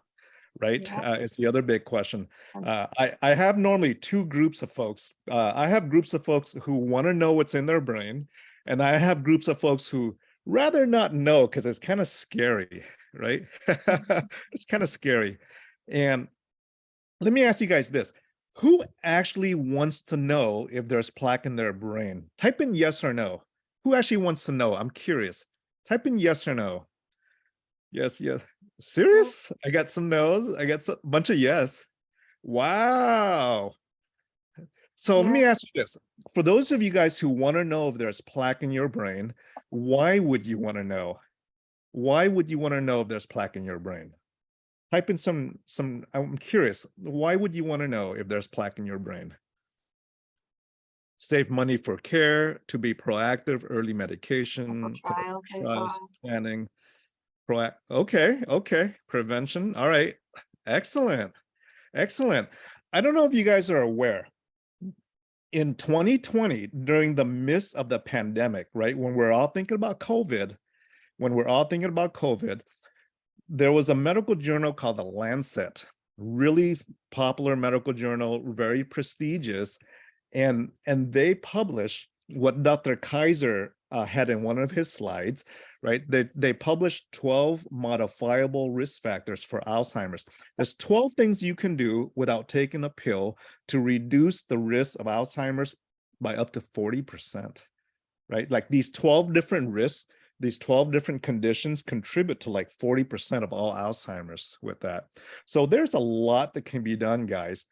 And when I lecture in the community about this, the folks who are a little afraid to find out if there's plaque or not, the primary reason they're concerned is because they don't know what to do with the results, right?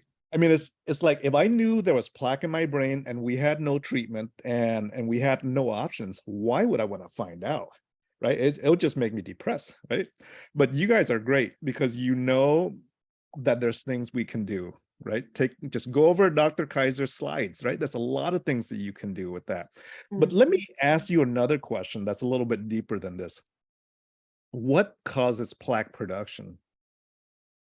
Why is the plaque even there? Right? Type in some thoughts. What causes plaque production, guys? Don't know. Inflammation. Lynn Duncan. Hey, I recognize some of you guys here. All right. Bad habits, cholesterol, genetics. What causes plaque production? Poor diet. Okay. All right. Let's go over what causes plaque production. Does everyone have pens and paper to take notes? Type in yes if you're ready to take notes. I'm going to tell you what causes plaque production. All right, you guys got pen and paper? Type in yes. Lots of yeses. Good, good. Grab a pen and paper if you need to. There are over 30 different factors actually that's been documented to increase the risk of Alzheimer's, to increase the risk of plaque. Okay, over 30 different factors. So rather than telling you all 30 different factors, because you know, I probably don't remember them all either, right? I'm going to categorize them into 3 different categories for you guys. Okay, into 3 different buckets. Somebody's asking about CBD oil. Too early of us, right?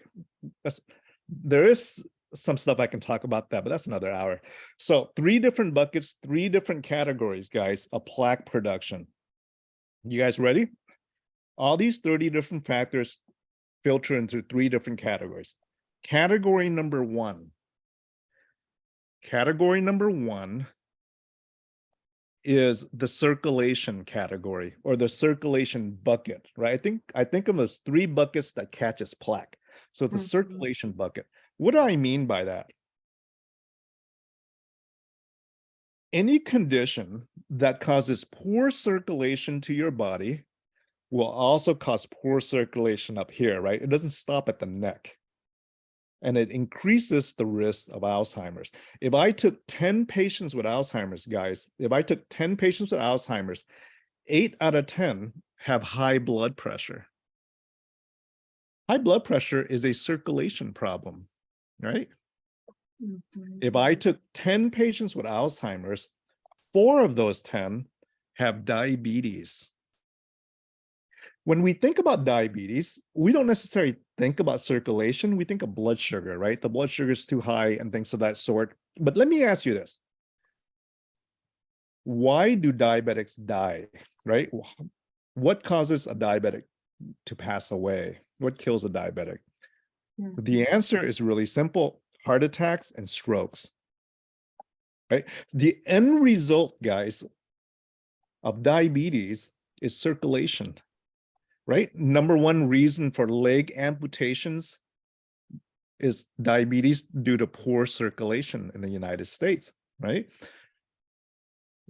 Retinopathy, going blind, poor circulation from diabetes, right? Neuropathy. So diabetes causes circulation problems. As a matter of fact, if you're diabetic, your risk of Alzheimer's is twice or double that of a non-diabetic. Wow. Important, right? If you're a diabetic, your risk of Alzheimer's is double that of a non-diabetic. Why is that important? Because half of America are either diabetic or pre-diabetic, right? Half of us are either diabetic or pre-diabetic. And that's measured on a blood test called a hemoglobin A1C. Anyone ever heard of that blood test before? Right? So absolutely. So a hemoglobin A1C, right, above a certain range will tell you if you're pre-diabetic or diabetic. So half of America have a hemoglobin A1C that's in the pre-diabetic range, which is above 5.7, right? If your hemoglobin A1C is above 5.7, it's not normal. If that hemoglobin A1C is above 6.5, you're diabetic. Above 6.5, you're diabetic. Between 5.7 to 6.5, you're pre-diabetic. And that's 1 out of 2 of us, guys. This is why Alzheimer's is such an epidemic. Right? Around where we live, Alzheimer's is the number 3 cause of death. Wow. Number 1, heart attacks. Number 2, cancer. Number 3, Alzheimer's. It's a silent epidemic that nobody wants to talk about. It's scary, right? When you think about it. And I've been a primary care physician taking care of patients for close to 20 years before moving into the world of research and health education, which is what I do now. But as a primary care physician, I saw the entire transition, right? The entire phase of Alzheimer's, where most of my patients initially, you know, they're healthy, they come in, we have great conversations, great chats. And then I saw the slow progression, right? They're starting to forget this and that. And then over time, their family member drags them in. It's usually the wife that brings in the husband saying he's forgetful, right? He's not remembering anything, and the husband's in denial and things of that sort. And the truth is, guys, by the time we make the diagnosis of Alzheimer's in the medical office, most of our patients are at the moderate stage of this disease. I have a question. What is the average timeline? A lot of people ask that, like from beginning until late stage. Yeah, the timeline, the timeline is that you can be at the MCI stage for several years. You can be in the mild dementia stage for a number of years before you progress to moderate, right? Each timeline is a little bit different based on each patient. So it's hard to give you a hard fact timeline, but it can go on for years. And the problem is this: by the time that diagnosis is made, most of us have missed the mild stages. Why do we miss the mild stages, right? Why do we miss the mild stages of Alzheimer's? Because, MCI, Linda, is mild cognitive impairment. And what that means is that you have memory loss. We can document it on a memory test, but you're still very independent. That's mild cognitive impairment, right? Memory loss, we can document it on a memory test, but you're still independent. You can cook, you can clean, you can drive, you can take care of yourself. That's MCI, okay? That's MCI. Someone commented MCI. Yeah, MCI is not aging. diagnosed well at all at the primary care office. Most primary care docs don't even know what MCI is, right? It's not diagnosed well at all. And the problem is this, guys. We all blame mild memory loss on what? When our symptoms of memory loss is only mild, what do we blame it on? 100% correct. We blame it on getting old. It's Well, what like is the difference though? So what would you tell someone that, they think it's just old or normal aging? How do they differentiate between that? absolutely. How do you differentiate normal memory loss versus Alzheimer's memory loss? Okay. So first of all, we're missing the diagnosis because we all blame it on getting old. That's a fact. We all missed it, right? Doctors miss it, patients missed it. We all have something else to blame other than Alzheimer's when we're forgetful, which is why I'm here to let you know, right, that we shouldn't miss it. So how do you know if your symptoms is scary or not scary? To understand the difference between just memory loss versus Alzheimer's, we need to understand how the brain records memory, right? Our brain, the way it records memory is this. Think of our brain as a computer hard drive, right? So every time, so we're all working on the computer, and if we want to save a file, we click the button save, and that file gets saved, right? In the hard drive. Our brain does the same thing. So the oldest memory when you're young gets filed first in the brain. That's the oldest memory. The second oldest memory after that gets filed right next to there. And then the next memory gets filed right next to it. So our brain files memory in chronological order, like one long file where the newest memory is here and the oldest memory when you're young is here. Does that make sense to you guys so far? The way our brain stores memory, one long file. Does that make sense? Type in yes if that makes sense. Newest memory over here, oldest memory over here. Okay, everyone's with me, right? Great. All right, one long file. So the Alzheimer's plaque, when the plaque starts causing problems, it starts this way first. It eats up the newest file first, which is why Alzheimer's starts with short-term memory loss, by eating up the most recent file first. right? The conversation you had 5 minutes ago is eaten up by the plaque, which is why our loved one keeps asking the same question over and over every 5 minutes, because that file is eaten up first. Does that make sense to you guys? Type in yes if that makes sense, that the newest file gets eaten up first. Okay, great. So what happens is this. Over time, the plaque eats this way, so that initially you're going to forget the conversation you had 5 minutes ago. And as your condition gets worse, you're going to forget the conversation you had this morning. And then you'll forget what you did yesterday. And then you'll forget what you did last week, last month, last year. Memory loss goes backward and is progressive as it goes backward. Does that make sense to you guys so far? It's the way that the plaque gets eaten up. Memory loss goes backward and is progressive. And what happens is, at some point, guys, the file of a funeral disappears.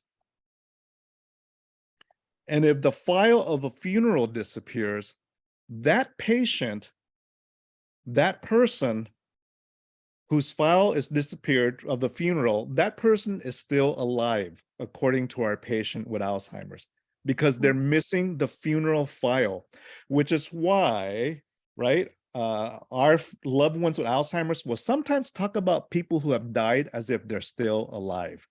Does that make sense to you guys? Because they're missing the funeral file. Type in yes if that makes sense. They're missing the funeral file. Word, right? Perfect sense. Perfect. And then at some point, as the plaque goes backward and munches on more files, right? The files of the grandkids' names go away and the grandkids' birth go away first before the files of the kids, right?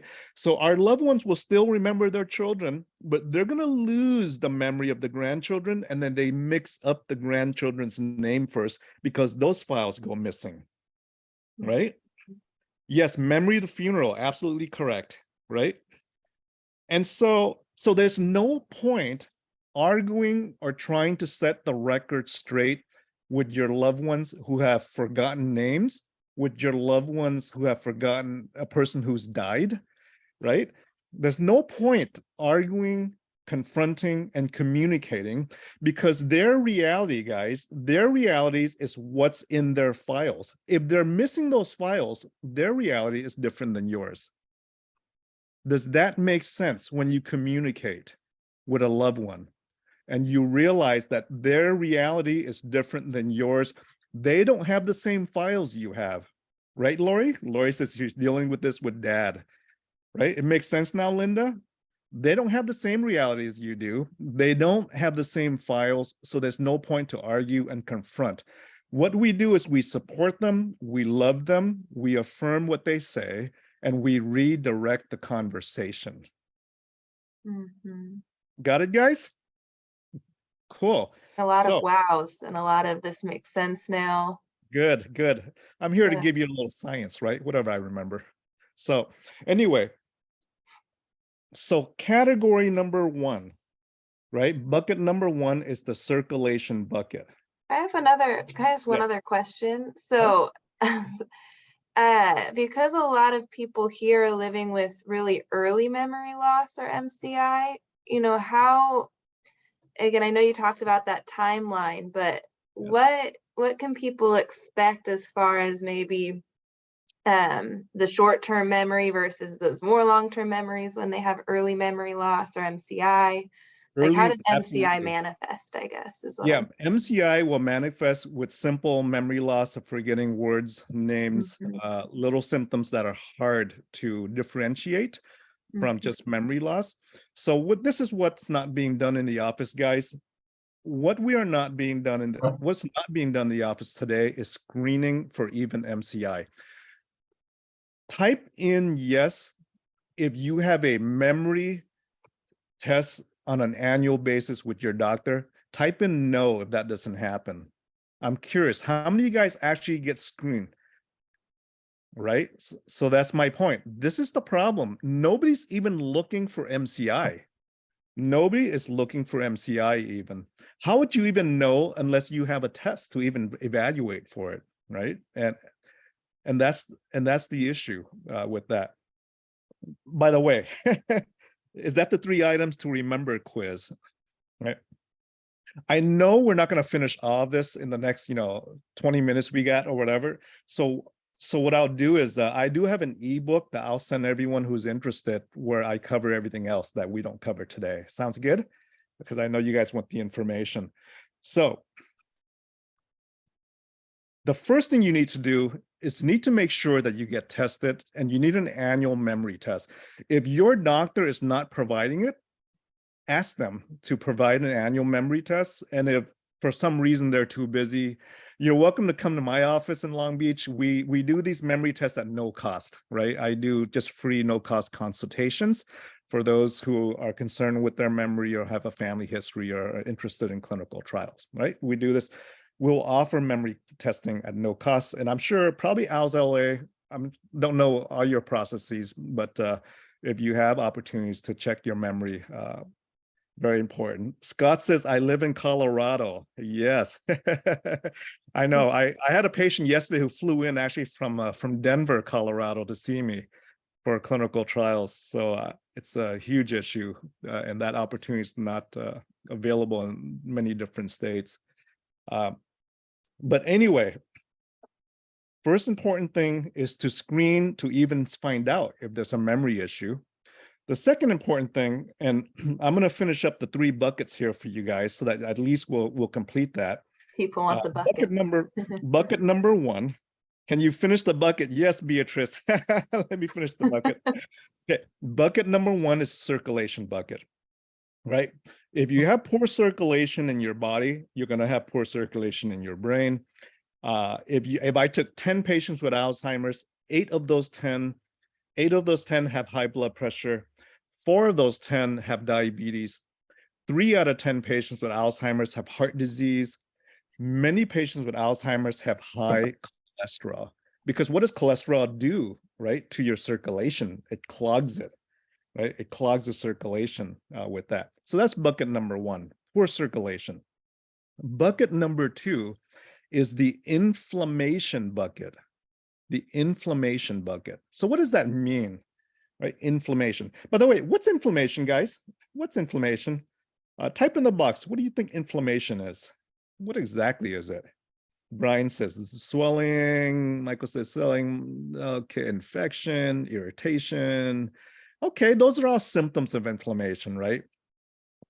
How many of us had the flu before? What is one of the first symptoms of the flu? Anyone know? Type in, what is one of the first symptoms of the flu? Chills, fever, headache.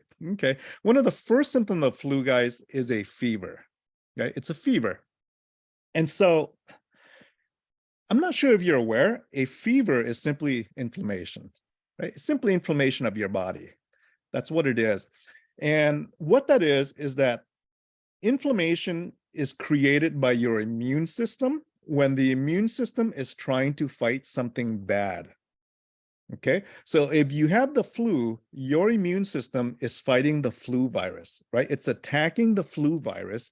And in the process of this attack of the flu virus, the byproduct of the battle is inflammation. Inflammation is the byproduct of your immune system fighting something bad. Flu, virus, bacteria, right? Fungus, toxins, whatever should be in your body, right? Your immune system attacks and inflammation is created. Type in yes if that makes sense, that you understand that that's inflammation. Okay. Now, it's no big deal if you got the flu, you get a little fever, it goes away, the flu goes away, right? But what if you had this fever every day of the month? Is that a good thing or a bad thing? If you had this flu fever every day of the month, is that good or bad? Okay, yeah. Great. It's bad. So what's bad, guys? It's chronic inflammation. Long-term inflammation is what's bad, okay? Long-term inflammation is kind of like going to battle, going to war, trying to shoot the bad guys and accidentally shooting the good guys, right? That's chronic inflammation, is when your body harms itself, right? The immune system harms itself. And yes, this is Crohn's disease. That's right, Carrie. Crohn's disease is simply inflammation. As a matter of fact, most of the diseases we have today is induced by inflammation or tied to inflammation in some way, right? So think about it. Any organ system in your body, the health conditions of that organ system is tied to inflammation. For example, the lungs, right? What are some conditions of the lungs? So asthma, okay, Tao says asthma. So asthma is simply inflammation. Asthma is when your immune system doesn't like something that's you're exposed to, like cold-induced asthma, exercise-induced asthma, smelling a perfume, right? It doesn't like it. It creates inflammation, which creates mucus production, which causes you to start wheezing. So wheezing is simply a symptom of inflammation. COPD is inflammation of the alveoli sac, right? Bronchitis is inflammation of the bronchial tubes. Emphysema is inflammation of the alveoli sac. So just in your lungs alone, I've named like 4 different conditions, all tied to inflammation. Does that make sense? How inflammation is kind of tied to all this stuff? Mhm. Absolutely, right? Pick another organ system, like the GI system. The GI system, you have, I don't know, what are some conditions of the GI system? Acid reflux is simply inflammation of your stomach and esophagus, right? It's simply inflammation, GERD. Crohn's disease, somebody mentioned Crohn's disease, that's inflammation of your intestines. Ulcerative colitis is inflammation of the large intestine. Gastritis, yes, is inflammation of the stomach. Diverticulitis, inflammation of the little sacs that come out of the thing. Leaky gut is a symptom of inflammation. Hepatitis, inflammation of the liver. Pancreatitis, inflammation of the pancreas, right? Cholecystitis, inflammation of the gallbladder. Are you guys seeing a trend here with inflammation and diseases? Are you guys seeing a trend here with inflammation and diseases? All right. Carol says, right? So that's just the GI tract. Right, Yeah. the skin, right? Think of the skin. What are some conditions of the skin? You got hives is inflammation. Psoriasis is inflammation of the skin. Yes. Eczema, yes, Paige. Eczema is inflammation of the skin. Dermatitis is inflammation of the skin. So even the skin is inflammation. What about the joints? That's pretty obvious. Arthritis, right? All the different arthritis. So you got I just want rheumatoid. to time check. We have just another few minutes before we Yes. go to our Q&A, but I know Absolutely. finishing the buckets, and we actually had a couple questions about medications too. Absolutely, yes. So inflammation, my point is this. What do you call inflammation of the brain? What do you call inflammation of the brain? I call it Alzheimer's. I call it Alzheimer's. Absolutely. How do we know that? We know that because when we do autopsies of patients with Alzheimer's, not only do we see the plaques and the tangles, we see inflammation all over the brain, guys. And the point is this: inflammation is lifestyle related. There is an anti-inflammatory diet. There is a way to live to reduce your inflammation, right? Lifestyle. Bucket number 3, really quick. Bucket number 3 is toxins.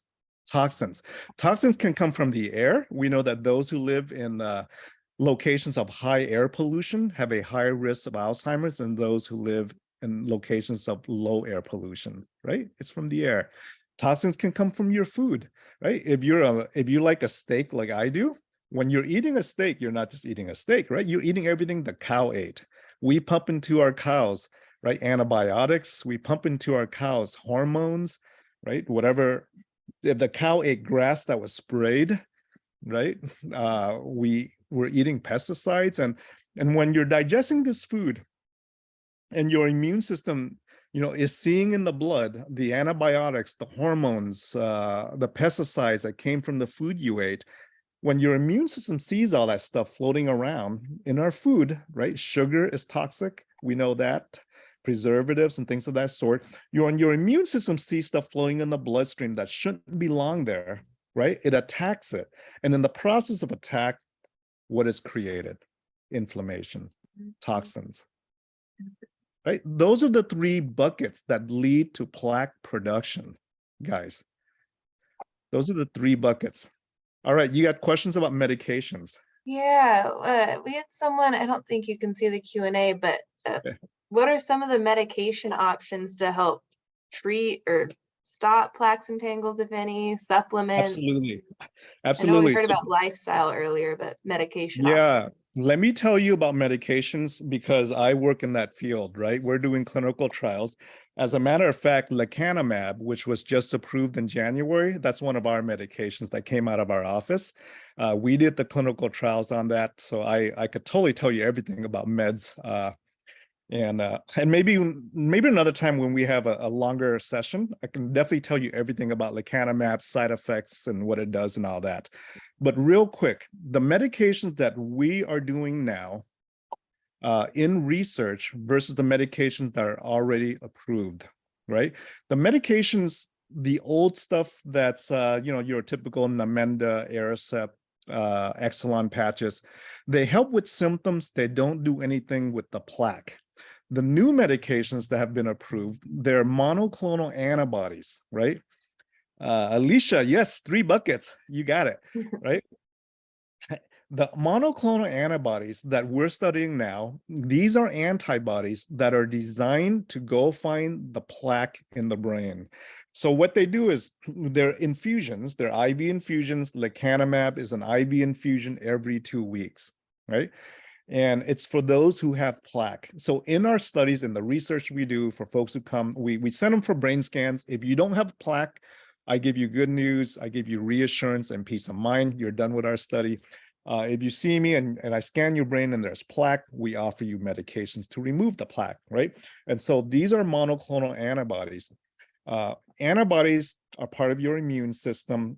These antibodies are designed to tag the plaque, bind the plaque. Once they bind the plaque, the immune system sees it, goes up there and kind of Pac-Mans up the plaque, right? It kind of gobbles up the plaque. These are the medicines we're studying today in research at our office in Long Beach with that. So it's not really Pac-Man, I call it Plaque Man with that, right? And so that's what we do in clinical trials, guys. I know we're out of time. So, one of these days I'll give you some more talks on it and talk to you about all the rest of the stuff we do. You're welcome to come see me at my office. You can find me at our website, healthybrainclinic.com. Really simple. It's just healthybrainclinic.com. And on our website, you can email me or you can call our office. Thanks so much, guys. If we can ask just one last question, and then we'll let you go. But do you have any final just recommendations for people with us today that are maybe concerned about their memory? They don't have a formal diagnosis. They haven't been to the doctor yet. What would be your final kind of takeaway for them? Final recommendations is that there is a lot we can do with Alzheimer's. There's a lot on the risk reduction side to reduce your risk. But until we test, until we do cognitive testing, until we're doing memory tests to see if we're even at risk, we won't even know, right? With that. So my recommendation is to go get a memory test. If you're not getting it done at the doctor's office, drop by my office in Long Beach. We'll do it for you at no cost with that. And until we test, we don't know if we're at risk. And we're here to be proactive. We're here for prevention. And we're here to tell you that there's hope. There's hope because I see it in research. I'm looking at the pipeline. I'm looking at the phase 2, phase 3 studies, guys, and we're very hopeful. And so God bless. And thanks for the opportunity to be here and chat with you guys. Thank you so much for joining us, Dr. Trin. Have a good rest of your day. And thank you again. I know everyone really enjoyed that. Absolutely. Bye. Awesome. Well, I hope everyone enjoyed Dr. Trin's discussion as much as I did. I know I learned a few things. So Thank you all again for just engaging so much with us during this entire day. I know it's been quite a full day of information, of, you know, the panels. I was really touched by that as well. So we do have one final evaluation poll here for Dr. Trin. And again, we're always looking for ways to improve our conference. So we ask that you please take a moment to complete the evaluation by clicking on the link that is being shared in the chat. And that will also pop up once you close out of this program. So let's see. We are going to end now with one last poll. And then I hope you all enjoy the rest of your day. Thank you all again for joining us today for our annual Early Memory Loss Conference. I hope you all take some time to enjoy your day, do something for yourself. You know, I might go on a walk after this. I think it's pretty nice out, but all of the information will be shared with you later this week, including resources shared by our speakers, and even a recording of the event. So if you weren't able to make it for the entire event, or you want to rewatch anything, we'll get that recording emailed out to you later this week. Again, if you do have any further questions, or if you would like any additional support regarding the early memory loss of yourself, of a family member, a friend, a loved one, please reach out to us at our helpline. We are here to support you as you navigate you know, anything related to dementia and Alzheimer's. So with that, we've reached the end of our program. So on behalf of Alzheimer's Los Angeles, our expert speakers, and all of our wonderful panelists, and Elliot and Marcia Sainer, who have generously sponsored our conference, I want to thank all of you for joining us today. I really hope that all of this information was insightful, useful, informative, and it will help make your experience with Alzheimer's or dementia a little less challenging. So thank you, everyone, and take care.